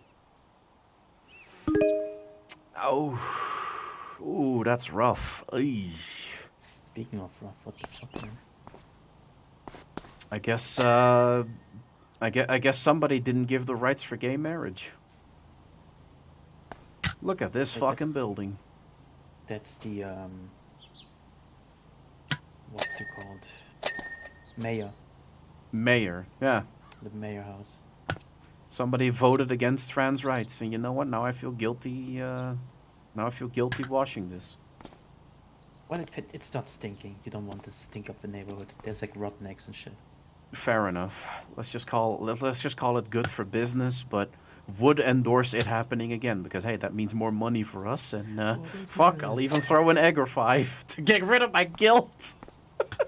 Yo, there's no guilt. Fuck, I'll bring the eggs. Like, hey, they paid me $600, right? I'm gonna use 200 of that to make this place worse. JJ, all right, JJ, Mayor Jeff Jefferson. Colossal number of eggs, isn't it? Oh yeah, with that paycheck, I'm gonna make it worse. Dude. Trav, When you said idea. JJ, I got PTSD, man. Don't do that to me. J. Jonah Jameson? Nah, JJ Abrams, Oh, jeez. the man who ruined Star Wars. But one of the two. Yeah, okay. I mean, this Trav. is Ryan Johnson, so. Idea, Sunday or next weekend, Puss in Boots 2 watch along on the Discord. You up for it? Ooh, watch along. Wait, Is yeah. it like available legally somewhere? Because again, like when I like a project, I want to make sure that I pirate nothing of it. I mean, you can pirate it as long as you buy the Blu-ray afterwards. Oh, I already pre-ordered the Blu-ray. Like they already have my money. But then there's no reason not to watch it. Yeah, I guess so. I Still feels would weird. buy it, but I need to check on one. So if I watch it, it would be pirated. Sadly. Yeah, that's I would still recommend everyone who has the money to actually go and buy the movie. Not gonna lie. like So this is like what I keep saying, right? Like put your money where your mouth is. If you like something, put money into it so that these companies see, hey, this is appreciated. When we allow our animators and creators, directors, writers, everybody to give a fuck and give them the time and resources, we get something beautiful that people like. And All if right. you cannot buy it, and if you cannot buy it, get your friends to buy it. Yeah, like promote it. I think it's on Promote the shit out of Netflix. it. Is it? Oh, then I might be able to watch it. Oh my god. To be honest, I've pirated it. I dislike cinemas, but I'll get an official release to support it. Okay, good. Definitely. Good. Like It's the same I do with games. If I really like a game, I make sure I get like a legal copy. Yeah. I know that there's people out there that like do this thing when a game comes out, they pirate it to like test it out. It's like, do I like it? I don't know. And then they like it, and then they buy it. It's like because demos are dead most of the time. Demos are dead, and they like don't tell you the entire fucking thing of how good the game actually is. Which is like They're, a they're deep. promotional material. Demos is- are promotional material.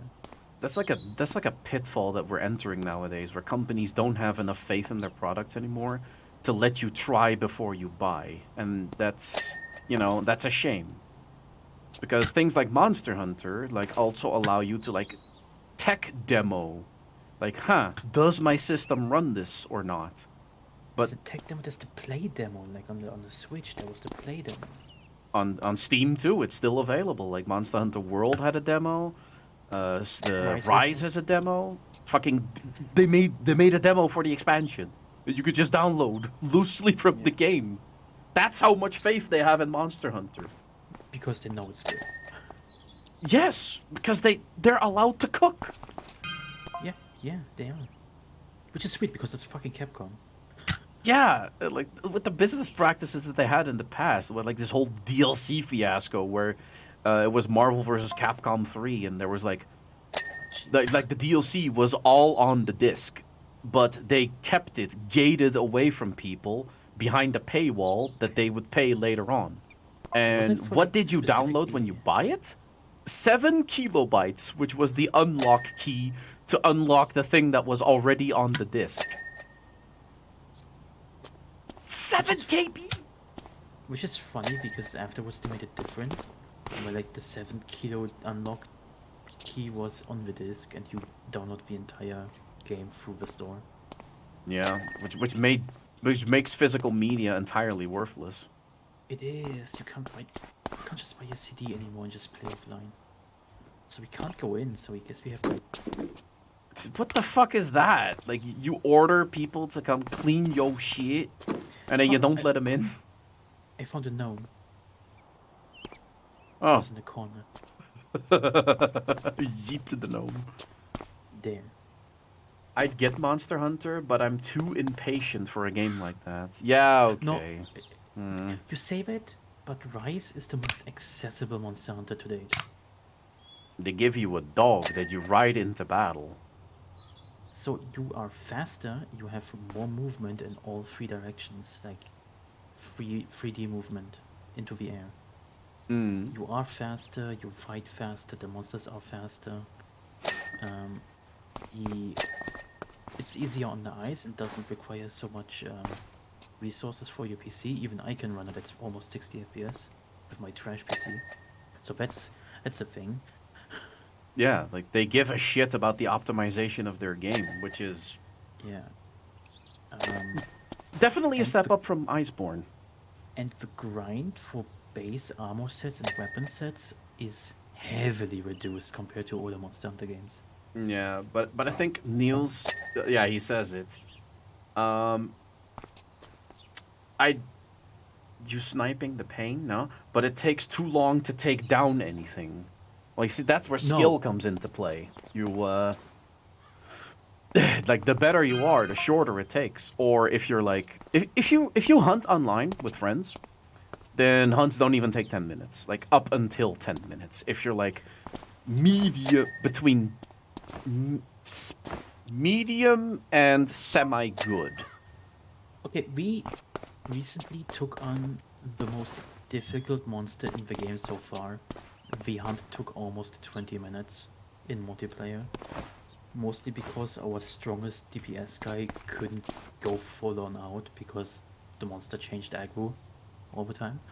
The monster, like, flat out would kill him in one shot. I bet too. So there's that. But like, they give you in most missions they give you a 50-minute timer. But most fights don't take longer than 15 minutes. With most of the time of these 15 minutes, like the first 3-4 minutes, is collecting stuff to prepare you for the battle itself, and then it's 10 minutes of fighting. It's not that bad. And it's phases. It has a normal phase, it has an angry phase where it's like a little bit more dangerous. It flees it, so you can like heal up and sharpen your weapon again, and then you go back in because you have the dog and you're fast. It's really good. Like, if I have to recommend any Monster Hunter game for new people, it's Rise. Casually Rise. It's like it has so many quality of life changes too, because back in the old Monster Hunter days, like the materials you would get from a monster go in the same bag as where your healing items are. Yeah, your inventory would clog up immediately. Oh yeah, like you could not bring, like back in the day we needed book of combos to ensure that when we were like in the field and we took a lot of damage and all our healing is gone and we need to combine like things that we brought, if you don't bring book of combos, all of your potions have like a 15% chance to fail. And when you're mass crafting them to get to 10, like you'll fail like 2 or 3 of them. Yeah. And that sucks. But then the monster materials that you skin, or anything that you pick up in the overworld, is in the same fucking bag. And you only had 2 rows and not 3 rows, so you'd only had 15 slots or some shit like that. Crazy ass. Yeah. But now you have like, it's just reward stuff. It's great. And you can Three even rows of expand. items. You can even expand your inventory. Like the max carry capacity for things is expanded if you're with a dog. Because I saw that because I was with a dog, I could carry at least 12 nullberries instead of the usual 10. Because the dog has like a saddlebag that it also keeps items in. That's pretty great. I didn't know about that. Where the hell? Fence caps. What the hell is that? Oh, damn. Okay. Next. Fence railing. Those.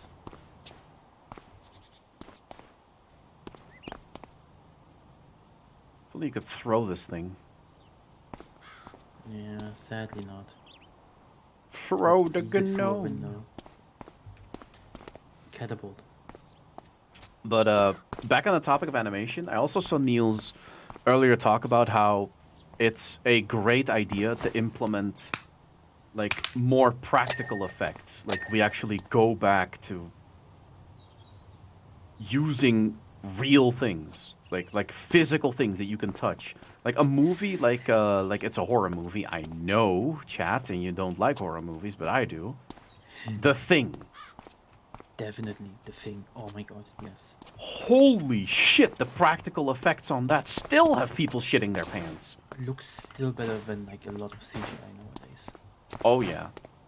And like people look at that, and then The Thing had a remake in the 2010s Yeah. where they started off with practical effects, and they said, "Oh yeah, it's gonna be mostly practical, but we're gonna CG over like some minimal stuff." So the practical effects team went absolutely apeshit into making sure that it looked as good as possible. What happens? They CG over the entire thing. Not a scrap of practical effects is left. And what happened now? Nobody remembers The Thing 2010. Oh, extra long extension available in shop. Except for me. So check that out, Rap.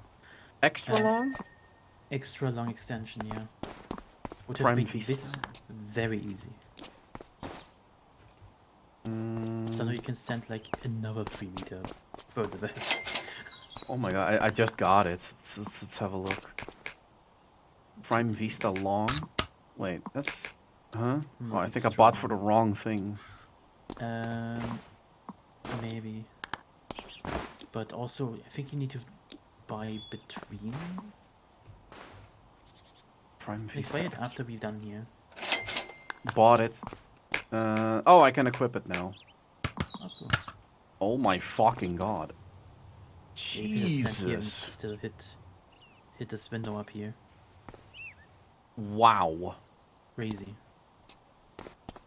I'm bad with anything horror, Lamau. I've only watched horror movies because I've lost bets.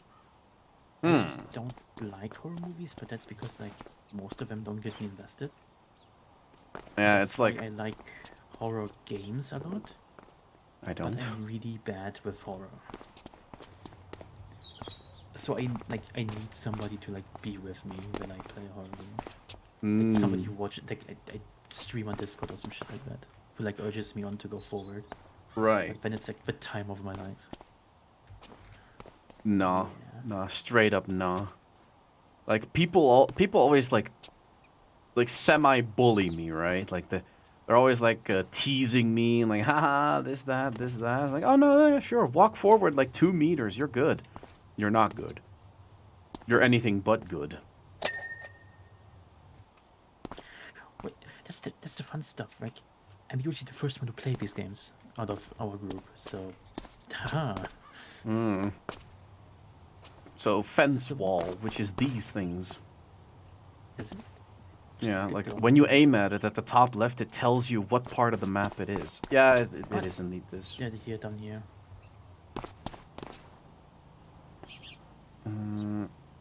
Pressing tab to see where everything is. Does this count as it? Fence post. No, it's literally like these little shits right here. like looking underneath to see if it's like under there, but it's not. They show up, man? Yeah. Like I'm sitting here, I see nothing light up in yellow. Then maybe it's on top. Oh! Yeah. Jesus Christ. Like the sprayer is like completely off, so the game makes no sound and it's like job complete! Ah! What? I was spraying. Yeah, okay. Oh my god, that startled me. But practical effects, yeah, exactly, Niels. Like when you can switch it out to like subtly trick the audience, that's fine. Yeah. That's cool. Let's do one more job. Yeah. So, for instance, CG has to be done well. If you look at recent Marvel movies, it's very lazy. It's very bad. It's way too much. If you look at Lord of the Rings, if you look at Balrog, that's a CG, alright. It's masked perfectly. You look at it, it still looks good. Practical effects, you, for instance, have the, what was it called? Little Shop of Nightmares? Little Shop of Horrors, the The plants. horrors, yeah, the plant, yeah. Very good. Very good. Oh, But it's also Niels. like, Yeah? No, go ahead. but it's also like, combined with very good acting, where the actor acted at half speed, so they could refine the movements of the plant. Oh. Like creative ways like that to make a movie is great. Yeah. And Niels here says, also, what's cooler than a constantly malfunctioning T-Rex? Not many things. But that's actually how Jaws became the way it is. It's because the shark was malfunctioning. Like, originally Steven Spielberg wanted to show it a shit ton. Like, my mans wanted to show this thing off. But the shark malfunctioned, and he was, like, frustrated and talking to, like, a director friend of his. Like, oh, yeah, like I want to show off the shark. And the director friend said, no. Show it as late into the movie as you can. Like, wait for, like, 45 minutes and then show it. Like, make it build anticipation through mystery because nobody sees the threat. Like, make the threat of the... Make the presence alone of your creature the main fear factor. And then when people finally see it, like, then it can take over. But don't show it early on. This is so funny to me, because you go in, you see the movie poster, you know it's Jaws, you know it's a fucking shark in there. Water is everywhere, and as soon as you sit down and the movie starts, your suspension of disbelief and your immersion erases everything. And you're sitting there, oh no, what's a monster? Oh my god, they're all terrified of the monster, what the fuck am I going to see? Oh yeah, right, a fucking shark. But a 15 minutes monstrous... in, oh yeah, right.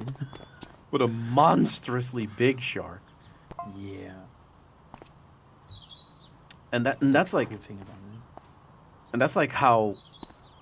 It strikes me as nothing but surprising how Hollywood looks at this and says, no. No. The most memorable stories have been with... Like, yeah, you can make it easier with CGI, right? You have your green screen and then you do a 3D animation of a model. Way easier, way more cost efficient. But they have, like, a basement full of CG artists. And they work themselves to the bones because there's way too much CG to do for those artists to, like, do. Because everything they do, every year, every fucking month, everything has a ton of CG. And it looks like garbage.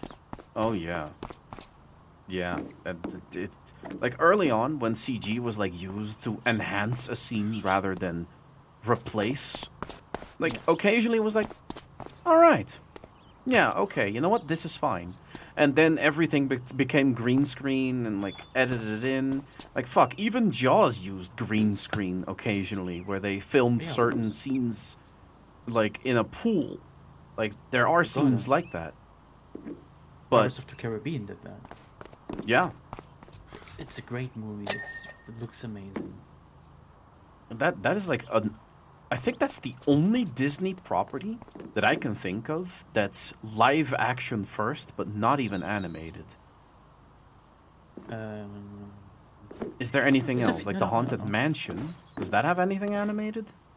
I have no idea what I want to mention, but there is very old Disney properties that have been live action from the very start. Mm-hmm. And what they did, there were a few live action into 2D crossovers. Those were funny. Like the one with the freaking fairy tale princess. Enchanted? I think it was that, right? Yeah, it's like where it starts off in a 2D world and then they get thrown into New York. Yeah, but they would also like have 2D characters sometimes appear in like song scenes. Like they would have the like Yeah. 2D birds when the princess sings, shit like that. Yeah, Enchanted. Yeah, it's actually pretty good. It's a Despite great idea. the story being kind of wonky, but otherwise, yeah, pretty I good. like on like as a concept. It. Holy fucking shit! Is this thing haunted? Oh my Jesus! Here we are having a peaceful conversation about Disney, Haunted Mansion. Yeah, huh? Okay, horror movies. Then all of a sudden.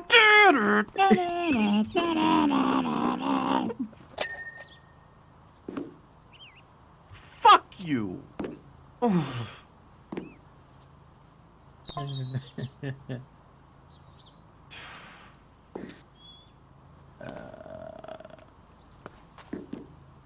You know which properties had great CG on top of their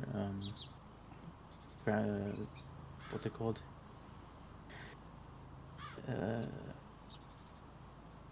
Effects, practical effects. Star Trek and Stargate. Never watched it. So good. Like Star Trek was kind of wonky because it was very old. Like stuff like the new generation, the next generation, sorry. Next generation had like tons of very good, very simple CG. Meanwhile, because it was just effects, it was just lasers from like the ship in space, or from the little phasers, right, from the little laser guns, or like the teleportation effect. Meanwhile, Stargate had the Stargate and some lasers, and that's it. Or like some spaceship that would appear because they had like some overlay stuff. Very simple. The alien creatures would mostly be practical effects. Guys in suits. No, not just like little worm that is transformed from someone's belly, or like Okay, parasite okay. creature. Yeah, like Very simple. this seems to be Haunted Carousel gone wrong. You forgot 3 a.m., but you got the emojis on key there, tacos. Also, aren't you lonely in YouTube chat? Here on Twitch chat, it's a lot more lively, the chat. Well, I say that, but it's like Zane and Niels talking. Oh yeah, it's very, very quiet. Like Oh, Zane. Oh, that's why we're on 8 viewers. Oops. Oh yeah, Zane is the last person who like put anything in my chat, so there's that. Thanks for the boost, by the way. 1 is more than 0. True. Hey, it's gotta start somewhere. That is very much true.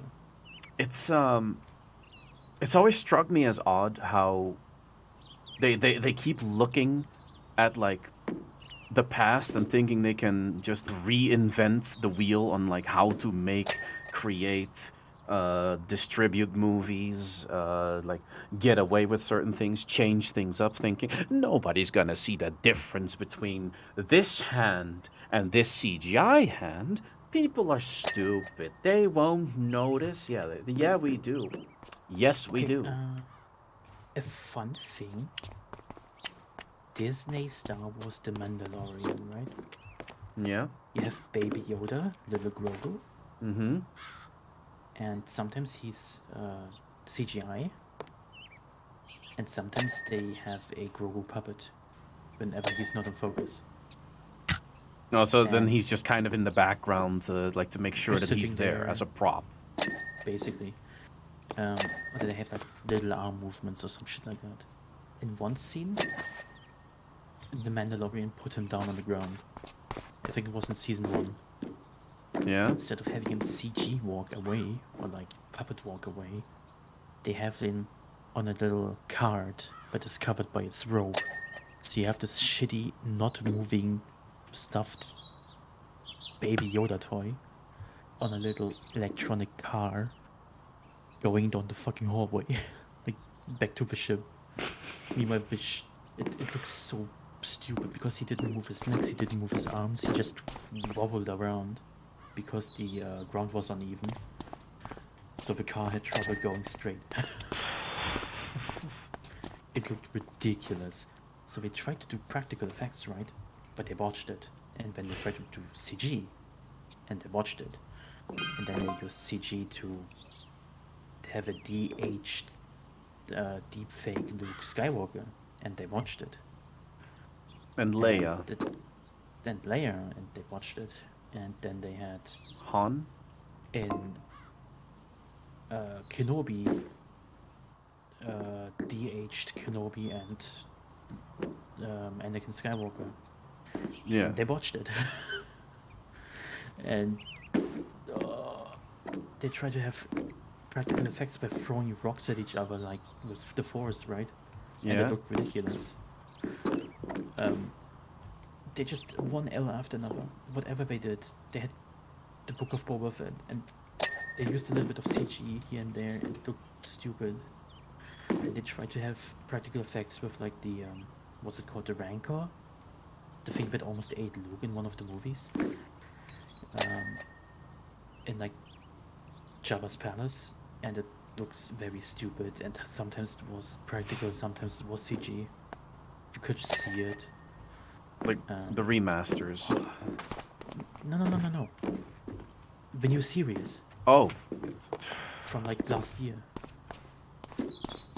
that is something I don't understand. Like, why do we need like this whole reinventing, like giving? Huh? Oh. Oh, you picked this up. Yeah, no, I had a heart attack. Because I have like spacious sound on, and I looked at the carousel, right, and the sound came from the right of me. Eee. Travi, is it weird that when I see Morgana of Persona 5, I think of Gooby with his stripes? Well, if they're similar cats, then no, not at all. Like Gooby is a short-haired, is a European short hair, which looks very much like a tabby, but he still has like those white spots all over him. Morgana doesn't have stripes. Oh, It's a black cat with a few white spots and blue eyes. huh. Then I guess it is weird. Also, anyone misses the watching shitty, shady movies back in the Discord? Oh, Shady movies? where we did movie nights on Saturdays and just watched shitty shark movies or like just an awful zombie movie and just laughed at how ridiculously bad they were. You mean that? To be fair, I can only stomach so many. Yeah, like, we watch like 2 movies in the evening, and like if it's boring, then we swap to another one. Like that's we did like for like what 2-3 weeks. Yeah. It was fun. Afterwards we actually started to like watch good anime, and then we can like do whatever, right? We can like go back to shitty movies, but I'd rather watch something good. There's too much bad stuff, man. Oh no, there's like bad stuff, but there's like non-charming bad stuff that's trying to be good. But then there's bad stuff that's just so hilariously incompetently made, and they kind of own it like that. Not stuff that tries to be the next Citizen Kane, but is like fucking garbage, like shit like The Room and all that. True enough. But That's there's hilarious. also, like... But personally, I can only stomach so much of it. Like, if this is like something I consume every week, I get sick of it really fast. Yeah, okay. You've seen It's The like Room. once or twice per year. For Fun- me personally, I don't know about with you, but me personally, I think once or twice per year shitty movies, yeah, great. it kind of like depends. Like as long as you keep like shifting the themes around or like the genres around, like a shitty horror shark movie, to me, like I could watch that like multiple times a month, and I'd be fine with it. Like one movie, right? Like one shitty shark movie per month, I could deal with that. But if I'd have to like watch that every week, yeah, I'd also get sick of shitty shark movies. But Yeah. like they're such a guilty pleasure of mine. Like there was like I even reviewed it on the YouTube channel. Like 48 meters down, or something. It was so terrible. Oh my god! Like they tried giving it like this fucking plot line of like, oh yeah, the sharks have lived in these caves for so long they've gone blind and they've enhanced their other senses now. And then it's like, okay, so they can sense better where living beings are in order to like eat them. All right? And then there's a scene where the characters are like gluing themselves to the bottom of the ocean as to like try and not be seen by the shark. And the shark just swims over them, like like even bumping into the oxygen tank of one of the divers. And you're telling me that all that fidgeting around, that this enhanced sensor shark, his enhanced senses cannot sense something that's fucking touching him? No, I get this. Okay. I think the logic behind that is since they are directly attached to the floor or walls, right? And since the shark touched something that is hard, that it would perceive it as like stone or coral. The tank moved. Like Yeah, but it's not something fleshy. You know? It's like it's a tank. No, but still, like any movement in the water that you do as a living being creates electronic waves, and sharks pick up on that. Like it's like this thing under their nose. I forgot what it's called, but they're very, very sensitive. They have like these sensors all across the bottom of their head that like track like movements in the water and everything. And then they have a nose that smells blood really well, like you know that one. And like they pick up on these electrons and they know where living beings are because everybody, we breathe, we fidget, we do anything, and it all. Yes, Messi, I'm also streaming on Twitch, and we like fidget, we move, and sharks pick up on that and they know where you are directly, and then they're on the bottom of the ocean, moving around, like climbing the rocks as you will. They're like sitting there, they're moving, they're fidgeting, and sharks like slams into your fucking oxygen tank, and the person that had it happen like freaked the fuck out and started moving like and the shark doesn't pick up on that. Yeah, that's okay. That's stupid. Fuck off. No, man. Ruined. Man's nose is sharks. Or like even the way the movie was entirely written, it was just so poor. It was like, oh yeah, a girls trip out. We're gonna go diving.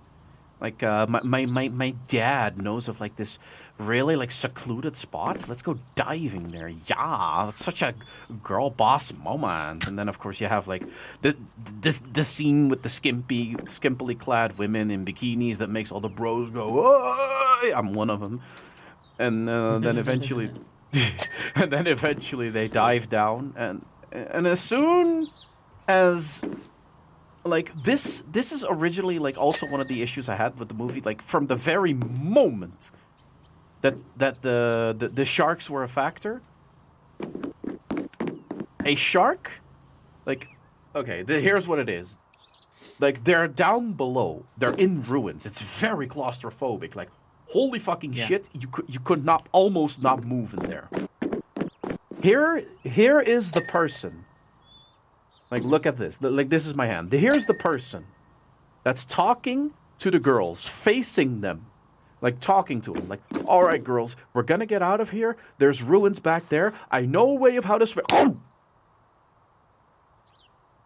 Just a shark zooms by, grabs man with the speed of fuck off, just grabs the guy, and just takes off with him. You're telling me a shark that is able to catch a guy that's doing these types of movements, at best, that's entirely blind, was able to lock onto that guy with the most minimalistic movements possible in ruins that is like claustrophobic as can be. You can barely move around in it. A shark that is 3 times the size of these people does that.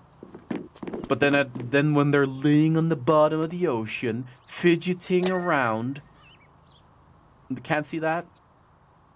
But here comes the shark with the fuck off speed, and just takes a guy. Fuck out of here! Get the fuck out of here! Congratulations, you got your paycheck for making a shitty shark movie, and you pissed me off. You got what you wanted. Ugh. A cool YouTube video I watched the other day was like a recounting of scuba trips, right? It's like diving trips and shark encounters. All right. Where like a person that dives regularly and has like all the necessary experience got put into a situation where like she like encountered 1 great white and I think 1 tiger shark. Ooh. And the tiger shark actually tried to attack her like twice. That's tigers for you. So she had to like dodge that motherfucker and like bonk it. Yeah. Go for the eyes or the gills. Yeah, so she had to like take her knife out and everything. Here's a lesson for any of you that are ever gonna encounter sharks. You can, at any time, when you see a shark, you're looking at its lungs. You know those things that they have here, the side, the gills that are constantly opening up, letting water in and closing? That's the shark's lungs. If you insert your fingers in there and fuck around, you're basically like... It's like me going into your throat and grabbing your lungs and going... Do that to a shark, and trust me, they'll fuck off. Yeah, poking him in the eyes. Works. Coming at you at like 40, 40 kilometers per hour. Yeah. In an ambush, of course. But like, if you're grabbed by one, get him in the lungs or the eyes, whichever one you have access to at that time. Eyes or lungs. I guess it's your desperation move, yeah. Yeah. Like, of course, like I can say this, but if I'd ever be in the situation where a tiger like a tiger shark has me, like I'm probably like fidgeting around, like what the fuck? Where are you? Where am I? Fuck! What's happening? Chances are he's shaking you 3 times, trying to break your spine or just ripping your arm. Yeah, or opening a blood vessel that's gonna make me bleed out and then fuck off and then wait until I die and then eat me. Also, never be alone. Ever. Never ever. No, never dive alone. You can... Groups of 2 is a minimum. If you're able to, flip them on their back. Ah, yeah, get rotated, idiot. Specifically, yeah. So, what you do, and like, anticipate them, boop them on the fucking snoot, and rotate them. Oh, boop them on the snoot, where all the sensors are, where they sense the electronic fields that you generate when you move. Yeah. It's like punching someone directly in, like, as if we had like a tumor on our chest that has all nerve endings gather that make like a super sensor, and you just. That's what cats do if they get attacked by a dog. They snoot. They scratch the dog's most sensitive organ, which is its nose. And possibly the eyes, so... Thanks, now I can defend myself in the middle of the ocean from a shark attack. Results may vary. Yes, results may vary. Like, depending on the shark. If it's a whale shark, then first of all, how in the fuck did you get in a whale shark? Second off, it also heavily depends on what type of shark you're dealing with. Like, if you're dealing with a great white, they don't want you. They don't want you. They hate the way that you taste. But they still might attack you if they feel like it. Like, if you're bleeding and fidgeting around, you're giving off the energy of, I'm a wounded animal. Like, even if you see them and you go, you like start swimming and like squirming towards the surface. Like, no. Sit still. Look at them. Barely move. And then they'll like approach you, and then they're like, huh. Then they just fuck off. But tiger sharks and bull sharks are trash cans. They eat anything. That's actually what Jaws is based on, too. Did you know? It's not even based on a great white, it's based on a tiger shark.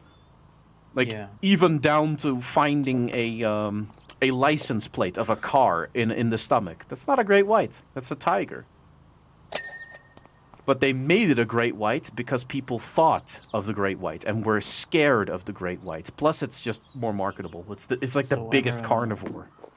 I'm a real quick. Holy sh! Yeah. Oh, it doesn't turn around yet.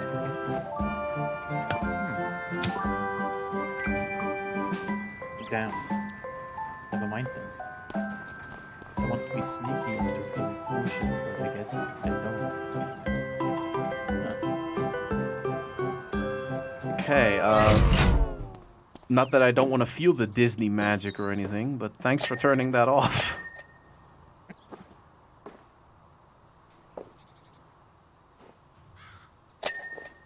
And know that there's a button on how you turn the thing on, like it was Waldy that turned it on. But, when it comes down to animals, like, media can scare us. Like, hell, Jaws scared the people so bad that people were actually afraid of going into the ocean and were started getting angry at sharks. Like, huh, so this is based on a novel that's based on true events. That means that sharks are evil. That means they're vile. And then the writer of the novel said, no, they're not bad. They're seriously not that bad.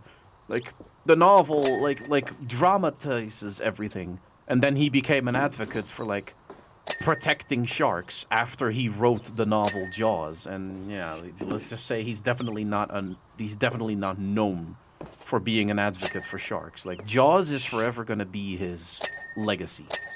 Shark rights. Shark rights. Yeah, definitely. Chimps are vile. Oh yeah, the chimps. Do not trust any kind of monkey. They will abduct a child. And they will tear it to shreds. They will eat your face if you are not careful. Like, I read this story about how chimps apparently went into villages and abducted dogs. And then fed them in the wild because they saw that humans did that to dogs. And dogs would, like, warn humans of approaching danger. So they made these dogs into guard dogs, but for the chimps, by abducting them and feeding them like we do.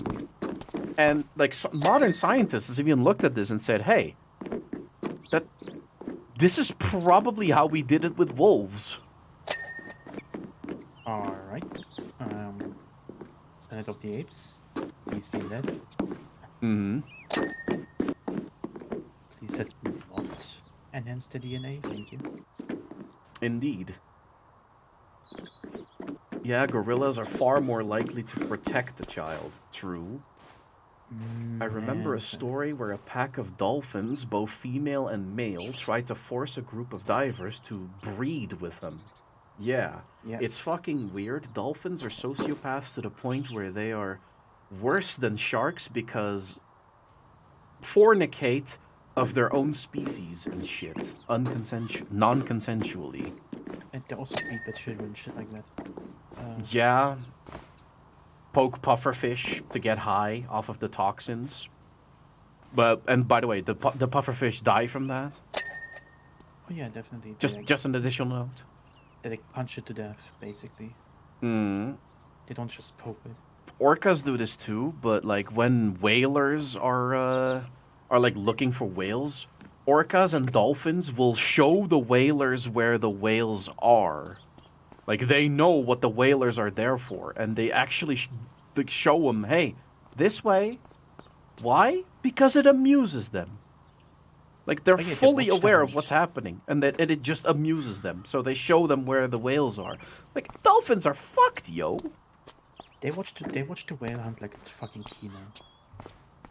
Yeah, it's like reality TV for them. It's like, oh, look at that. And then it became reality TV for us. And we said, oh, look at that.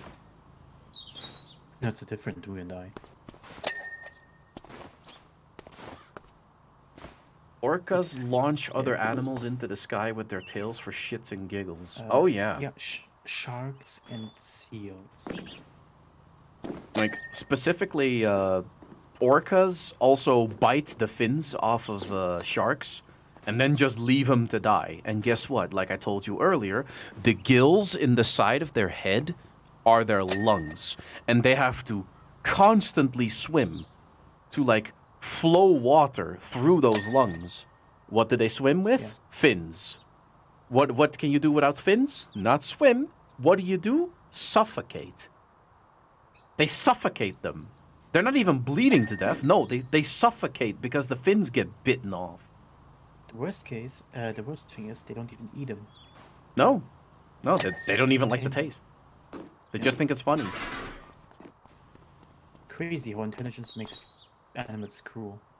Yes, Niels, and that's also another way to kill a shark, by the way. Like, I can't believe I'm dropping all this on you guys. But in order to kill a shark, you can grab it by the tail and yank it backwards. Why? Because the lungs are a one-way traffic of getting the water through. So when you yank them backwards, like the gills are open like this, and water flows in like so. So what do? Like you create this hook effect where the gills are so flexible they open sideways, and you're forcing them. Like, kind of like how your arm bends like this, right? Now, bend it this way. Yeah, you're gonna break your fucking arm if you do that. Same with their lungs. You break their lungs.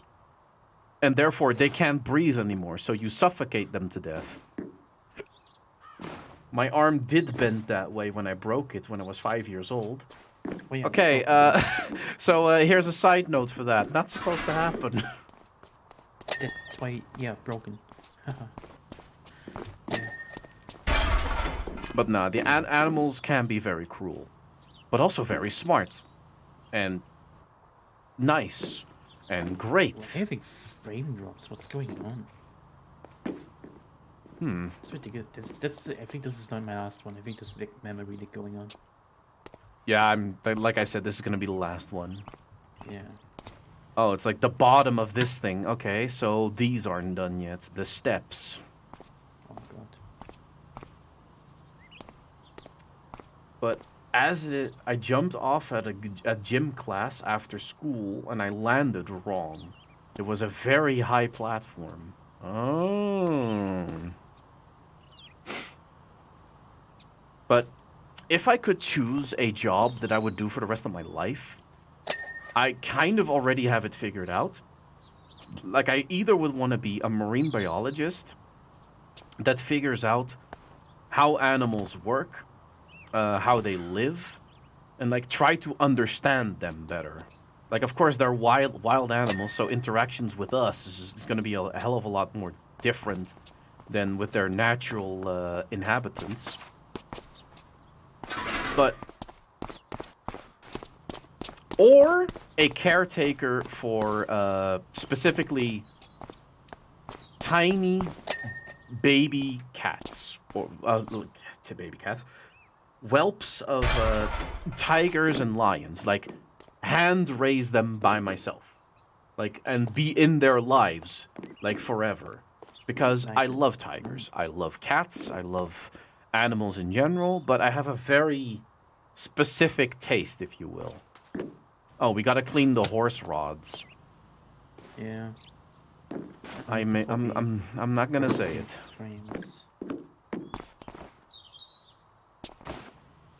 Yeah, it's not. It's not. We're not gonna say it. Oh no, we ain't gonna say it. Whoa. Okay, camera. We're almost done. We're almost done. Do not give up. Biology lesson with Travi. Oh, what animal else do you want a biology lesson on? Trust me, like, if it comes down to a lot of, like, I might not know a lot of, I'm not very world conscious, one might say. Hell, I even say it. But when it comes to animals, I'm fascinated.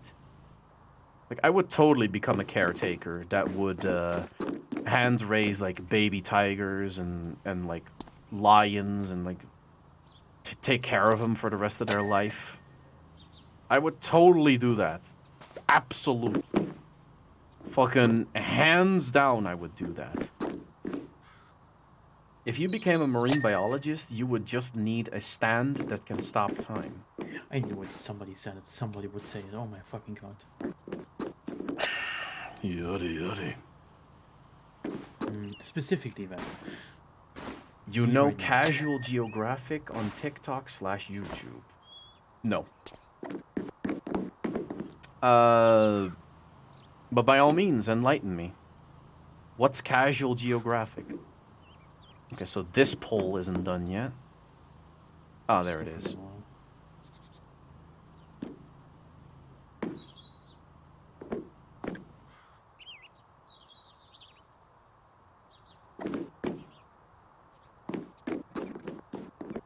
Check him out. You'll learn a lot about animals. Cry laugh emoji. Judging by that cry laugh emoji, it's also done in a humoristic way, and I'd totally be down for that. No, like, it's like I said, I love animals. I've always loved animals. I've always lived with animals, and I will always live with animals. Because pets are, to me, such an important, like, handle for kids early on to, like, learn responsibility for a living being. Like, I learned so much even now from, like, just having Gooby. Like, he doesn't require a lot. I'm gonna keep it real. Okay, so this poll isn't done yet. Like, Gooby doesn't require a lot. Like, I'll be frank with you. Like, it's a very simple creature. But what you get back for it is, like, I don't think I can ever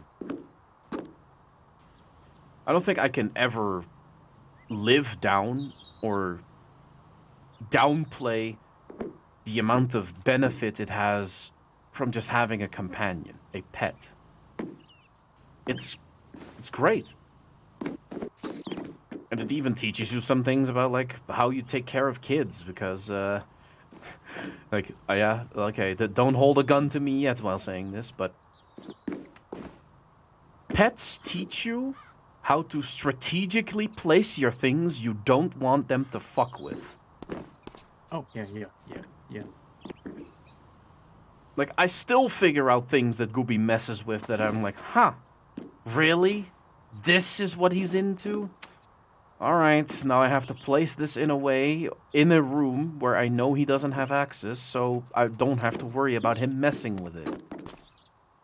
Like, I still learn about these things, and hell, like, when you have kids, like, you're gonna also see he really likes shoving the remote control in his mouth, so, alright, I'm gonna put the remote control somewhere where he can't reach it. Like, stuff like that. Like, that's what you learn. And, yeah, like I'm still picking up with Goobies. Remote control deep throat. Ah, yes. where the baby hiccups and all of a sudden the TV turns on. Huh. Ah, That ought to jump scare mom or dad. Or both. Especially if it's like the TV in mom and dad's bedroom. Where you're just practicing baby making version 2 and all of a sudden the news turns on. Or that's God just forbid, news. God forbid Animal Planet as 2 other animals are doing it. Or MTV with a reality show, and if anything would make my wood go away, it's MTV reality TV shows. Holy shit. Ugh. Like, I remember, like, whenever I visited my mom, or I was, like, at my mom's house in general, MTV was always on with, like, 16 and pregnant, and, like, keeping up with the Kardashians and all that bullshit. And even ask mom, like, why do you watch this dreck? Why do you watch this? Like, what is there to gain from watching this? She just says, their lives are more interesting than my own, so I'm watching it. I'm like, no, oh, that's just sad. well, why don't you make your life more interesting? Nah. All right. Fine then. Are we desynced? I just can't get this clean. What the fuck? Me neither. Like, it says horse rods. These are horse rods. They're lighting up, yeah. Like, I just don't get spots on them, though. Let me turn on the arrows though. Maybe they don't go like up and down. Whoa! They do. Alright, let's keep them. Oh yeah, there. I'm mashing tab to try and find yellow spots. I don't see any. It's in the top and they go down.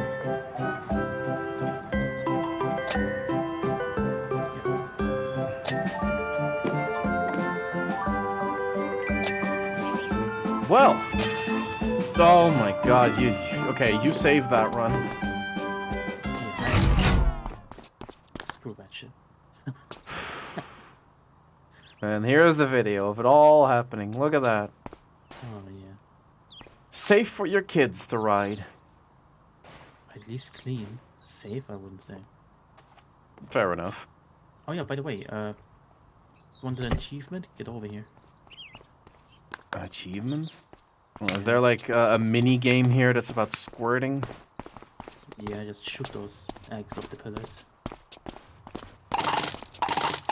Coconuts. Okay. Yeah. That's a pleasant sound. The coconuts? It's just Yeah. that's just almost seems like a Half-Life bit.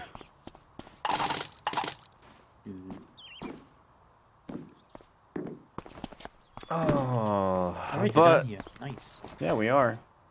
So, folks, that has been it for today for the stream. I hope you all got some enjoyment out of this long talk. Because it's been 5 hours and 12 minutes. It's past 12 now. Holy shit. Ooh, okay. That's a while. In any case, I hope you all enjoyed. I'll be seeing you all tomorrow. Good night. See you next time.